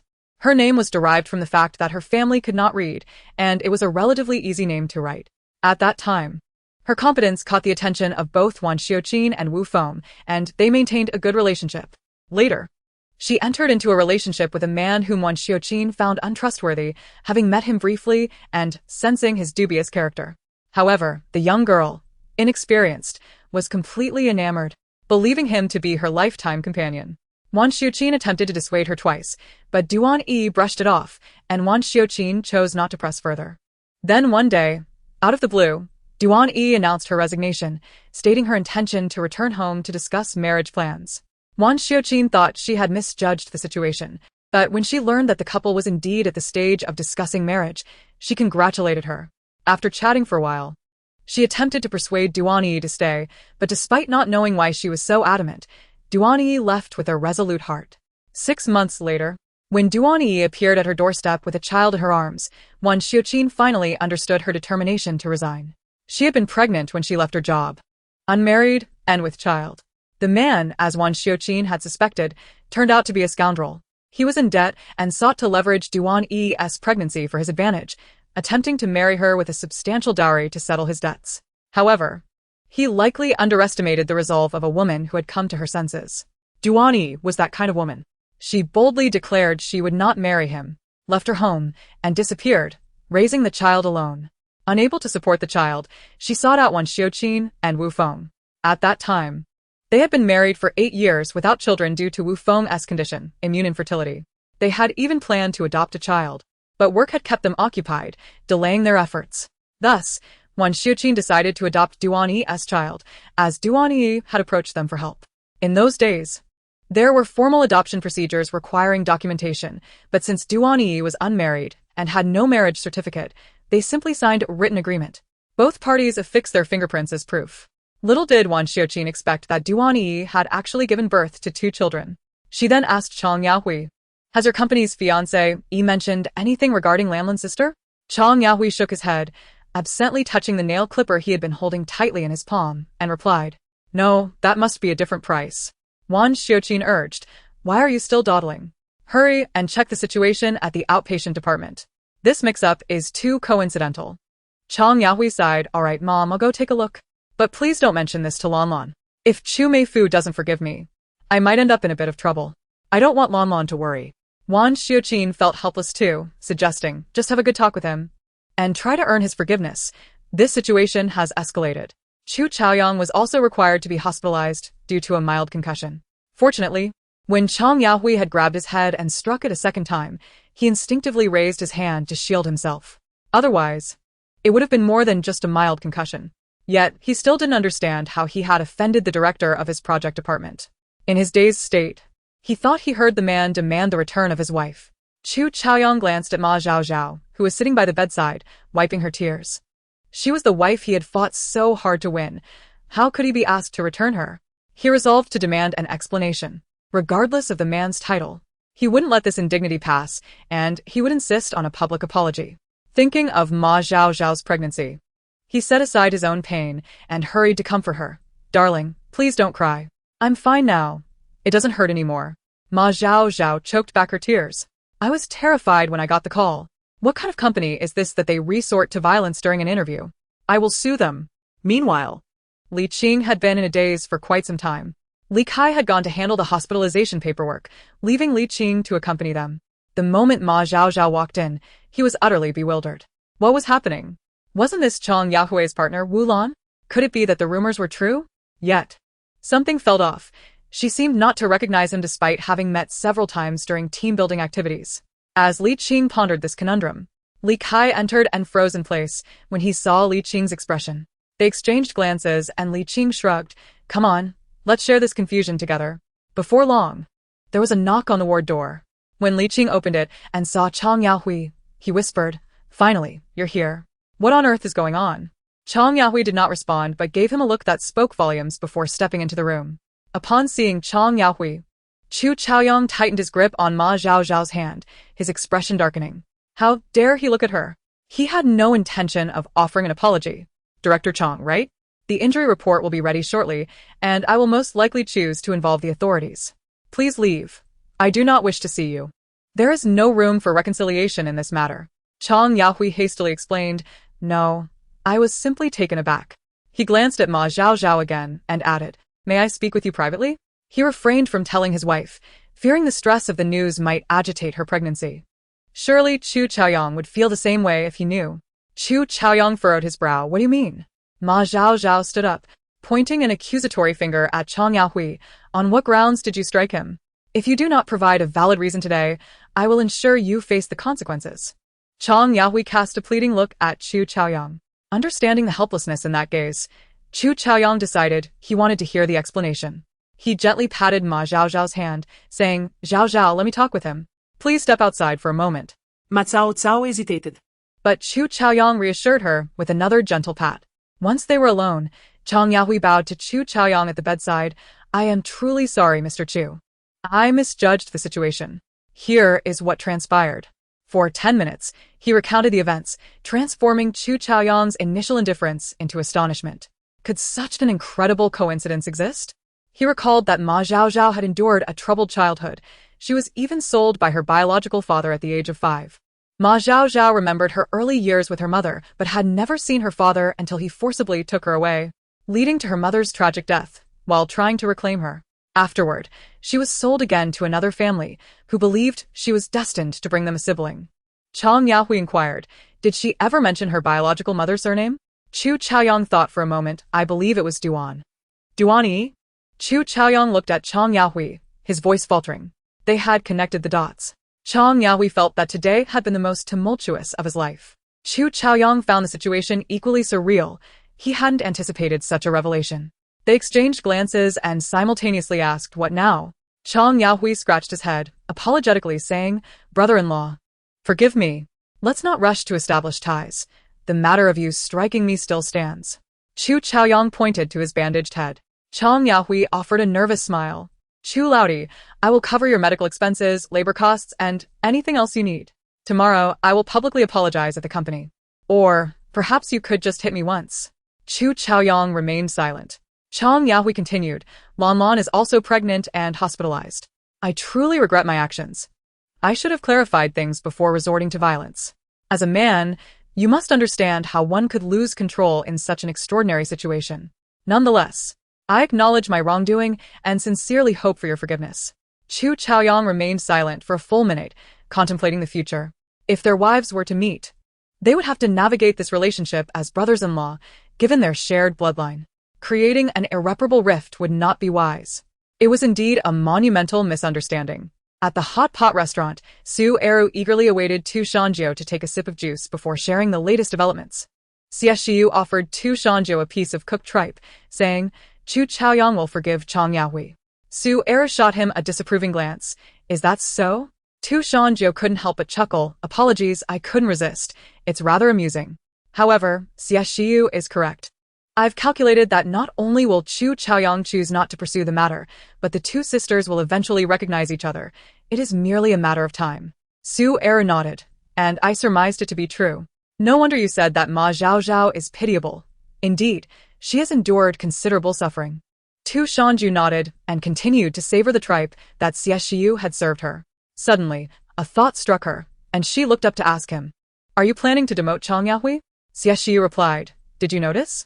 Yes, I saw that his position in the official palace has dimmed somewhat, though not entirely. Xie Shiyu nodded, confirming her suspicion. Given the circumstances, he certainly could not remain at the headquarters, but I cannot wholly dismiss his capabilities. Therefore, I intend to demote him to an assistant in the project department and assign him to a subsidiary. To serve as a warning to others? Essentially, Xie Shiyu served her another piece of shrimp paste. As they neared the end of their hot pot meal, Tu Shanjiu recalled something. She asked Xie Shiyu, Do you know Guiliheng? Before Xie Shiyu could respond, Su Eru interjected, Is he the one from Liheng Real Estate? Tu Shanjiu glanced at Su Eru. Yes. That's him. Su Eru immediately raised her hand, exclaiming, I know him. I am good friends with his wife. She then cast a teasing glance at her eldest son. Tu Shanjiu, eager to make the most of the moment, said, That's wonderful. Annie, could you help me get in touch with his family? Just let them know I'm coming to collect a debt, and to prepare 6 properties in better locations for me as my dowry. Su Eru's expression froze, and it was now Xie Shiyu's turn to raise an eyebrow at his mother. It seems we must trouble you, Mom. I'll take Jiu for a stroll by the river to digest. Dad just messaged me that he's on his way, so you can wait here for your husband. With that, Xie Shiyu took Tu Shanjiu's hand and led her out of the private room. As Su Eru watched them leave, she playfully scolded, Little rascal. She pulled out her phone, resigned to inform her friend Wang Mumu that her daughter-in-law was about to collect a debt and to prepare accordingly. There was no immediate response. Su Eru pondered where her friend might be at that moment, as she was an avid traveler, spending at least half the year away from home. However, she knew that if she saw the message, she would surely inform Guiliheng, so she felt reassured. With a swift motion, she sent a crying emoji to Xiaowen Ma. Your eldest son has forgotten his mother after getting a girlfriend. I'm going to make a fuss unless you buy me an ice cream. The reply came almost instantly. You just finished hot pot. You shouldn't eat something too cold. It could upset your stomach. Su Eru's lips curled into a smile. All right then. I'm craving cotton candy now. Wait for me. Meanwhile, Shan Jiu, unable to contain herself, asked Xie Shiyu, is it alright to leave Auntie behind like this? Xie Shiyu gently caressed her hand and smiled. Don't worry. She will be pleased to see our good rapport. Shan Jiu bit her lip, feeling her cheeks warm. They drove to the riverside, holding hands as they strolled along the bank. Honestly, I didn't expect our relationship to progress so swiftly. To be frank, before descending the mountain, I was quite resistant. I feared you might not be my type. However, after spending time with you, I realize how wonderful you are and I genuinely like you. Xie Shiyu turned to her in surprise at her sudden confession. After a moment, he chuckled softly, laughter spilling forth joyfully. Shan Jiu tilted her head, observing him. He halted, shielding her from the wind that blew across the riverbank. Gently, he tucked a loose strand of hair behind her ear and said enticingly, Jiu, you know, I am very happy. I am thrilled that you could so clearly express your feelings for me. However, I believe I should be the one to confess, as it was I who fell for you first. I may not have mentioned it before, but I experienced love at first sight. It was a sentiment that had been brewing for a long time. Holding you as a child, I wished to embrace you for a lifetime. Initially, I thought it was merely a fondness for your cuteness, but when you came to Nancheng and I saw you at the old residence, my feelings were once again affirmed. This time, however, my affection was of a different nature. It's quite amusing, really. This is my first experience in romance, and at times, I am uncertain how to navigate our relationship. I even considered taking things slowly. But after spending a few days with you, I discovered your nature is quite candid. So I no longer felt the need to hide my feelings. You once told me to speak directly about anything on my mind. Therefore, Jiu, although you initiated this conversation today, I still want to ask, will you abandon that engagement and allow me to court you? Would you be willing to be my girlfriend? Shan Jiu was momentarily taken aback by his formal declaration of love. She had merely intended to share her thoughts on their time together, not expecting such a serious confession. Oh dear, her heart raced uncontrollably. Swallowing hard, she followed her heart and nodded repeatedly, much like a chick pecking at grains. I would love to. From now on, you are my significant other. She chuckled, feeling a bit embarrassed for her overly enthusiastic response. Xie Shiyu laughed at her excitement, pulling her into an embrace and gently kissing her hair. The evening breeze is quite cool. Shall we head back? Shan Jiu wriggled out of his embrace, swiftly turning towards the car. She didn't want him to see her flushed face, which felt inexplicably shy. Yet she didn't forget to answer him, yes. Let us go back now. Xie Shiyu's smile remained as he urged, walk slowly. The streetlights here aren't very bright. With that, he quickened his pace to catch up with her. When they returned to the old residence, it was already 10:30, and the main building was brightly lit. The courtyard bustled with servants, all appearing anxious. Xie Shiyu didn't drive into the garage, instead parking in the courtyard. As soon as his car stopped, a nearby servant rushed over to greet him. Young master, you're back. Xie Shiyu frowned. Why all the commotion? What happened? Shan Jiu, seated in the passenger seat, looked on with curiosity. The servant glanced past Xie Shiyu at Shan Jiu and replied, there's been a theft at home. Miss Shan's dowry has gone missing. Shan Jiu blinked, then exchanged a glance with Xie Shiyu. Suddenly, she slapped her forehead. Did I forget to close the door? Xie Shiyu's brow furrowed as he took her hand away, examining her forehead. How could you be so honest? Let me see. Shan Jiu brushed his hand away. I'm fine. It doesn't hurt. She hurriedly unbuckled her seatbelt, turning to the servant. Please tell everyone not to search. My dowry isn't lost. I put it away myself. The servant gaped. Huh? They've been here every day, and haven't seen anyone moving things from the backyard. Besides, there are so many boxes. It's impossible for everyone not to know. More importantly, the courtyard's surveillance only captured Miss Tu and the young master entering briefly. And they had come out empty-handed. Shan Jiu understood his astonishment, but felt no need to explain. She gently said, please inform them. It's late, and they should rest soon. Thank you for your hard work. The servant, realizing his breach of decorum, quickly replied, yes, Miss Shan, I will go now. Xie Shiyu remained in the car, instructing Shan Jiu to take the car to the garage. She entered the main building, where she immediately spotted Grandpa Xie pacing with his hands behind his back, his expression tinged with anxiety. Without delay, she addressed him. Grandpa Xie, my dowry isn't lost. Please don't worry. I put it away myself. Mr. Xie was taken aback, stumbling momentarily. Shan Jiu, what did you say? You've put it away? But I checked the surveillance and saw nothing being moved. A flurry of questions arose, all of which had puzzled everyone throughout the night. Tu Shan Jiu explained. Leaving Mr. Xie utterly astonished. He glanced at the jade bracelet on Tu Shan Jiu's wrist and exclaimed, My heavens! Are we not in a fantastical drama? This is simply extraordinary. Tu Shan Jiu found amusement in Mr. Xie's reaction, thinking to herself how those in the know discern the nuances while others merely enjoy the spectacle.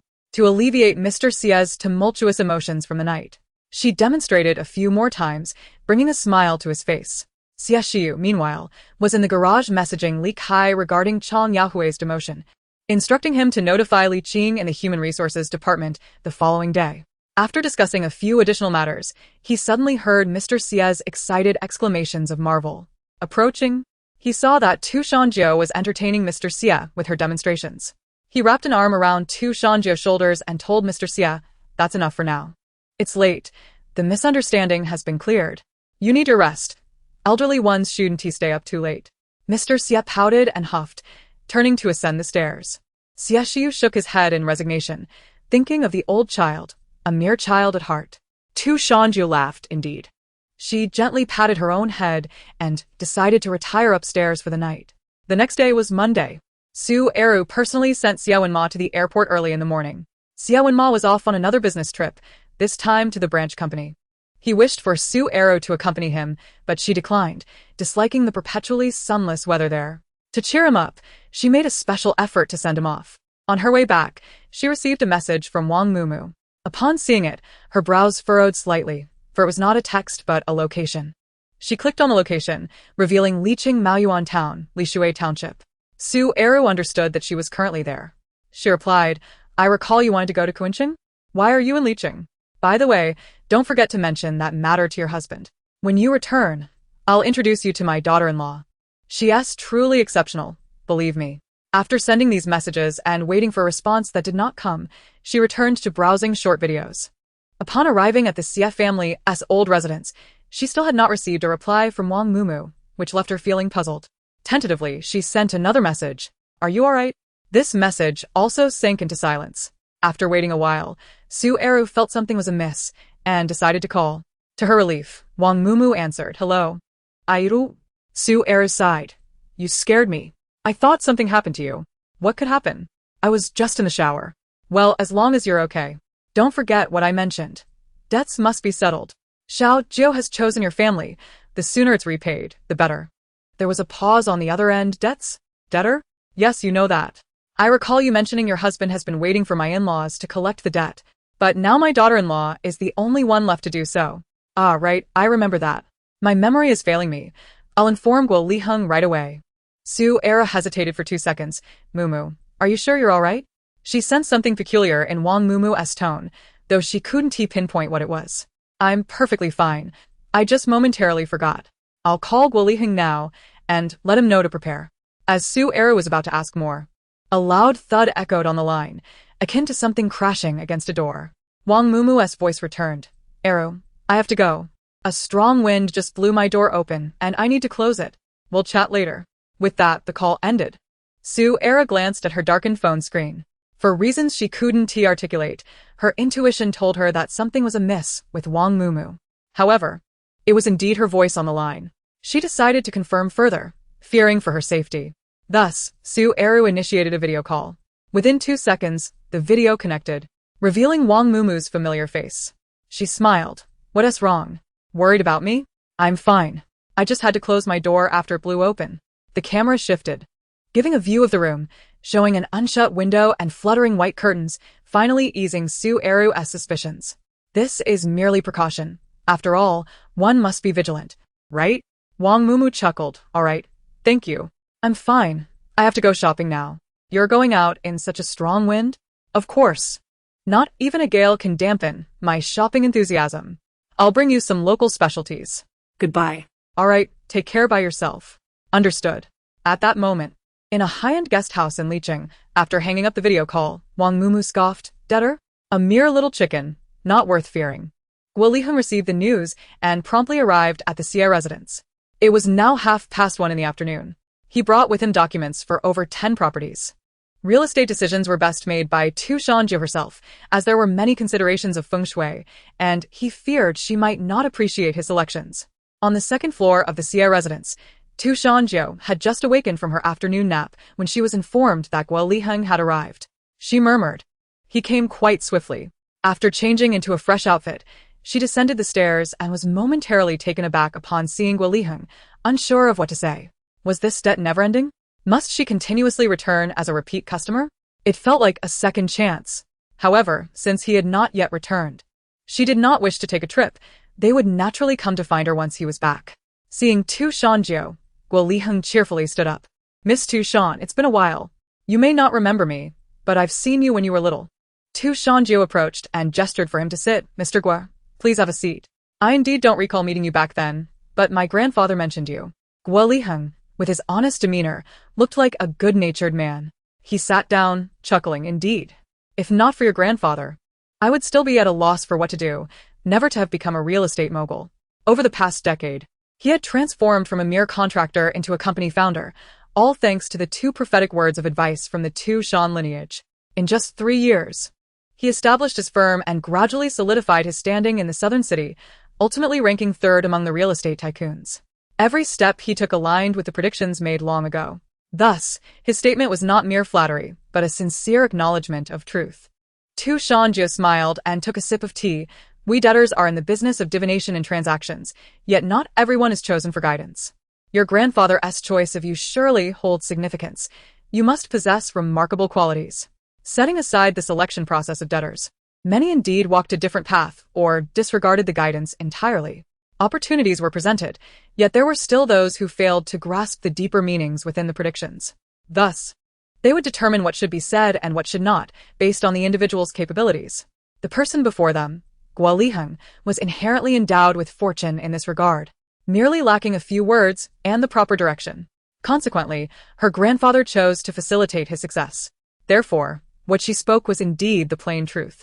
Guo Liheng, flattered, chuckled, and suddenly recalling his purpose, hastily retrieved a briefcase from the side, extracting the documents within and placing them before Shan Jiu. Miss Shan, these are carefully selected properties. You requested 6 sets.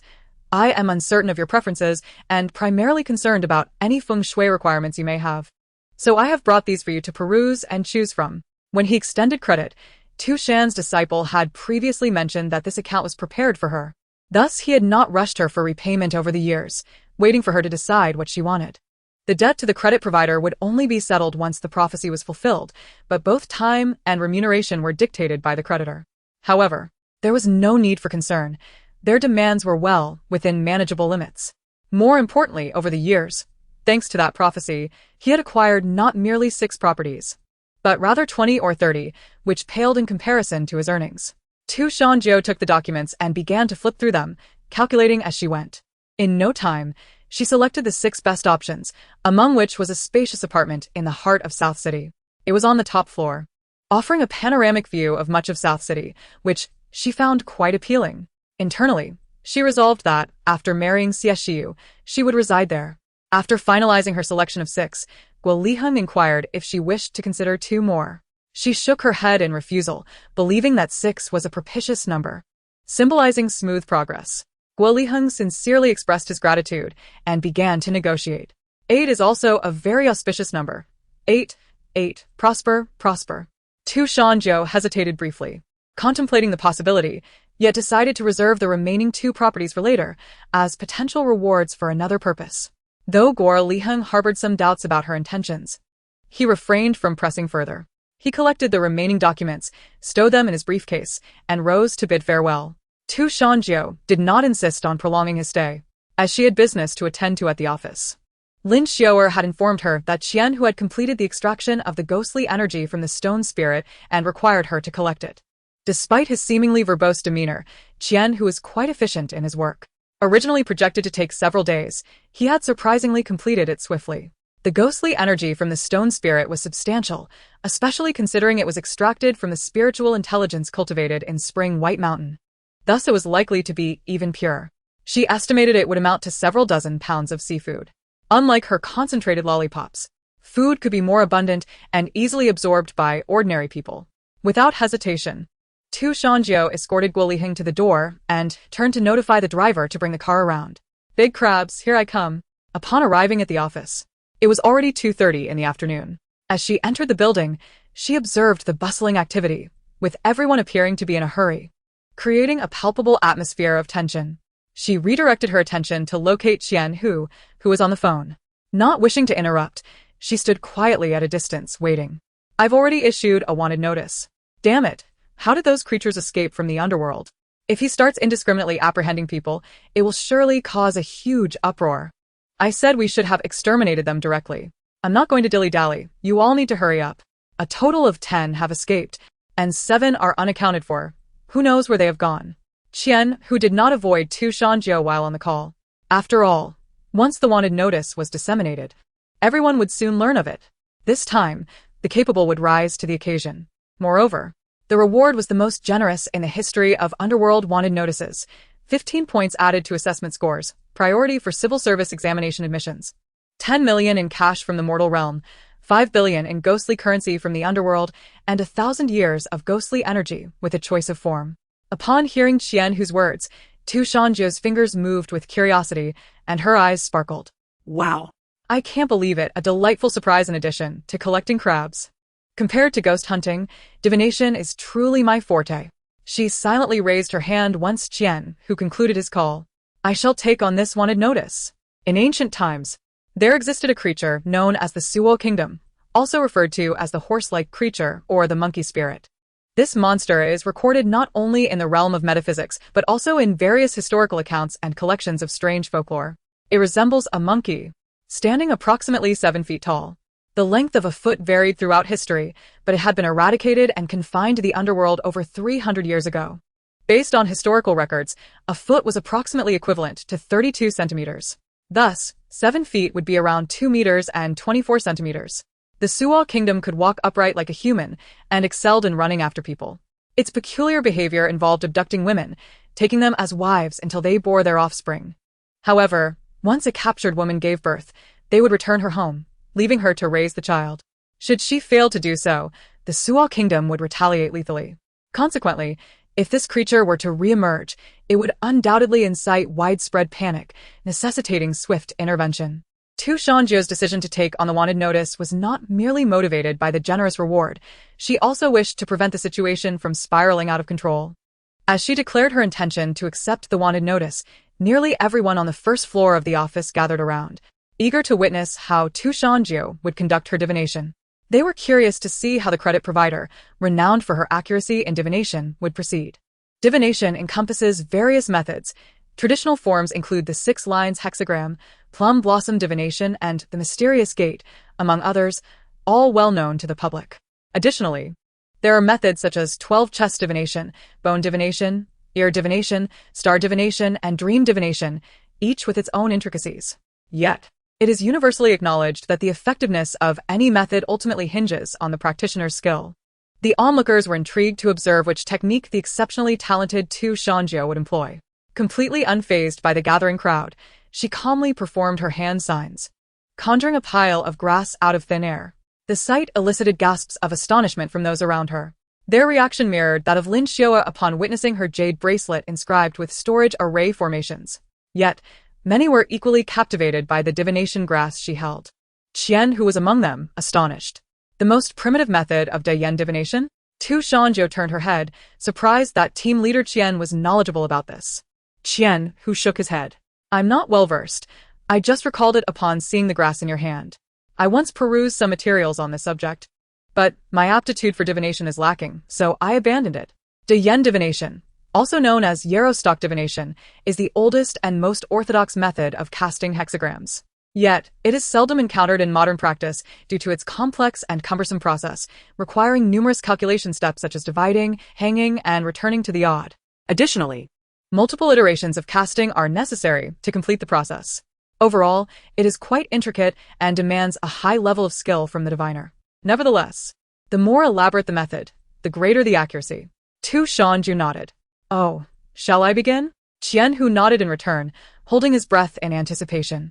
She first drew one stalk of grass and set it aside. Then, she randomly divided the remaining 49 stalks into 2 portions. After that, there was no further action visible. For at that moment, Shan Jiu's hands moved so swiftly that even those with heightened senses in the metaphysical realm could not discern the divination process. Or one might say that their eyes simply could not keep pace with the techniques employed by Shan Jiu.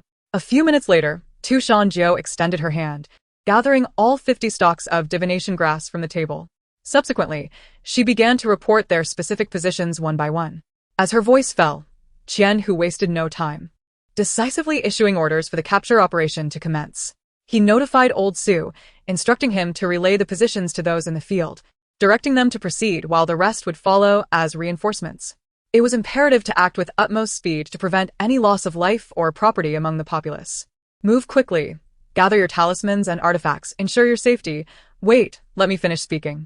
Shan Jiu silently stored the divination grass into her jade bracelet, then sat back, idly playing on her phone while waiting for Qian-hu to finish his tasks.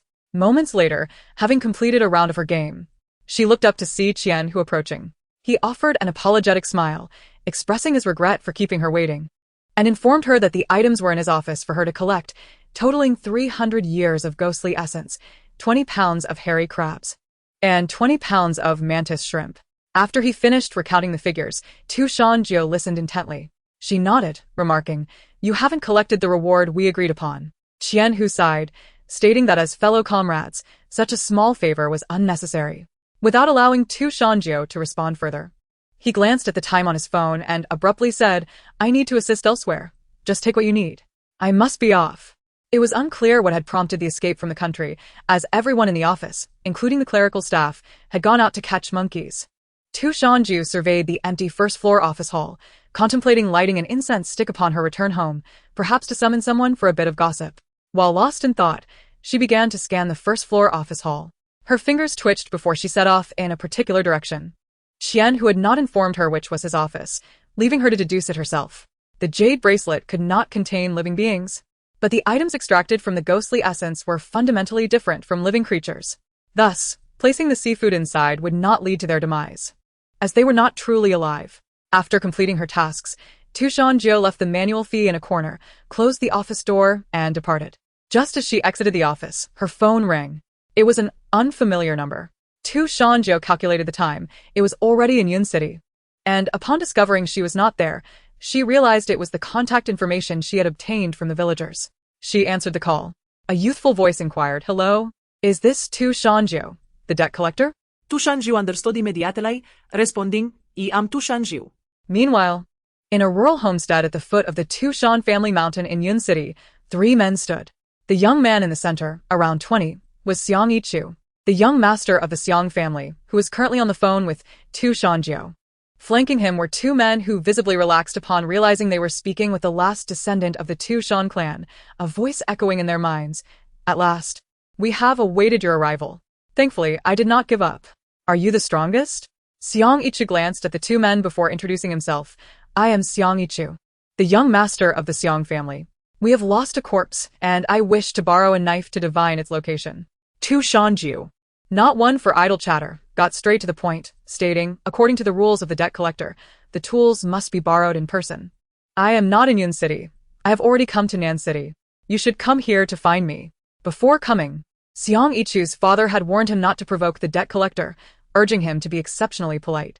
The expressions of Xiang Qinglong and Xiang Baihu, standing beside him, reflected their relief.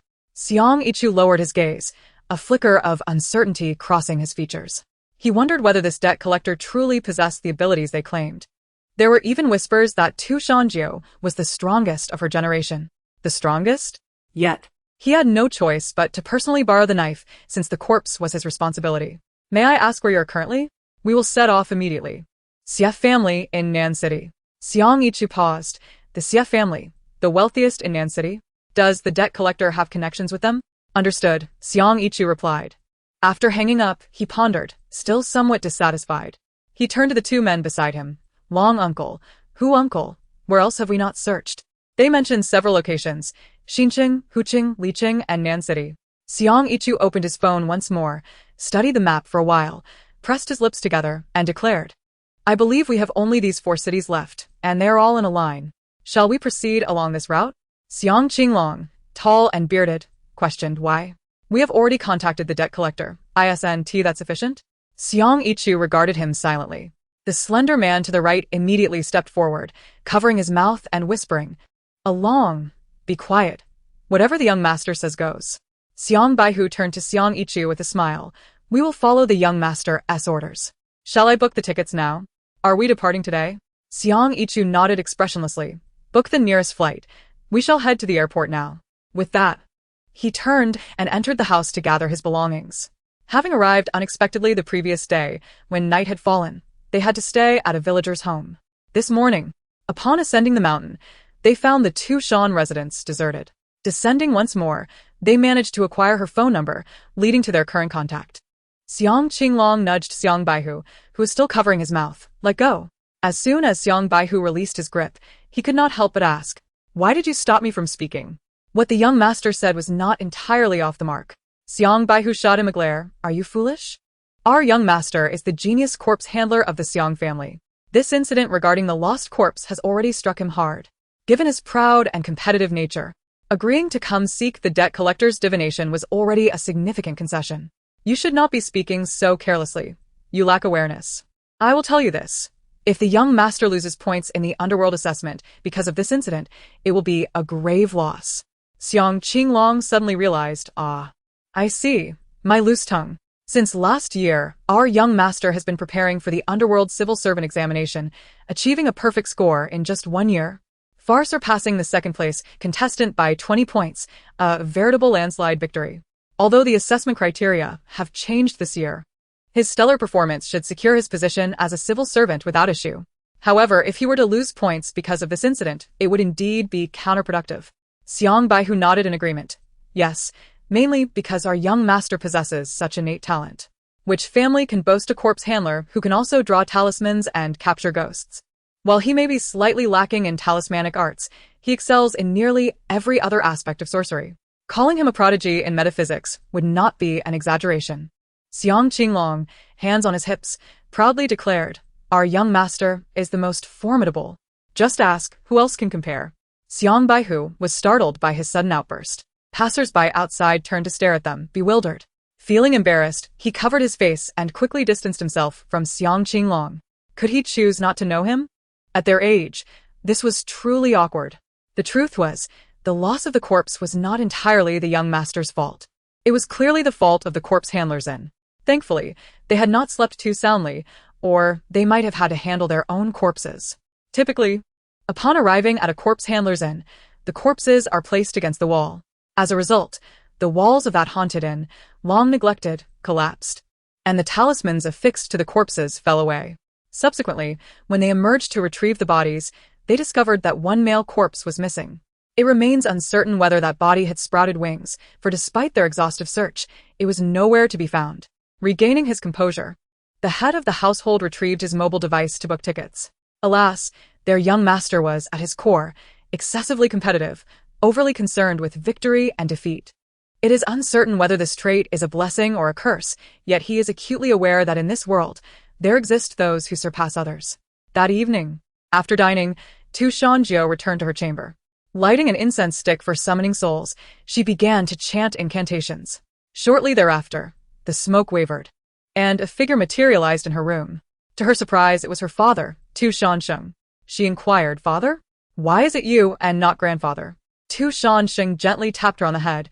Of course I was looking for your grandfather. Have you forgotten about your father? No, of course not, she replied. I was merely concerned about delaying you in assisting Mother. By the way, I helped Mother a few days ago, so please remind her not to forget the Mengpa soup. Shan Sheng was taken aback.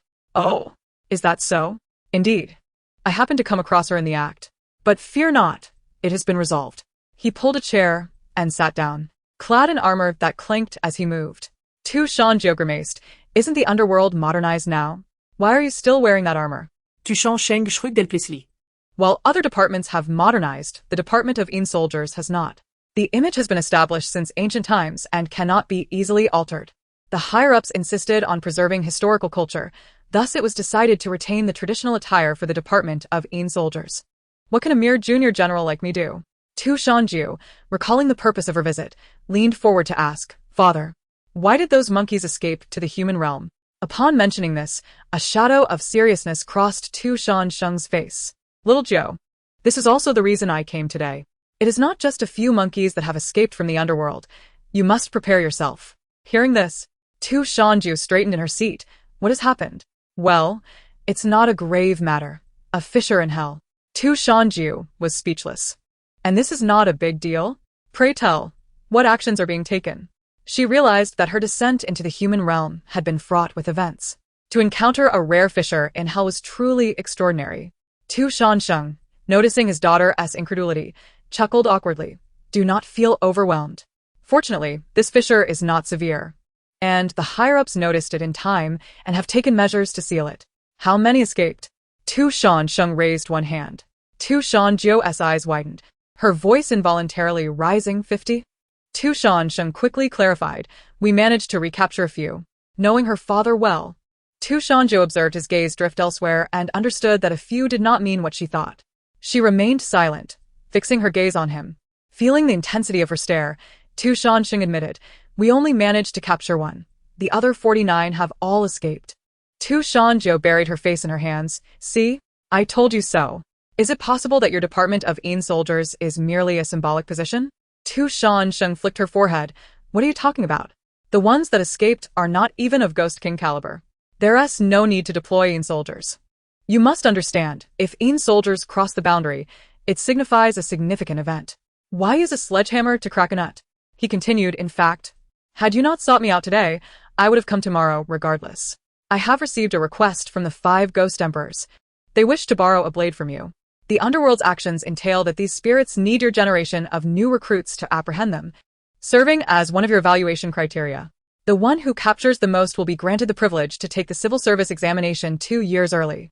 Upon hearing this, Shan Jiu's spirits lifted. So, if I come in first, I can participate in next year's civil service examination? Shan Sheng nodded. Yes. The underworld will issue temporary law enforcement credentials, granting you the authority to facilitate your captures. That sounds splendid. The only unfortunate aspect is that they lack ghostly powers, as all ghosts lose their powers upon entering the underworld. Shan Sheng chuckled, my daughter, do you want it all? How greedy. Shan Jiu was only jesting, waving her hand dismissively. It's fine. The 5 Ghost Emperors are coming to seek my assistance anyway. They can provide the ghostly power. They are the resources below. After all, why not take advantage? Shan Sheng felt that his daughter had changed, sensing a hint of cunning in her demeanor. He pondered where she might have learned such behavior. Once the serious matters were concluded, Shan Sheng rose to leave. However, to his surprise, Shan Jiu grasped his arm. He looked at her quizzically. What is it, daughter? Is there something else? Shan Jiu smiled sweetly. Don't go yet.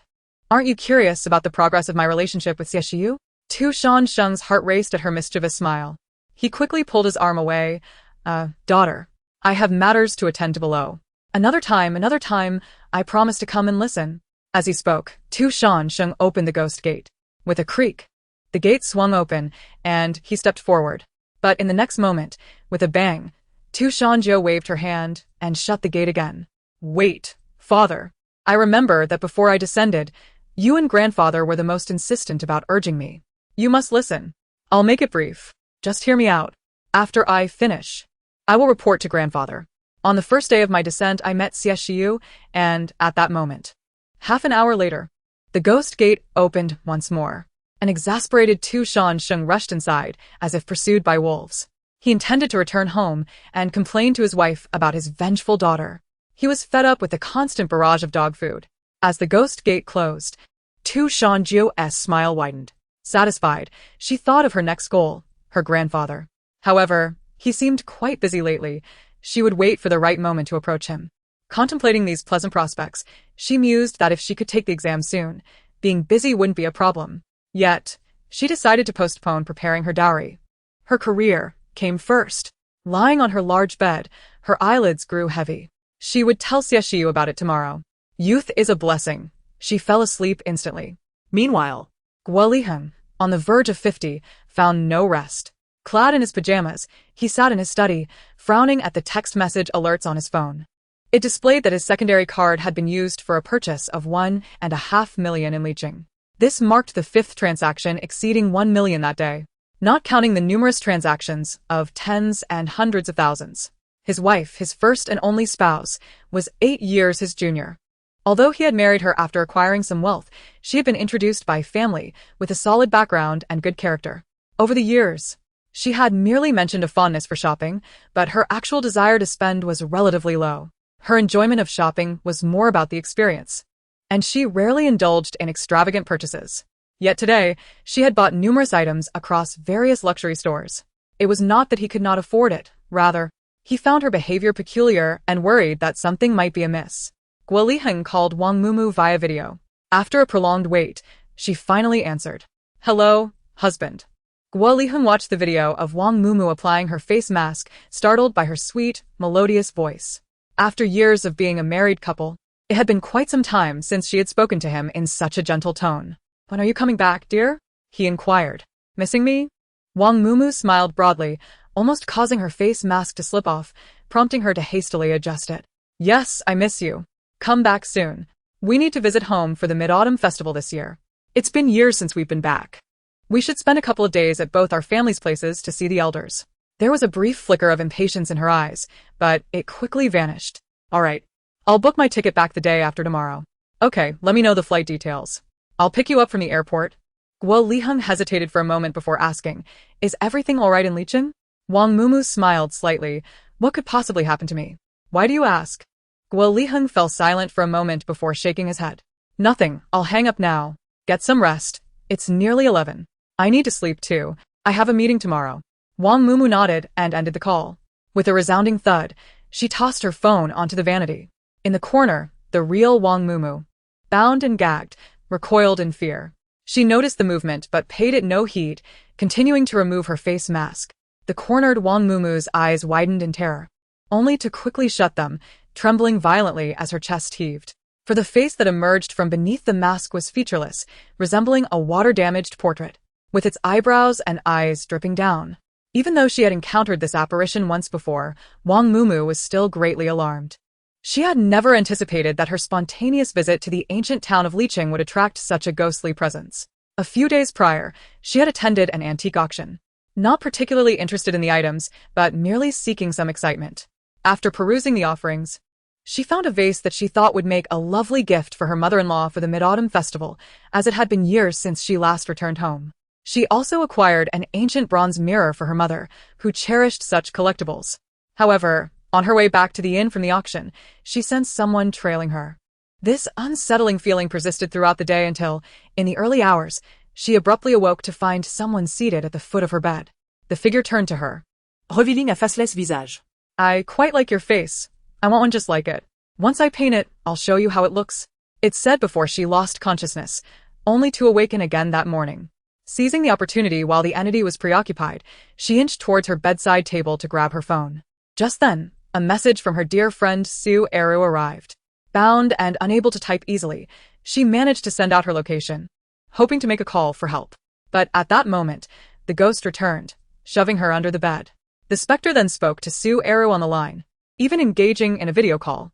Desperate, she attempted to bang her head against the bed frame for attention. But the ghost cleverly dismissed it as a draft blowing open the door.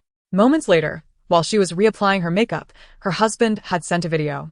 The ghost reacted swiftly, snatching a face mask from the vanity to cover her half-painted face. Suddenly, Wang Mumu felt a sharp pain in her arm as the ghost approached her side, wielding a small knife that sliced into her skin, collecting her blood in a small box.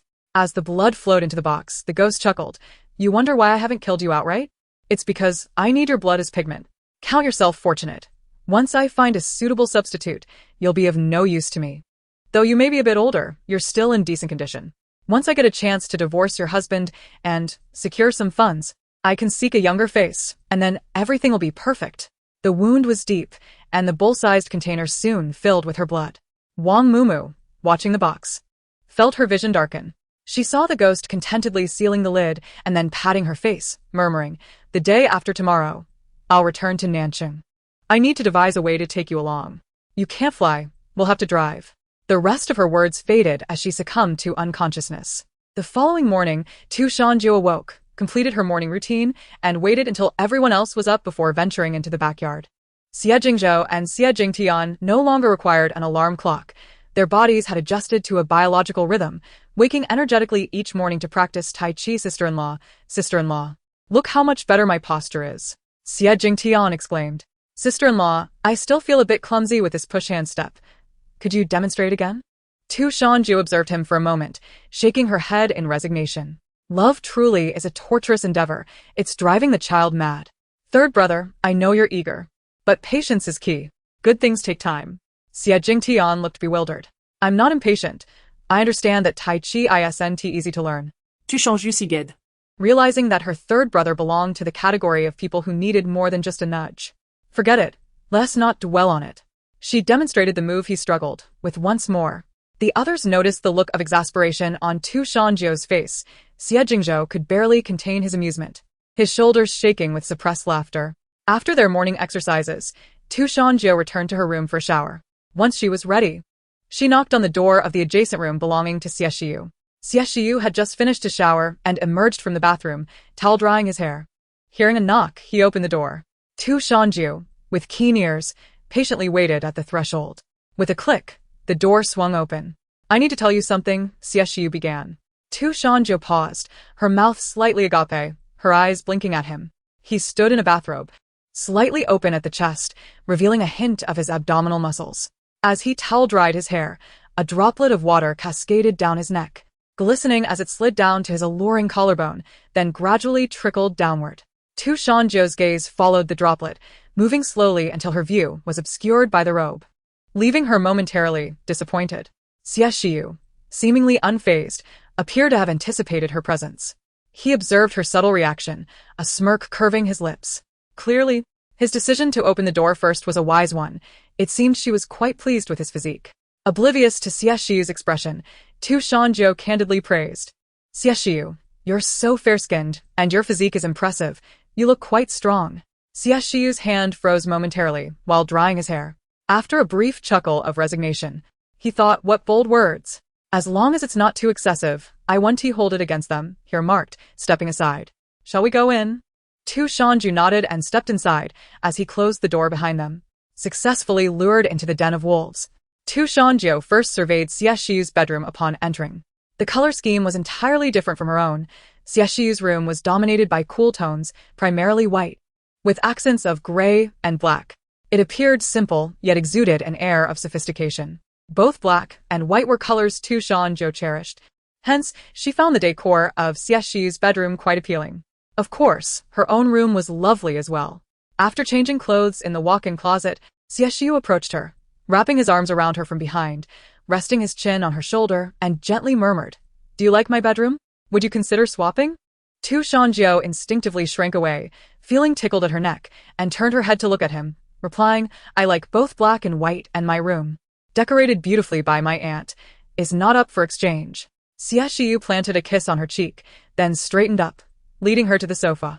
From now on, our marital home will be adorned in these two colors. Shan Jiu nodded. All right, yesterday the Guo family came to settle their debts, and I chose a penthouse in the city center, the top floor, which I quite like for its favorable feng shui. How do you feel about it being our future home? Xie Shiyu affectionately pinched her nose. As long as you are happy, that's what matters. A smile crept across Shan Jiu's face, but suddenly she remembered her purpose for coming and quickly sobered, saying, By the way, Xie Shiyu, there's something I need to tell you. Noticing her serious demeanor, Xie Shiyu sat up straighter. What is it? Shan Jiu spoke slowly. I came to inform you that I may be quite busy in the near future. Last night, I summoned my father, and he mentioned some issues arising in the underworld. She proceeded to explain the matter at hand regarding the underworld and the associated rewards. In conclusion, she added, Thus, I may not have time for dates with you for a while. As she spoke, she cast glances at Xie Shiyu, realizing they had just begun their romantic relationship, and now she was diving into her career. Their profession often meant long hours, leaving little opportunity for personal interaction, especially with their nocturnal schedules. She feared that her absence might disappoint him. Xie Shiyu regarded her. Is that all? Shan Jiu nodded. Yes, that's it. He adjusted her posture, gently squeezing her adorable earlobe, and said earnestly, Jiu, do not overthink this. First and foremost, you are the sole heir of the Tu Shan family, and secondly, you are my fiancé. Both you and I have our respective responsibilities. In love, we are meant to uplift each other, not confine one another within the bounds of affection. Jiu, my love for you will not become a hindrance. Shan Jiu stared at Xie Shiyu for a long moment, feeling he was indeed an exemplary partner. Unable to contain herself, she cupped his face and planted a kiss on his lips, exclaiming, Xie Shiyu, you are just too wonderful. I adore you. Xie Shiyu was momentarily taken aback. This was the first time she had displayed such fervor. The softness of her lips and her fragrance enveloped him, and he spoke in a slightly husky voice. If you love me so much, why only kiss my cheek? Shan Jiu froze, wanting to withdraw, but Xie Shiyu anticipated her move. Pulling her onto his lap and positioning her sideways, he tightened his embrace around her waist, drawing her closer as his lips brushed against hers. Jiu, you need to kiss me properly as a reward. Let's do it again, shall we? The teasing lilt of his voice sent shivers down her spine. And though she felt flustered, she was tempted to lean in. Shan Jiu was never one to shy away from her feelings. She acknowledged her fondness for kissing Xie Shiyu, a sensation that filled her with joy. Thus, she willingly succumbed to his allure. After sharing a kiss for a while, Xie Shiyu released her, concerned she might be hungry. They then descended to have breakfast together. After their meal, Shan Jiu messaged Lin Xiao'er to inquire about the capture of the rogue spirits. The response came swiftly, indicating that, thanks to her foresight in divining their locations, they had successfully apprehended all 7 spirits and sent them straight to the underworld. Lin Xiao'er also shared news regarding the recent developments about the rift in hell. Shan Jiu confirmed that she was already aware of it from the previous night. The underworld had stated that this would serve as a form of assessment, allowing no interference from the formal employees, who would instead supervise the execution of the mission. Having witnessed Shan Jiu's capabilities, Lin Xiao'er felt no need for concern, simply encouraging her with a good luck and a heart emoji. Shan Jiu responded with a cute bunny emoji. After setting her phone aside, she retreated to her small study in her bedroom, retrieving the yarrow stalks from her jade bracelet to predict the movements of the spirits fleeing due to the hellish rift. She placed a sheet of paper and a pen beside her, simultaneously divining and recording her findings. Approximately an hour later, she paused and lit a summoning incense. Calling her father back, she presented him with 5 knives from the 5 ghost emperors and the paper she had just written. She informed him, these are the items they requested. Shan glanced at the addresses, satisfied that they were relatively concentrated, mostly in the southern city and its vicinity, predicting that the area would be quite restless in the coming days. Raising an eyebrow, Shan Jiu remarked, of course. With such circumstances, how could it possibly be calm? Soon, her father would deliver the items to the underworld, which would naturally issue notifications. It was likely that many practitioners would arrive in the southern city over the next few days. Although she had little experience with those individuals, she was relieved that it was a solitary competition, requiring no social interaction on her part. With some time to spare, Shan Jiu began sketching talismans.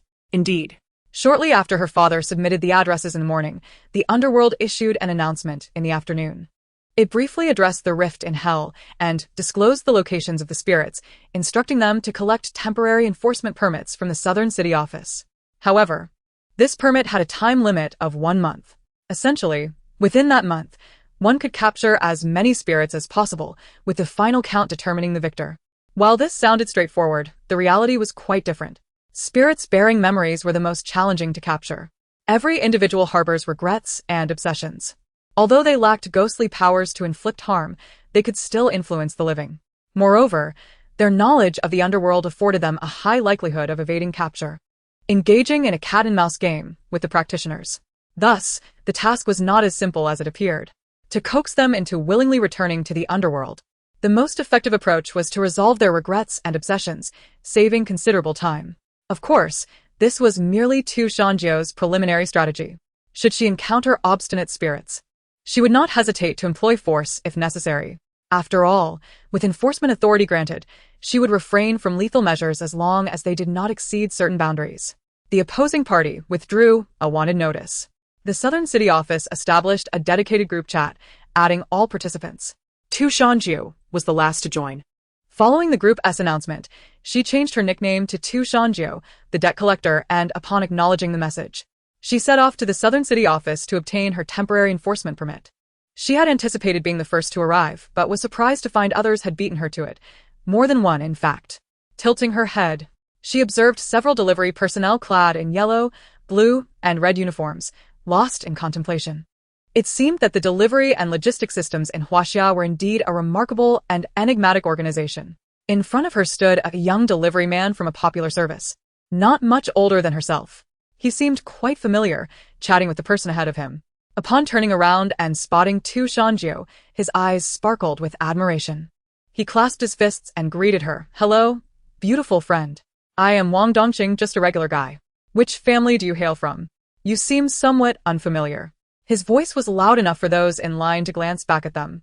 Although everyone was busy these days, the world of metaphysics was rather small, and every year, the Underworld's office on the human plane organized a modernized annual meeting.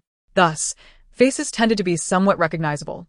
In Yun City, she had never been fond of such gatherings. Her grandfather attended instead. Now, with the Shan family reduced to just her, she anticipated an increase in social engagements. Shan Jiu maintained her composure. After all, what else could she do? In her thoughts, she returned the gesture and introduced herself. "I am the blade borrower." Shan Jiu. "Greetings, Taoist Wang." The moment those 3 words left her lips, not just the ones who had turned around, but even those who had been aloof, swiftly turned to look at her, as if she were a rare creature. Wang Dongqing responded with an exclamation of surprise. "Oh my, you are from the Shan family. How impressive, my sister." He inched closer, intrigued. "Hey, Shan Taoist. I heard yesterday that the demons who escaped from the underworld were apprehended so swiftly because you divined their locations? Your skills are remarkable." They had just seen the wanted notice on the forum and were gearing up to showcase their talents. He had even prepared to stop taking orders when he noticed the retraction of a wanted notice. After some inquiries, they learned that it was the blade borrower who had taken the case. They assumed she conducted her divination from afar, never suspecting she was local to South City. Nonetheless, they held her in high esteem, recognizing that she earned her keep through her abilities. However, today's task was different. It involved capturing a ghost, which required more than just knowing their precise whereabouts. Could she manage it? Such thoughts lingered in their minds, but none dared voice their skepticism. Shan Jiu, oblivious to their inner musings, simply accepted the compliments. With a polite smile, she acknowledged, "Indeed, this is our trade as blade borrowers." With a soft thud, her words seemed to fall flat, and the conversation dwindled. Wang Dongqing scratched the back of his head, attempting to salvage the moment, but ultimately gave a chuckle and turned back to converse with the people ahead. Unfazed, Shan Jiu retrieved a lollipop from her pocket, unwrapping it and savoring the strawberry flavor. It was a selection made by her boyfriend, and she felt fortunate to share in his good fortune. The registration process was swift, and upon recognizing her, the reception staff gave her encouraging gestures. Having visited the office numerous times, she was familiar with the staff. In return for their support, she mimicked a heart gesture, which left them astonished. They exchanged confused glances, wondering how it was that she, a newcomer, appeared more acquainted with the staff than they were. More astonishing was their excitement at receiving a response akin to that of a celebrity. Shan Jiu remained unaware of their reactions as she examined her identification. The enforcement badge resembled that of a police officeress, displaying her complete information alongside special runes. These runes served as a form of restraint and assurance, given that they were merely temporary enforcers. Should any unusual circumstance arise, the office could be promptly informed. After glancing at her badge, she tucked it away and calmly exited the office under the watchful eyes of many. Emerging from the alley, she first headed to South University. Indeed, one of the spirits she sought was a senior student there. Being the closest to the university town, it made sense to start with him. In the university's second cafeteria, a man sat beside a girl, observing her and her friends as they ate. Suddenly, the girl grimaced, seemingly having encountered something unpalatable. The man instinctively reached out his hand towards her mouth, but she instead took a piece of paper from the table and discreetly wrapped up the ginger shreds she had spat out. His face fell, and he withdrew his hand. Disappointment evident. "Hey, Xian, don't you think it's a bit chilly? The air conditioning in here is still running despite the cool weather," he remarked. "It is a bit cold. I feel warmer outside," replied Xian, gnawing on a rib. Lieni nodded in agreement. "I feel chilly even with my jacket on. I'll definitely drop a suggestion in the school's suggestion box." She smiled and resumed her meal. After a while, Zhang Xiaowei, having finished her meal, asked Lieni, "Are you heading home for the Mid-Autumn Festival?" Lieni paused, her chopsticks hesitating. Yes, I want to go back and see him. The table fell silent at her words. Xie nudged Zhang Xiaowei under the table, and she immediately understood. All right, we're all headed the same way. I'll grab the tickets. You know how quick my fingers are. I'll secure us seats together. Seeing her friend's caution, Lian Yi smiled gently. I've accepted his departure. There's no need for you to be so careful. Shall we? Please help me with the tickets. After that, let us visit them all. I want to buy some gifts for his mother. Zhang Xiaowei gasped. What? Even after how she treated you, you still want to curry favor? Lian Yi bit her lip, remaining silent for a moment before replying. I owe him that. The man frowned at her, opening his mouth, but unable to voice his thoughts. Is it the fragrant incense? After saying that, Lian Yi felt a chill emanating from the air conditioning. She pulled her jacket closer. Let us eat quickly. The food will get cold. After finishing their meal, Lian Yi and her friends left the cafeteria. The man at the table remained seated, watching them depart. Meanwhile, across the aisle, Shan Jiu was enjoying her meal. Sister-in-law, is this enough? If not, I can get you another plate. Originally, Xie Jingting and Xie Jingzhou were about to drive back to their old residence when they received news that Shan Jiu was coming to South University, prompting them to hurry over. Shan Jiu, lacking a meal card for the university cafeteria, found the thought of waiting in line too tiresome. So she had dragged them along for some braised pork and potatoes. Upon hearing Xie Jingting's question, she waved her hand dismissively. That's enough. I'm almost full. Did you come just to eat? Xie Jingzhou asked. Shan Jiu shook her head. No, I have something to attend to. She glanced towards the man across the aisle. Xie Jingzhou noticed her subtle movement and thought to himself, see, he knows. Following her gaze, he only spotted a cleaning lady wiping down the table, with no one else around. Feeling a sense of understanding, Xie Jingzhou concluded that Shan Jiu had come specifically to confront a ghost. He then inquired, sister-in-law, do you need our assistance? His offer implied guidance or assistance in finding someone. Shan Jiu recognized that her younger brother was perceptive and had likely figured it out. She pushed the last small potato into her mouth, chewed, swallowed, and then remarked, a year ago, there was an acute murder incident at Nanda, which you must have heard about, right? Xie Jingzhou was indeed aware of that incident, as it had caused a 0.1 decline in enrollment at Nanda. I've heard that it was triggered by a boy obsessively pursuing a senior, who already had an exceptionally outstanding childhood friend as her boyfriend. The boy became somewhat obsessive. Even after realizing that the senior was in a relationship, he refused to give up and escalated to sexual harassment. On the day of the incident, it was reported that the boy cornered the senior in the school's equipment room, attempting to force her to agree to him, which led to her boyfriend learning of this and rushing over to find her. A confrontation ensued, and to everyone's shock, the boy had a knife in his pocket.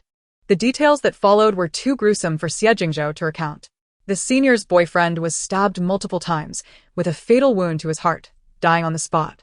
As a result of this incident, the senior took a year off from school, otherwise, she would have graduated last year. Moreover, it is said that her boyfriend had already proposed to her, and they had promised to marry after graduation. It was a tragic fate, separated by mere months between life and death.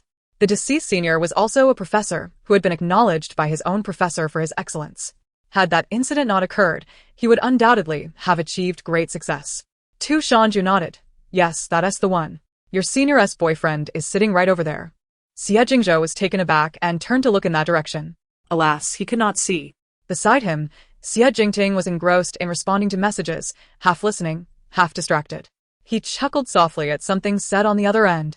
Both Shan Jiu and Xie Jingzhou turned their attention to him. He lifted his head, a sheepish grin on his face, trying to divert the conversation by asking, so, what happened after he brought the knife? Shan Jiu smiled slightly, responding, the girl's boyfriend was killed by that emotionally unstable madman, and now her boyfriend is sitting at the adjacent table. Xie Jingting's smile faltered, his grip on his phone tightening instinctively. So, he's right beside us? Shan Jiu, truthful as ever, nodded. Xie Jingzhou, with a mischievous glint in his eye, leaned slightly towards the direction of the boy and remarked, he's looking at you. Xie Jingting became visibly uneasy, his body stiffening, swallowing hard. He quickly sent a voice message. Fong Qingyi, you finally replied. I need your comfort. I feel like I'm going to meet my doom. He added a pitiful emoji for good measure. Xie Jingzhou responded. Well, it seems your courage is growing. Xie Jingzhou surveyed the crowded dining hall, realizing this might be why the girl's boyfriend had not acted immediately. Indeed, Shan Jiu could not take action yet. The crowd would cause panic, especially in the digital age, where a video could easily go viral, complicating the aftermath. Thus, the timing was not right. They needed to wait. As the group conversed, the boy at the table made a move. He stood up and walked toward the dining hall entrance. The sun had not yet fully set outside, and he was clever enough to stick to the shaded areas of the building. Occasionally, when passing through unshaded spots, he would wait for someone to pass by, swiftly moving in their shadow. Of course, there were moments when he was exposed to the sunlight, but he merely frowned slightly and quickened his pace. Shan Jiu, Xie Shiyu, and Xie Jingting followed behind, each holding a cup of milk tea. Earlier, when Xie Shiyu inquired if he could see the senior, Shan Jiu had assured him it was a simple task. She produced a small incense stick from her bracelet, performed a gesture, and recited an incantation, causing the incense to ignite without fire. A peculiar white smoke wafted about. Shan Jiu waved the incense around Xie Shiyu, and suddenly, the scene before him altered. She pointed toward the boy who was still moving ahead in the shade. There he is. Xie Shiyu felt astonished. The previous two encounters with spirits had been due to their visible presence. This was the first time he had seen one through the opening of his spiritual eye. He turned back to gaze at the incense in Shan Jiu's hand, his curiosity brimming. Shan Jiu's brow twitched, and she quickly blew out the burning incense, retracting her hand swiftly. This is not something to be recklessly studied. This is rhino horn incense. Quite precious. Rhino horn incense? He mused. Have you heard the saying? The living rhino cannot be burned. When ignited, its fragrance is extraordinary. It can communicate with spirits. She continued, we can only receive one stick a year. And that's it. In this day and age, who would dare to harvest rhino horns? They are protected by law. Xie Shiyu was momentarily taken aback, amused at her frugality, and chuckled. Sister-in-law, I'm not a research fanatic. I'm merely curious. Even if I wanted to, I wouldn't understand it anyway. Shan Jiu sighed in relief, patting her chest. That's good. Otherwise, if you kept asking, I might have softened and given you a piece. But don't worry. You'll be fine. The scent will linger for a few hours. Let us go. Thank you, but you don't have to be so candid about it, he replied. Goodness. This is going to drive me mad. Xie Jingting exclaimed from behind. Have you forgotten about my existence? Sister-in-law, you're biased. Shan Jiu was surprised. I thought you were too scared to look, so I didn't ask. Xie Jingting opened his mouth, then closed it again. Alright, I'm not too keen on looking. Shan Jiu ceased to tease him, reigniting the incense and wafting it around him, explaining, the underworld has evolved. Just as there are mortuary cosmetologists in the living world, there are also those in the reincarnation office of the underworld. They transform spirits into their former appearances before they leave to be reborn, starting anew. He is a spirit about to be reincarnated, so he is not frightening at all. Xie Jingting appeared somewhat enlightened as the scene around them shifted. There were now a few more individuals walking together ahead. Yet, in front of them, a boy dressed in short sleeves and jeans appeared. He was without feet. Shan Jiu continued moving forward, with Xie Jingting following closely. Meanwhile, Xie Shiyu glanced between Xie Jingting and Shan Jiu, then at the setting sun. Had they overlooked something? The sky would soon darken, and if the rhino horn incense could last for several hours, perhaps he should remind his sister-in-law to cover her ears. The trio followed the boy, soon arriving at the girls' dormitory. The boy paused beneath a nearby willow tree, gazing up at a fourth-floor window. Shan Jiu nodded approvingly. The boy was quite aware of his place, not attempting to ascend the stairs simply because he was a spirit unseen by anyone. She instructed Xie Jingting and Xie Shiyu to wait there while she strolled over, sipping her milk tea. Upon reaching the tree, she halted beside the boy. He turned to glance at her, and then stepped aside. Shan Jiu swallowed the taro ball in her mouth and softly called out, Song Jiuan. At the sound of his name, the boy was startled, turning sharply to look at her. Shan Jiu met his gaze, and Song Jiuan quickly regained his composure. Neither fleeing nor resisting, but rather calmly asking, Are you from the Underworld's office in the mortal realm? Shan Jiu nodded, just a temporary worker. Song Jiuan gazed at Shan Jiu, his eyes filled with a plea. I wish to return and see my parents and my brother. Is that possible? I beg you. Shan Jiu firmly declined, no. Song Jiuan understood. He had been near Nanda when he arrived, aware that the underworld would soon take action, prompting him to visit Lan Yi first. However, he did not anticipate their arrival would be so swift. He lifted his gaze to the window in the center of the fourth floor and said, Very well, let us depart. Shan Jiu said nothing and prepared to open the ghost gate to send him back. Yet at that moment, the situation suddenly changed. Two piercing screams erupted from the girls' dormitory, their volume echoing even to where they stood below. The three of them, along with one ghost, turned their attention toward the source of the commotion on the fourth floor. The very window Song Jiu had been watching swung open, revealing a girl retreating to the balcony. A pair of scissors clutched in her hand, aimed inward. Following her was a man. Shan Jiu scrutinized the man's features, narrowing her eyes. Upon seeing the boy, Song Jiu felt an immediate surge of malevolent energy and vanished from his spot. Shan Jiu remained stationary, but a voice nearby broke through the tension, exclaiming, "Hey! He has already run away. Why are you still standing there?" She turned to see Wang Dongqing, whom she had encountered that afternoon. This time, he donned a leather jacket and dark jeans, a silver chain adorning his neck, which starkly contrasted with the peach-wood sword he held. Shan Jiu tilted her head, frowning, and inquired with a tone that hinted at irritation, "Are you attempting to seize my ghost?" Wang Dongqing replied, puzzled, "What are you talking about? In times like these, it's about saving lives." "Calm down. With his level of ghostly power, he cannot harm anyone," Shan Jiu retorted. "Listen, beautiful Taoist, you really are too relaxed. His rising malevolence can manipulate the surrounding magnetic field, instigating fear and chaos." As his words lingered, the lights in the fourth-floor dormitory began to flicker. Shan Jiu, uninterested in further banter with Wang Dongqing, strode toward a nearby trash bin and discarded her empty milk teacup. Turning back to Xie Jingting and Xie Jingzhou, she instructed, "You two wait for me outside. Once I resolve this, we will return home together. I won't be working late tonight." Wang Dongqing instinctively followed her, but Shan Jiu shot him a warning glance, causing him to halt. This ghost belonged to someone else. He had arrived too late. According to the rules of the realm, the first to arrive had priority, and he could only intervene if the other party surrendered.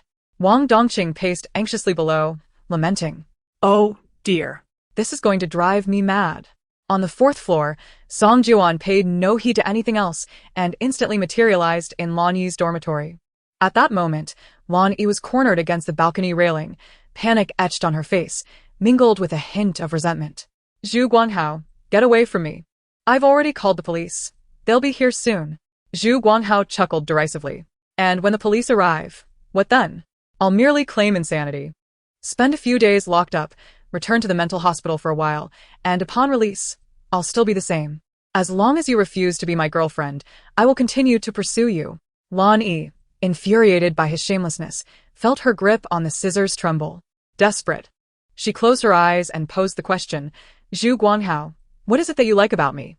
Though Lan Yi was fair of face, she was not the most beautiful girl at Nanda. Many surpassed her in looks. She could not fathom why he was so fixated on her. Zhu Guanghao smirked at her question. "You simply catch my eye. Love needs no reason. Just tell me if you agree or not. This time, there's no Song Jiu to protect you." At the mention of Song Jiu, Lan Yi's eyes flew open in fury. "Shut your mouth. You have no right to speak his name. You should be kneeling at his grave to apologize." In that moment, her eyes lost all fear, replaced solely by hatred. Suddenly, a gust of wind blew through, sending a chill down their spines. The wind was fierce, toppling lighter objects, a tissue box, cosmetics, a pen holder, creating a cacophony of noise. The lights in the dormitory, previously off, flickered to life and began to strobe. Coupled with Lan Yi's bloodshot eyes, Zhu Guanghao displayed disdain. Outside, Lan Yi's roommates, whom he had pushed away, continued to knock on the door, calling out for her. "Humph, what a charade. Even if the dead Song Jiu were to come, it would be futile. You will be my girlfriend, and we will marry. Agree quickly, or the dormitory supervisor will arrive." Lan Yi tightened her grip on the scissors, ready to strike. "In your dreams. If you dare to mention Jiuan again, I will send you to see him and make you apologize." Zhu Guanghao, visibly annoyed, reached for the scissors, intent on snatching them away. "You think you can defy me? I've been pursuing you with good intentions, yet you insist on forcing my hand. If it weren't for that damn Song Jiuan last time in the equipment room, you would have been mine by now. You're spoiled. Threatening me with a mere pair of trimming scissors? They aren't even half the length of Song Jiuan's knife. Lan Yi, mark my words, if you do not agree today, I will dig up Song Jiuan's grave by the Mid-Autumn Festival." Initially engaged in a struggle for the scissors, Lan Yi gaped at Zhu Guanghao in disbelief. How could someone so deranged exist in this world? Why was she so unfortunate to encounter him? Who could she turn to for justice? Was Jiuan truly destined to die? With that thought, An unexpected surge of strength coursed through her, allowing her to break free from Zhu Guanghao's grip and thrust the scissors toward him in a wild stab. Caught off guard, he yelped in pain as she pierced his shoulder. Ah! He forcefully kicked her away and advanced to slap her. Yet, at that moment, a powerful gust of wind swept through, disorienting him and causing him to halt. Lonnie noticed the wind's peculiarity, her surprise evident. Yet, her instinct was to escape, and she scrambled to the door. Zhu Guanghao, blinded by the wind, squinted but took strides to seize her hair. Very well, you shall reunite with your Song Juan. His deranged thoughts led him to believe that if he could not possess her, he would destroy her. After all, with the evidence he held, he had little to fear regarding the consequences. At worst, he would pay a fine. As the scissors hovered dangerously close to descending, an almost transparent Song Jiuan felt his heart race, gathering the last remnants of his malevolent energy to thwart Zhu Guanghao's assault on Lonnie. But before he could act, there was a resounding crash at the door. The solid wooden dormitory door collapsed, raising a cloud of dust. The three witnesses, 2 people and 1 ghost, stared in shock at the scene before them. They were not alone. Even Lan Yi's 3 roommates and a few students returning from dinner were momentarily stunned. The dormitory supervisor, who had been pursuing Lan Yi, glanced down at the door that had been forcefully kicked open and then at the keys in her hand. Forget it. Saving lives is the priority. We can have the door repaired later. Shan Jiu, wielding a nail clipper, hurled it toward Song Jiuan. What are you waiting for? Though Song Jiuan did not clearly see what it was, he instinctively reached out to catch the object Shan Jiu had thrown. As soon as the nail clipper landed in his hand, he distinctly felt a surge of power coursing through his body. His malevolent energy surged once more, causing all the lights on the 4th floor to flicker uncontrollably, culminating in a series of explosive bursts. In that moment, Song Jiuan manifested in his true form. Lan Yi gasped, Hiuam? Zhu Guanghao, paralyzed by fear, dropped the scissors to the ground. Song Jiuan, you're not dead, are you? When Shan Jiu tossed the nail clipper to Song Jiuan, she immediately went to retrieve the door from the ground. The instant Song Jiuan materialized, she manually shut the door, obstructing the view from the outside. Behind the dormitory matron stood Wang Dongqing, who had been apprehensive and decided to follow her up. He had witnessed Shan Jiu kick the door open moments ago and was still left agape. Wang Dongqing was utterly shocked. He doubted even he, a man standing at 6 feet tall, could kick that door open so effortlessly. But those considerations paled in comparison to the more pressing matter at hand. What was Shan Jiu doing, lending a weapon to that malevolent spirit? Allowing him to harm others at will? Wang Dongqing was filled with confusion. Who am I? Where am I? Aren't they supposed to be capturing ghosts? How did it turn into a scenario of avenging them? Inside the room, Zhu Guanghao, who had just been boasting about digging up Song Jiuan's grave, was now trembling and kneeling in fear. Shan Jiu found it ironic. He had shown little fear when committing murder, yet now, upon encountering a ghost, he was quaking in terror. She took a chair and placed it beside the door, which threatened to fall if unsupported, and sat down, pulling out her phone to record the scene. Song Jiuan was indeed infuriated. Before his death, during the 7 days of mourning, he had been close to Zhu Guanghao, aware of how he had exploited his past mental health history and adeptly deceived psychological evaluators to evade substantial punishment, receiving less than a year in confinement. He had never felt such rage. He picked up the scissors from the floor and plunged them into Zhu Guanghao's opposite shoulder, mirroring the wound Lan Yi had inflicted earlier.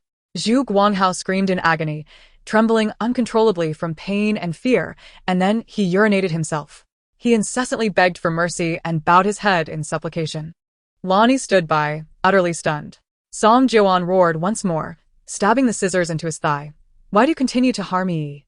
How dare you? Years ago, he had evaded the legal repercussions of his actions through deception. Did he believe he could act with impunity? Just moments ago, he had even harbored murderous intent towards Yi. Is this what you call love? I ask you, are you lucid now? At this point, Zhu Guanghao was utterly bewildered. No longer daring to feign composure, terrified of another stab from the scissors, he hastily nodded. I am clear-headed. I am very clear-headed now. I don't have a mental illness. I was only pretending. I don't want to die. Please, I realize my mistakes. Tomorrow I will burn paper money for you. No, 2 loads. I beg you to spare me. I won't dare to do this again. I promise. Please grant me my life. What a waste of potential. Initially, Song Jiuan had stabbed him 13 times, but he had only inflicted 12. As Zhu Guanghao's psyche shattered under the torment, his vision turned hazy just before he lost consciousness. He would no longer need to pretend to be mentally ill. Upon awakening, the mental institution would become his home for the remainder of his life. He understood that from this day forth, Lan Yi would no longer be under threat from this madman.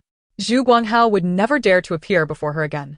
All of this was made possible because Shan Jiu had granted him the opportunity. He even felt grateful. Had he acted impulsively and delivered that final blow, it would have caused her considerable trouble. He was keenly aware that she had refrained from pursuing him earlier. Otherwise, the power from that small nail clipper would have been sufficient to disperse his soul.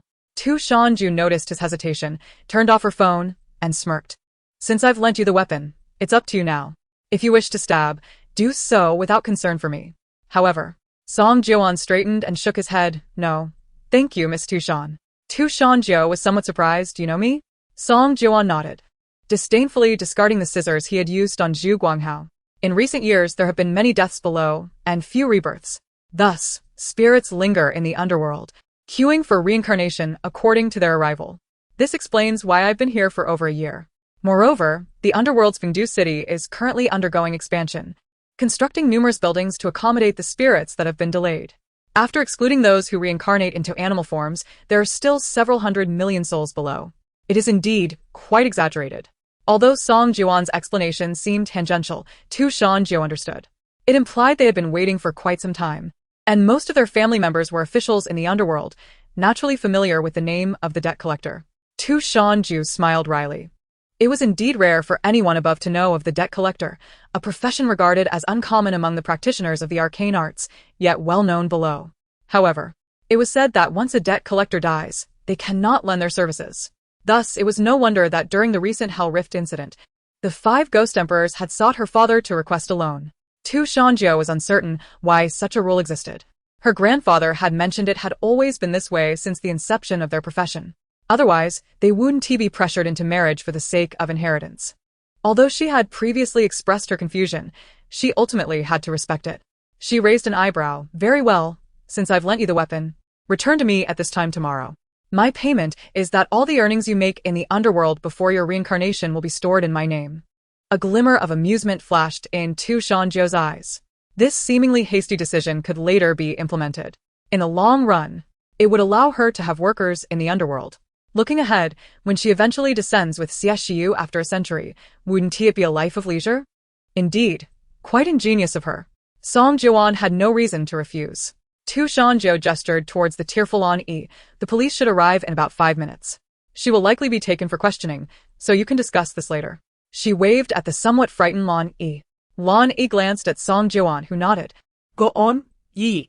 The energy sustaining his form was gradually dissipating, threatening to render him invisible. Lan Yi, believing he was about to vanish, showed reluctance, but still followed his instructions to approach Shan Jiu.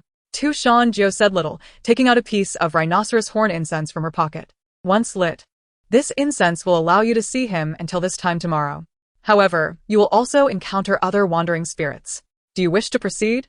After speaking, she seemed to remember something and momentarily froze. Lan Yi understood and, without hesitation, nodded eagerly. Yes, I will burn it. The rhinoceros horn incense ignited and extinguished, burning longer than it had for Xie Jingzhou and Xie Jingtian outside earlier. Shan Jiu waved her hand through the fragrant smoke, pinching off a small piece for Lan Yi. You will need this. Although Lan Yi was puzzled, she accepted it gratefully. Just as the scent dissipated, a knock echoed from behind them. The visitor was Zhang Xiefeng, whom they had not seen for some time.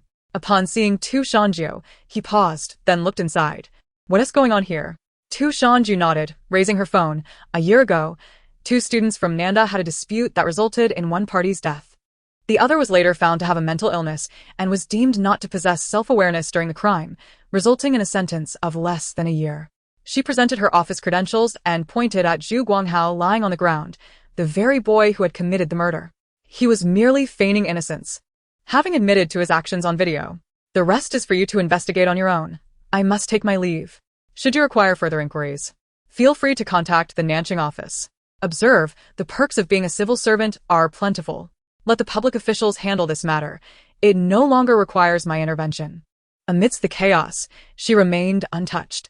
Shan Jiu departed, causing the dormitory door to collapse once more under its own weight. Lan Yi's roommates were barred from entering by the police, yet they peered anxiously inside. Upon witnessing the blood-soaked floor and the unconscious Zhu Guanghao, they gasped in horror. Rushing to the police in an attempt to explain, Zhang Xiaohui exclaimed, "Officer, Lan Yi was merely acting in self-defense." Xian nodded vigorously. "We are witnesses. Zhu Guanghao has been a problem since a year ago." As Lan Yi was escorted out by Zhang Xiefeng, the two quickly rushed to her side. "Eu." Lan Yi shook her head, assuring them, "I am fine.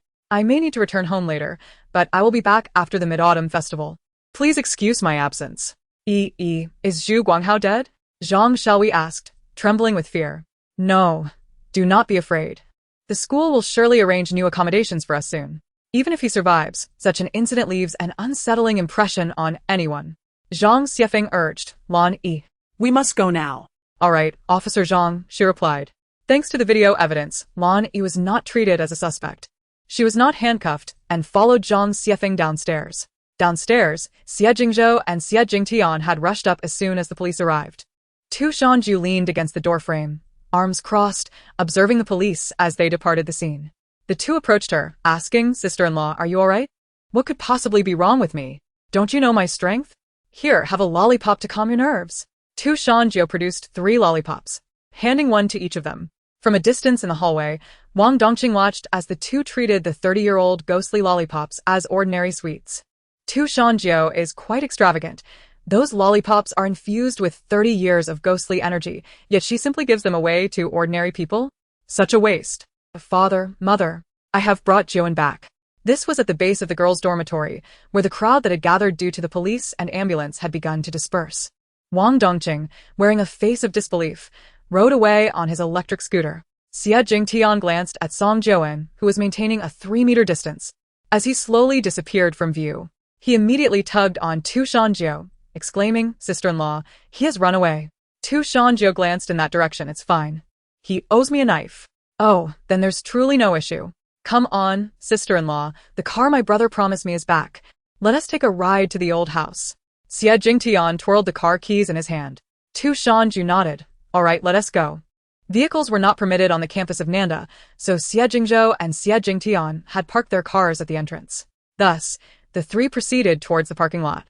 As they walked, Xie Jingtian mused about how these spirits were not so bad, aside from the terrifying skinning ghost from before. The others merely had paler complexions than ordinary people and lacked feet. This could be seen as a form of progress. Henceforth, he would no longer be mocked by his brother for fearing the sight of ghosts. Lost in thought, he lagged behind Shan Jiu and Xie Jingzhou by a step. He took out his phone to respond to a couple of messages. Suddenly, he sensed someone had appeared 3 steps away. The sky had darkened, and at this hour, many were out for leisurely strolls, night runs, or romantic encounters, so it was not unusual for people to pass by. Out of the corner of his eye, he noticed a girl in a red dress. Lately, he had become somewhat sensitive to the color red. Thus, upon catching a glimpse of that crimson hue, he instinctively lifted his gaze to meet her face. At that moment, as clarity struck, he halted abruptly, his phone slipping from his grasp. He had fallen behind Shan Jiu by 7 or 8 meters due to his earlier distraction. For Shan Jiu, having the ability to see spirits was commonplace. She encountered many wandering souls daily, making it a matter of habit. Being forgetful, she had previously recalled the mention of rhino horn incense while speaking with Lan Yi, only to let the thought slip away.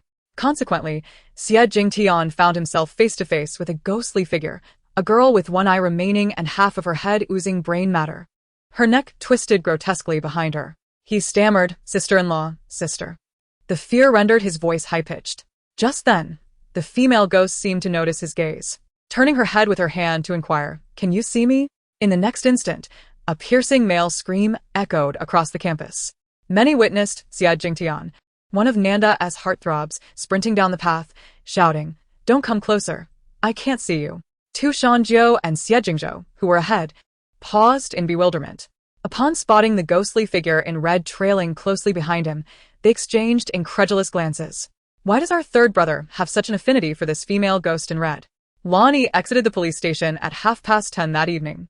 The police station emanated an air of righteousness, and Song Jiuan was unable to enter, waiting outside instead. As soon as she emerged, he quickly floated toward her, calling out, "Yi." The calm demeanor she had maintained while giving her statement faltered upon hearing his familiar, yet long-missed voice.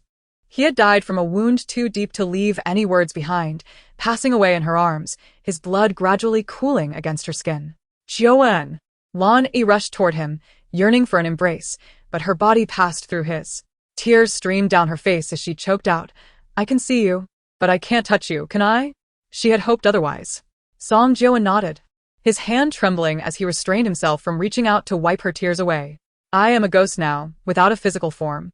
The rhino horn incense that Miss Tu Shan provided allows you to see me and hear my voice. This is our wish." Lan Yi understood. But disappointment was inevitable. She wiped her tears with her sleeve, acknowledging, "Indeed, it is truly a wish." She retrieved her phone, opening a ride-hailing app. "Time is of the essence. Ghosts cannot see the sun, can they? Since it's dark now, I'll book a ride so we can go home. You should also see Auntie and Dodo. Let us not waste time." Earlier in the cafeteria, Song Jiu had overheard Zhang Xiaoyi's remarks and asked, "Has my mother blamed you for my death?" He was aware of her temperament. Having died, she would surely harbor resentment towards Lan Yi. As Lan Yi paused her actions at the mention, she quickly regained her composure. Knowing she could not hide the truth from him, she smiled and replied, "Auntie only spoke harshly. You know her temperament." Song Jiu remained silent, and they both fell into a pensive quietude. Until Lan Yi's phone rang. The driver was calling to inform her that parking was not allowed here and requested she move further along. Lan Yi entered the taxi, but Song Jiu did not follow.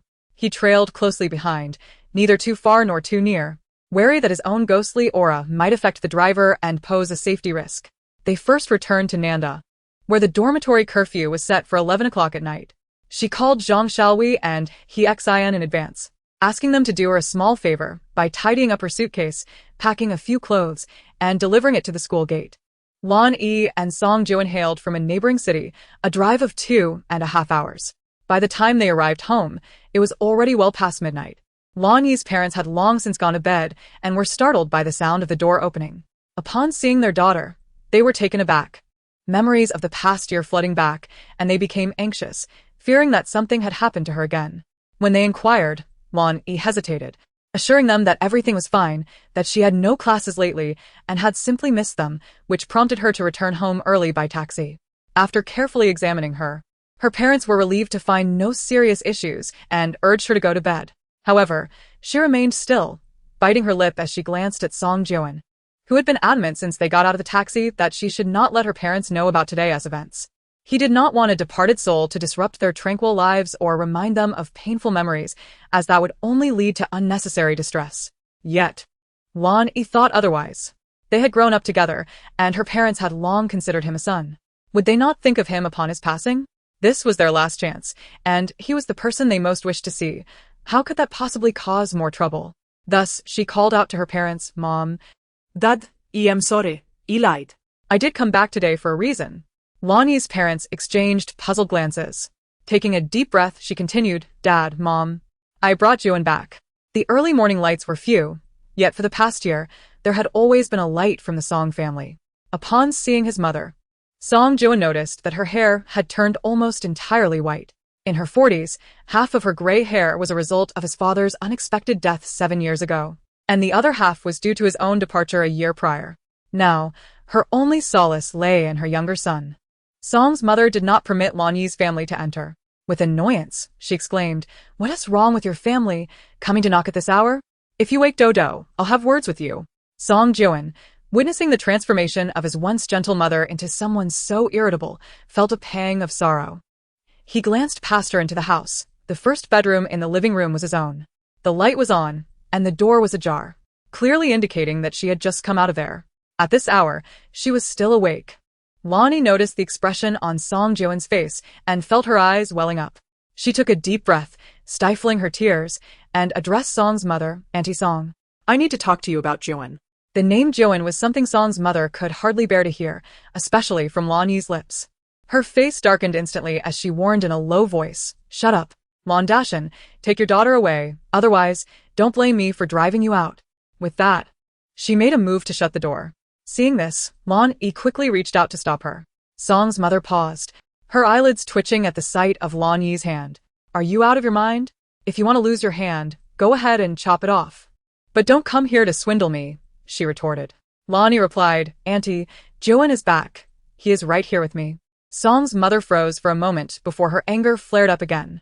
She forcefully shoved Lonnie aside and, without a word, darkened her expression as she attempted to close the door. Song Jiuan urged Lonnie, the incense, the rhino horn incense. Lonnie looked at him and suddenly recalled the small piece of incense Shan Jiu had given her. She blocked the door again and said, Auntie, I have a way for you to see Jiuan. The term auntie momentarily disoriented Song's mother. Ever since Song Jiuan's passing, she had not allowed Lan Yi to call her that again. Lan Yi's lingering guilt had led her to comply with her wishes, refraining from addressing her as auntie or mentioning Song Jiuan, fearful of causing her pain. However, today she had repeatedly crossed these boundaries, saying that Jiuan was by her side and that she had a way for his mother to see him. Lan Yi reached into her pocket, retrieving the tiny piece of rhino horn incense, careful to hold it delicately in her hand. Auntie, I need a lighter. This is the rhino horn incense given to me by a master. Once lit, you will all be able to see Jiuan. Song's mother remained skeptical, finding the proposition utterly absurd. Her son had been gone for a year. This was not some ritual to summon spirits. How could it be possible? Lan Yi, feeling anxious, turned to Song Jiuan. Jiuan, could you create a breeze like you did this afternoon? She did not understand what an eerie wind was. She merely wished for Song's mother to trust her words and for Song Jiuan to provide a response. Song Jiuan stepped forward, gently brushing his hand against the wrinkles at the corners of his mother's eyes. She felt a sudden chill breeze caress her cheek. In an instant, her eyes widened, her voice softened, and is that you? Is it really you? Yes, Mom, it's me, Song Jiuan replied. However, Song's mother could not hear him, so Lan Yi quickly nodded and said, Jiuan, tell her it is you. Auntie, please find me a lighter to light the incense, and you will be able to speak with him. Upon hearing Lan Yi's words, Song's mother allowed them inside and hurriedly returned to the living room, rummaging through a drawer for a lighter.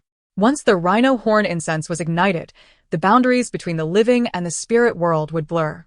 As the door to the Song family closed, both families spent the night in restless wakefulness. The one who would untie the knots had arrived, and soon everything would be resolved. That night, the city of Nancheng was anything but tranquil. Thunder rumbled and lightning flashed sporadically. A peculiar wind knocked down trees along the roadside. Those still awake were astounded by the recent strange weather. In contrast, Shan Jiu, who had not assigned herself extra work, slept soundly. Before bed, she had consulted an oracle, predicting the fate of her competitors who were still working late. The hexagram she received indicated that they would face hardships. This only made her sleep more soundly. Before dawn broke, the overcast sky had not yet graced the earth with its light. At the exit of Nancheng Airport, 3 men emerged. The man on the left sported a full beard, the one on the right was tall, slender, and fair-skinned, while the youngest in the middle, clad in a white turtleneck and jeans, was the tallest and most handsome of the trio, though his expression was cold and stoic. Xiang Qinglong, dragging his suitcase, could not help but mutter, "What bad luck. Let us head to Li City first." Indeed, after calling Shan Jiu that day, they had chosen to go to Li City first. However, upon arriving and disembarking from the high-speed train, they sensed the presence of a corpse while driving on the highway. Moreover, there was an overwhelming aura of malevolence. They were dumbfounded, wondering if a ghost had stolen their corpse and taken off with it. They admitted that the lost body was that of a particularly handsome young man.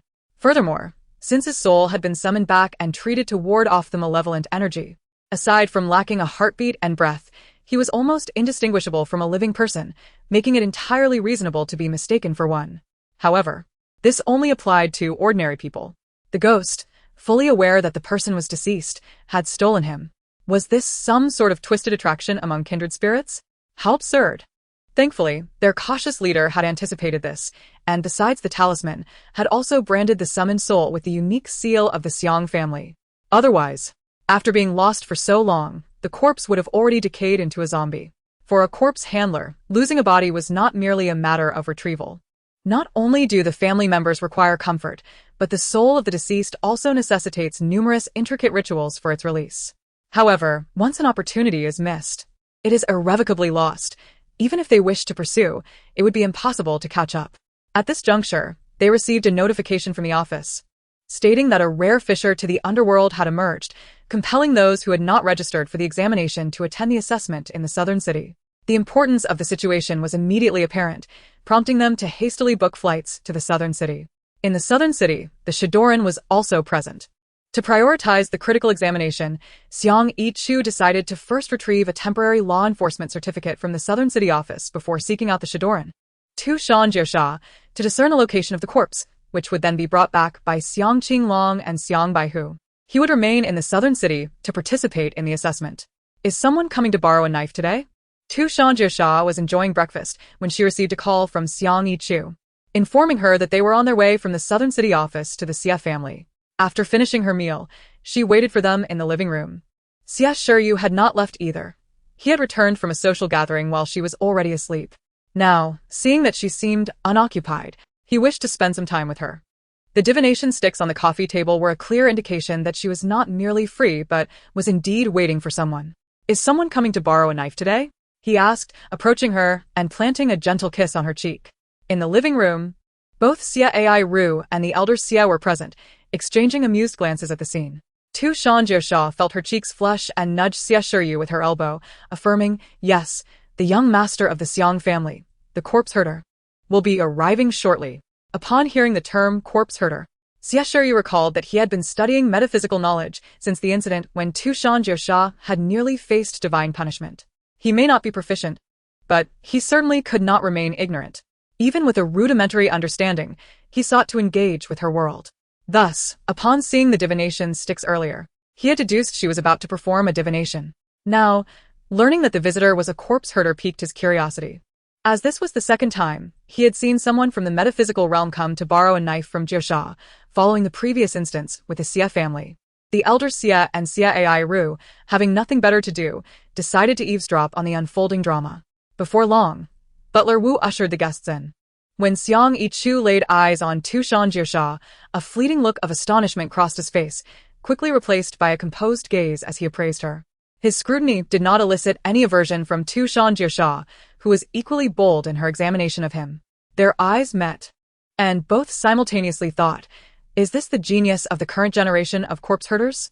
However, they swiftly returned to their usual demeanor. Shan Jiu gestured for the three to take a seat. Please, everyone, make yourselves comfortable. Thank you, Xiang Yiqiu replied, clasping his fists in gratitude towards Shan Jiu, then extending the same courtesy to the elder Xie and others. My apologies for the intrusion. His gaze lingered a little longer on Xie Shiyu.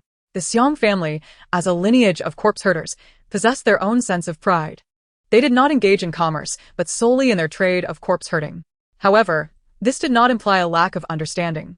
They had certainly heard of the Xie family, not merely because the Xie family was the wealthiest in the southern city, but due to Xie Shiyu's rare status as a significant bearer of fortunes, well known in their metaphysical circles. Those endowed with great fortunes inherently attract luck. This luck can manifest in various fields, including business, politics, academia, and medicine. The apex of each profession is often occupied by individuals blessed with a certain degree of fortune. In contrast, Xie Shiyu's fortune was predominantly in commerce. His exceptional luck would inevitably benefit his lineage for generations. No, not just 3, but 5 generations to come, ensuring they would shine brightly across all realms. Thus, while the Xie family appeared to be flourishing, the path ahead held no obstacles. In the eyes of the metaphysical community, they were merely beginning to learn to walk. Now, with the combination of the Shidoran and a bearer of fortune, the flow of luck would accelerate even further.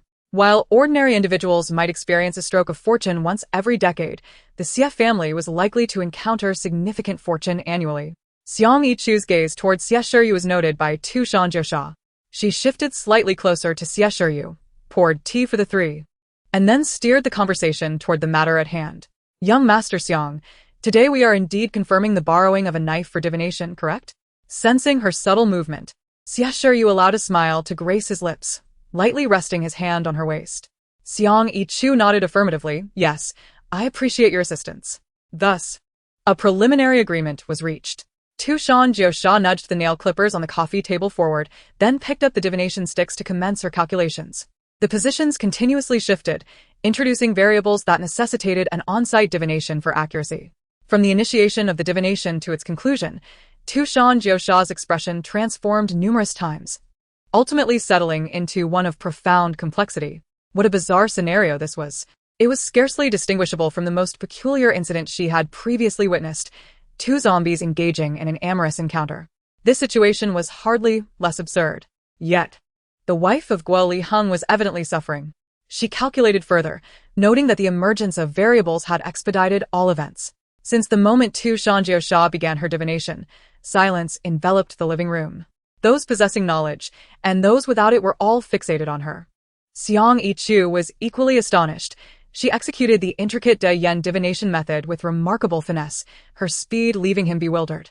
Yet, upon reflection, he realized that such proficiency was to be expected. Otherwise, how could she be deemed the most formidable among the Shidoran? However, after a long wait, when Shan Jiu still had not revealed the location, he furrowed his brows in concern. Could there be an issue? Just as he was about to inquire, Shan Jiu's phone rang. She picked up the phone, a smile curling at the corners of her lips, then turned to Xiang Yichu to apologize. "Excuse me. I need to take this call." Xiang Yichu nodded. "Feel free." Shan Jiu remained where she was, answering the call in front of everyone. "Hello, Mr. Gua. She has not betrayed you. She is not your wife. It's a ghost, but do not panic. I am available now. Just call her back, and I will handle the rest. Yes, remember to stay calm and not raise any alarms. Your wife is in the storage room of your basement. Do not move. She cannot be saved just yet. There is a lingering aura on her. Any movement will alert them. This moment is crucial. Rest assured.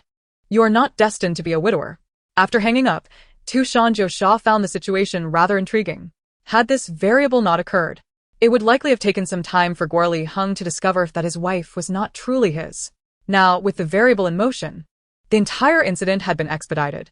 Conveniently, this alleviated her workload, as she would otherwise have had to find time for it. Now armed with her credentials, she could rightfully extract ghostly energy using that female ghost as practice. Although she had previously engaged in such activities, the thrill of doing so openly was far more exhilarating. Not to mention, regardless of the ghost's abilities, the mere prospect of the tactile experience filled her with excitement and anticipation. Her lips involuntarily curved into a smile, but she quickly restrained herself upon catching sight of Xiang Yichu's stoic demeanor. Clearing her throat, she finally disclosed a location. A little female ghost, easily managed. With the location established, Xiang Yichu rose, the divination having revealed the whereabouts of the corpse. Thus he prepared to depart. No further words were necessary. Once the prophecy was fulfilled, he would naturally be informed. Shan Jiu also stood up.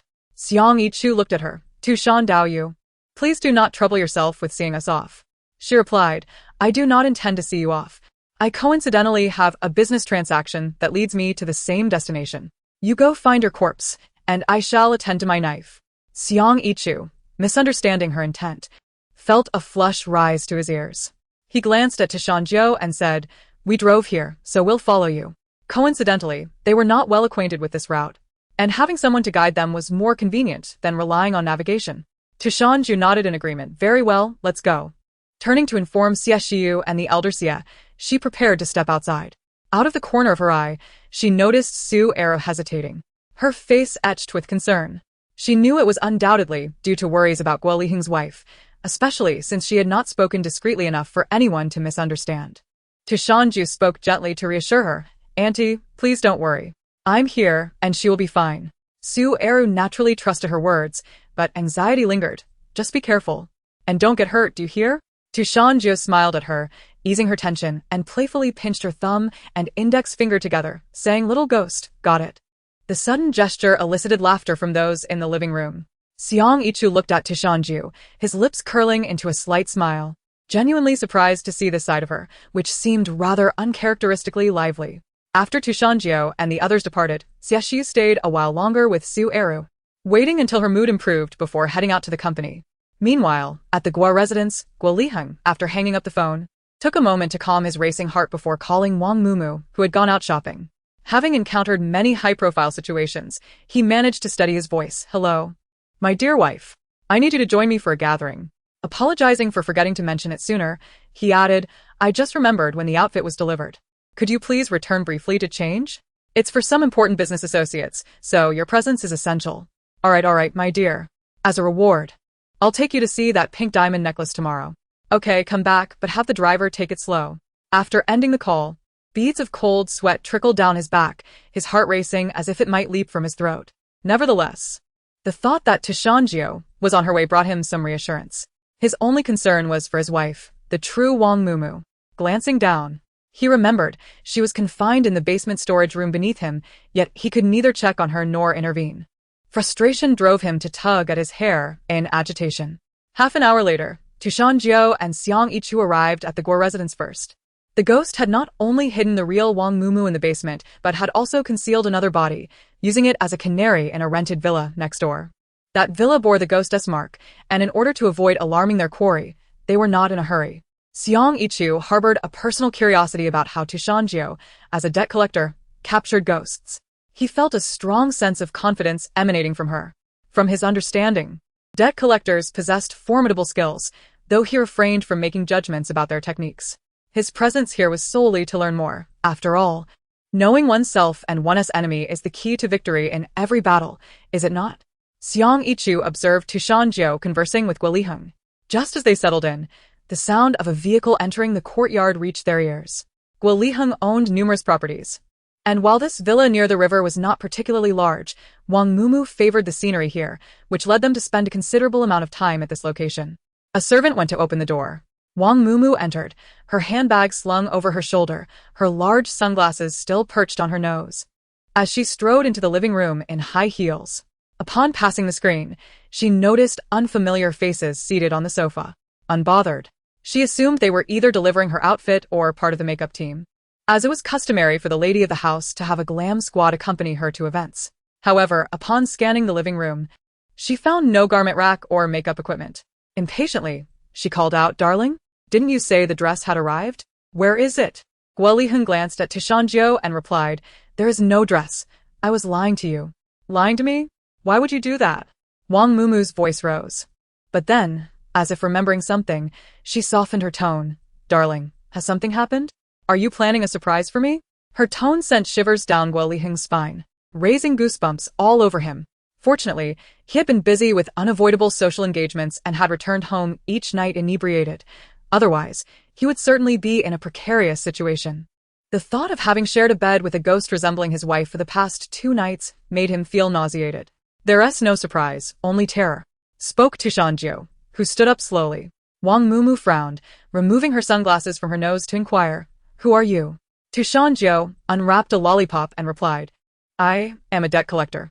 A flicker of shock crossed Wang Mumu's eyes, followed by a knowing smirk. "Oh, I see. So, I've been discovered?" She confidently approached them and took a seat on the single sofa opposite Shan Jiu, as if dismissing their presence entirely. Xie Shiyu and the others furrowed their brows tightly, aware that the figure before them was a seasoned ghost, her aura heavy with malevolence, suggesting she had taken many lives. More critically, she was a ghost adept in sorcery. In other words, she possessed a certain level of arrogance. However, the nature of her ghostly powers remained unclear. Xie Shiyu twiddled his fingers, glancing at the still composed Shan Jiu. After a moment's hesitation, he rose to approach her, wishing to offer assistance. But as he took a step forward, he witnessed Shan Jiu, without a word, produce an alcohol wipe from thin air and swiftly appeared before the female ghost, scrubbing her face with a fierce grip on her hair. The speed of her actions left everyone present, including the ghost, utterly stunned. Xiang Qinglong and Xiang Baihu gaped, their jaws nearly hitting the floor. Had they been out of touch for so long that debt collectors had become this formidable? With a swift motion, Shan Jiu wiped away the ghostly makeup from the painted face, revealing her true visage, devoid of features. Guo Liheng inhaled sharply. "What is she doing?" "She's a painted skin ghost," Xie Shiyu answered. Some may have heard of painted skin ghosts. These entities often died due to facial disfigurement and were consumed by deep-seated obsessions and resentments, transforming into painted skin ghosts. Compared to skin peelers, they sought to replace their target's appearance and grant them a swift end, while skin peelers would directly flay their victims to assume their identities. Xie Shiyu explained this to Guo Liheng, but he omitted the fact that the painted skin ghost before them was exceptionally powerful. Guo Liheng felt a chill run down his spine, uncertain whether to be relieved that his wife was facing the former rather than the latter. After Shan Jiu had thoroughly cleansed the ghost's face, the painted skin ghost erupted in fury. She stroked her smooth, featureless face and let out a piercing scream. the sound waves imbued with malice, shattering the teacups on the coffee table. Yet, much to her dismay, none of those present reacted significantly to her outburst. Guo Liheng held the knife bestowed upon him by Tu Shan Jiu, while Xiang Yichu quickly drew his magical artifact, the corpse-summoning bell, employing hand gestures and incantations to counter the malevolent sonic wave attack. In stark contrast, Tu Shan Jiu remained unfazed, calmly crunching on a lollipop. The painted skin ghost, thoroughly enraged, extended her hands, transforming her fingers into claws with nails that elongated and darkened, exceeding 10 centimeters in length, sharp enough to pierce flesh with lethal intent. Tu Shan Jiu squinted, but made no move. On the other hand, Xiang Yichu grew anxious, calling out to her, Tu Shan Yu. Yet before he could finish, the painted skin ghost had teleported behind Tu Shan Jiu, aiming her claws at her carotid artery. Xiang Yichu, disregarding everything else, stepped forward, flinging a ghost-restricting talisman while shaking the corpse-summoning bell, invoking the righteous energies of heaven and earth. With a crisp crack, Xiang Yichu's incantation was abruptly interrupted, leaving him bewildered. The talisman lost its direction and fell to the ground. Xiang Qinglong and Xiang Baihu, who were about to assist, stared in disbelief. Why? Because Tu Shan Jiu had boldly confronted the ghost. She first bent down to evade the ghost's attack, then seized the ghost's neck with one hand while grappling her arms with the other, lifting the ghost above her head and slamming her onto the sofa. The position resembled a playful yet forceful maneuver. The sound of impact coincided with Tu Shan Jiu conjuring a kitchen knife from thin air and, as if sharpening a pencil, swiftly severing the ghost's claws. The ghost, whose nails were manifestations of her malevolent energy, let out a scream of pain as they were sliced off. Attempting to kick Tu Shan Jiu away, the ghost found her efforts thwarted when Tu Shan Jiu leaped off the sofa, flipping over the ghost and delivering a swift kick to her head, causing dark mist to emanate from the ghost's crown. Observing the swirling black mist, Tu Shan Jiu twirled her knife, a smirk gracing her lips. So you can only seethe in silence without a face? How amusing! Shall I send you to the underworld for your reckoning? You may walk there yourself. The ghost, now frenzied, shrieked, Damn you, blade bearer. I will kill you. Tu Shan Jiu's knife suddenly halted, her tone turning icy. It seems you remain unconvinced. Very well, I shall show no mercy. As her words fell, she swiftly performed a gesture, causing the kitchen knife to vanish and be replaced by a formidable blade, measuring nearly 1 meter in length. Adorned with a carved ghostly visage on the hilt, its blade gleaming ominously with runes etched along its surface. The ghostly blade of the blade bearer. Xiang Yichu exclaimed.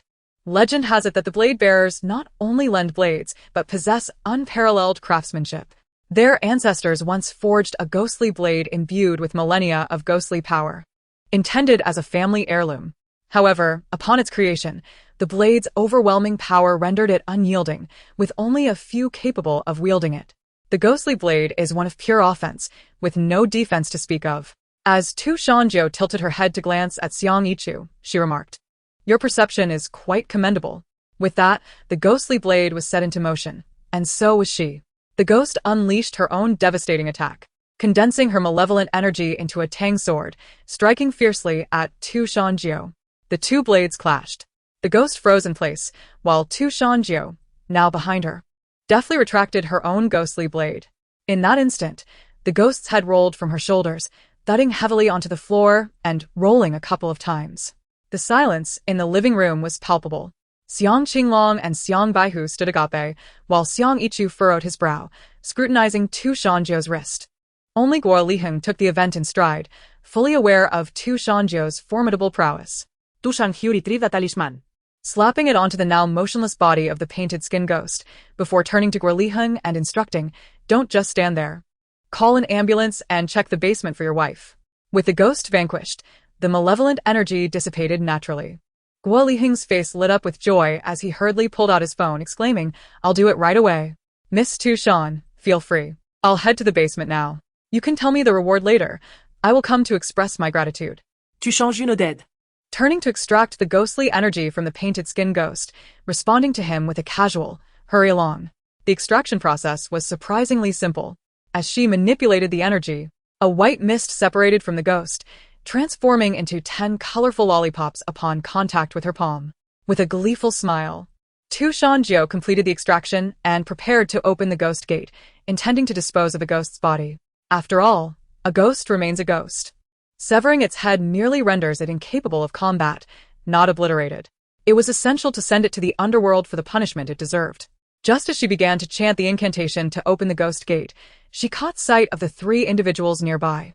Xiang Yichu appeared relatively composed, while Xiang Qinglong and Xiang Baihu seemed as stiff as statues. Shan Jiu reminded them, "Why not go next door to retrieve your bodies? And thank you for your cooperation. You've saved me quite a bit of trouble." If they insisted on retrieving their bodies first, the painted skin ghost might become wary, making capture far more difficult. Furthermore, she had noticed Xiang Yichu's earlier attempt to assist her, a gesture she appreciated. Xiang Yichu lowered his gaze, his fingers curling into a fist. Just from that earlier encounter, he realized he was no match for her. Xiang Baihu was the first to recognize his young master's despondency. He had been contemplating the vastness of the world, never expecting such a swift blow to his pride. Fearing that Xiang Yichu might lose his composure, especially since he was prone to emotional outbursts, Xiang Baihu was on high alert. As anticipated, before Xiang Baihu could offer a warning, Xiang Yichu turned abruptly, facing away from Shan Jiu, inhaling deeply before turning back with his head still bowed. He clasped his hands before Shan Jiu, stating, "I shall take my leave now. Please inform me of the reward via phone. Our family will prepare to visit you." With that, he strode toward the door, pausing for a moment at the threshold. Without looking back, he declared, "Shan, I acknowledge your strength, but should we engage in combat? I believe I have a chance at victory. I hope for an opportunity to challenge you in the future. I shall strive to improve, and one day, I will come to face you." With that, he pushed the door open and exited without hesitation. Shan Jiu remarked, "Quite the exit. Yet you left your two uncles behind." Xiang Baihu chuckled awkwardly. "We'll manage on our own. Farewell, Shan." He then manually closed Xiang Qinglong's gaping mouth before pulling him away. After watching the door for a moment, Shan Jiu performed the incantation to open the ghost gate, kicking the painted skin ghost down while ensuring to send her head along too. With a thud, the ghost gate shut, and she calculated the location of the restroom before heading off to wash her hands. Unbeknownst to her, on the other side of the ghost gate, the two ghostly sentinels were bewildered. In the midst of their conversation, they turned to investigate the commotion, only to witness a headless ghost approaching. Just as one of them moved to assess the situation, a disembodied head rolled towards him, causing him to stumble backward and land heavily on the ground, instinctively reaching out to grasp the other sentinel for support. In the end, both individuals found themselves in a state of disarray. One of the spectral soldiers bellowed in indignation. "Who lacks the sense of public decency to carelessly litter? Are they not aware that such behavior is profoundly immoral?" Another spectral soldier, uncertain, tugged at his companion's sleeve and remarked, "It seems that the ghostly power of this painted skin specter has been siphoned away by the blade-wielding man. There is a distinct aura of the ghostly blade emanating from it." The first soldier, instantly calming down, muttered, "I hope my voice wasn't too loud. The general on the city tower couldn't have heard me, could he?" Both soldiers turned their gazes towards the tower, and after a tense silence of 10 seconds without any sound from that direction, they both exhaled in relief. It is known that every member of the Shan family is a notorious braggart, flaunting their daughters, granddaughters, and even great-granddaughters. While it may not be universally acknowledged, it is a fact that over half of the denizens of the underworld have heard of the name Shan Jiu. It is best to avoid provoking them, to refrain from mentioning them. Consequently, the second soldier hastily grabbed the head of the painted skin specter, dragging its body towards the city. Meanwhile, Shan Jiu, having finished washing her hands, heard the sound of an ambulance. She did not linger and promptly departed from the Gua family's villa. Glancing at the time, she noted that despite the commotion of the morning, it was still not yet lunchtime. With ample time at her disposal, she decided to visit the urban village. Today, she was driven by Mixue, and upon entering the car, she instructed him to head towards the urban village. Mixue acknowledged her request and started the vehicle. Among the names on the list calculated that day, one ghost surprised her. His surname was Feng. After approximately 40 minutes of travel, upon arriving, Shan Jiu remained in the car, observing the alley beside the funeral parlor through the window. Behind that alley was a small door leading to an old residential complex. She had calculated the timing accurately. At this hour, Feng Qingyi would be returning home from school to prepare medicine for her ailing grandmother before crossing through the small door to work part-time at the funeral parlor. Sure enough, after a brief wait, Shan Jiu spotted the familiar silhouette. Today, she was clad in a camel-colored trench coat, her hair casually cascading down her back, a relaxed yet striking appearance. Shan Jiu rested her chin in her hand, admiring her. She mused to herself that her third brother, despite his foolishness, was indeed fortunate, possessing such exquisite taste. She exited the car and called out to her, Fong Qingyi. Upon hearing her name, Fong Qingyi turned her head. The frown on her face dissipated significantly upon seeing Shan Jiu, and she approached with a smile. Miss Shan. Shan Jiu stood her ground, smiling. You still have some time before your shift, right? I noticed a milk tea shop over there. Allow me to treat you to a cup. Fong Qingyi appeared somewhat surprised, initially thinking Shan Jiu had come to purchase something, but it seemed she was specifically seeking her. Sure, I'd be happy to treat you. Last time you bought me medicine and helped me, and I never had the chance to express my gratitude. Fong Qingyi's voice was gentle, bringing a sense of comfort to Shan Jiu's ears. Shan Jiu smiled. Let us go then. Regardless of who was treating, her intention today was to visit Fong Qingyi's home. Upon arriving at the milk tea shop, they ordered 2 cups. Fong Qingyi initiated the conversation by asking a question that had piqued her curiosity previously. Miss Shan, you mentioned last time that you learned about me through someone. Who might that be? Shan Jiu took a roundabout approach, responding with a smile.